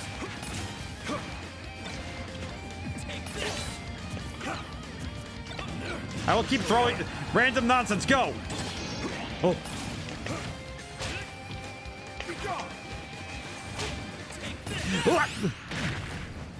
I've watched new season, keep meaning to, but never get around to it. I feel like time is like the greatest killer of just being able to get things done. Also, I will say, if anybody has complaints about the game, like my gameplay, understand, I'm not a Simon main. I am a random button main. Also, yeah, I was just playing my own game, so I'm kind of still like, huh. I'm addressing complaints for later. Nobody here minds. I'm just like, I'm just messing about. I'm messing about. You know, doing that old mess around. This is not my best playthrough, though. I used to be pretty good at Smash Brothers. I think I just... What's funny is that the thing that set me away from being competitive in this game at all... Like, I'm good at these games, but I'm not... I gave up trying to get better because I actually had, like, a really sad kind of moment when I went to go play in a tournament at college. Because, you know, I went to tech school, so, you know, video games are kind of... And obviously, I went to college for game design, so it's like, oh, of course I'm gonna play video games, right? And then, but every time I went to one tournament, right? And this guy absolutely destroyed me. Never said a word to me. Just had headphones on and just never said anything to me. And then just that was it, you know? Like that was all she wrote. And it was like, oh, and I went to go shake his hand and like say, oh, hey, thanks for the game. It was really good. And then they just said nothing to me. I was like, oh, wow, okay. Yeah, and the guy never even made eye contact for the most part. It was just like, oh, okay. And it just kind of made me a little sad because I was like, well, what's up with that, you know? Like, is that really what it takes to be really good at these kind of games? Is just not being, like... really nice to people? Like, I don't know, it just kind of seemed really rude.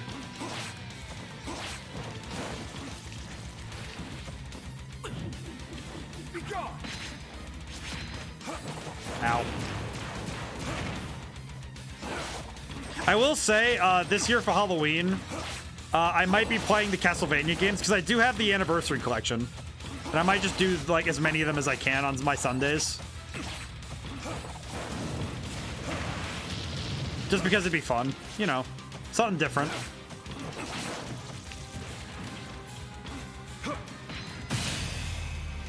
Because I actually have never finished any of the Castlevania games because I didn't have them for my NES, so I never got to see them.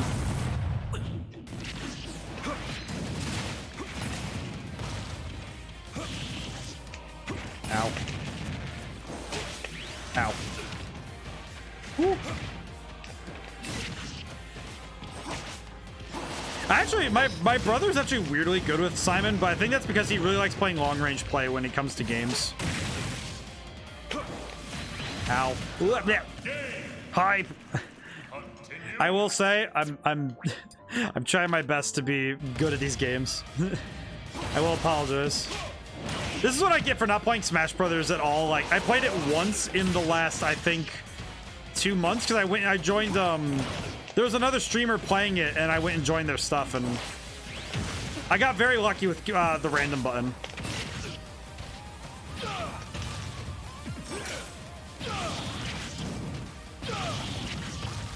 There we go. That's fine. That's okay. It's the end of the stream. I'm not quite all the way there. That's fine. Ugh. Yeah, that's okay. It's the last 10 minutes of stream. It's okay. How did I get 9.6 in this one as my high score though? How did I even do that? Alrighty. Oh well.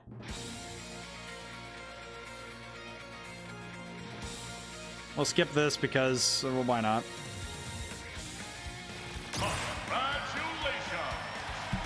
Alrighty. So, for everybody who got to join me, and for everybody who got to see the game, I am very grateful that I got to show it to you guys.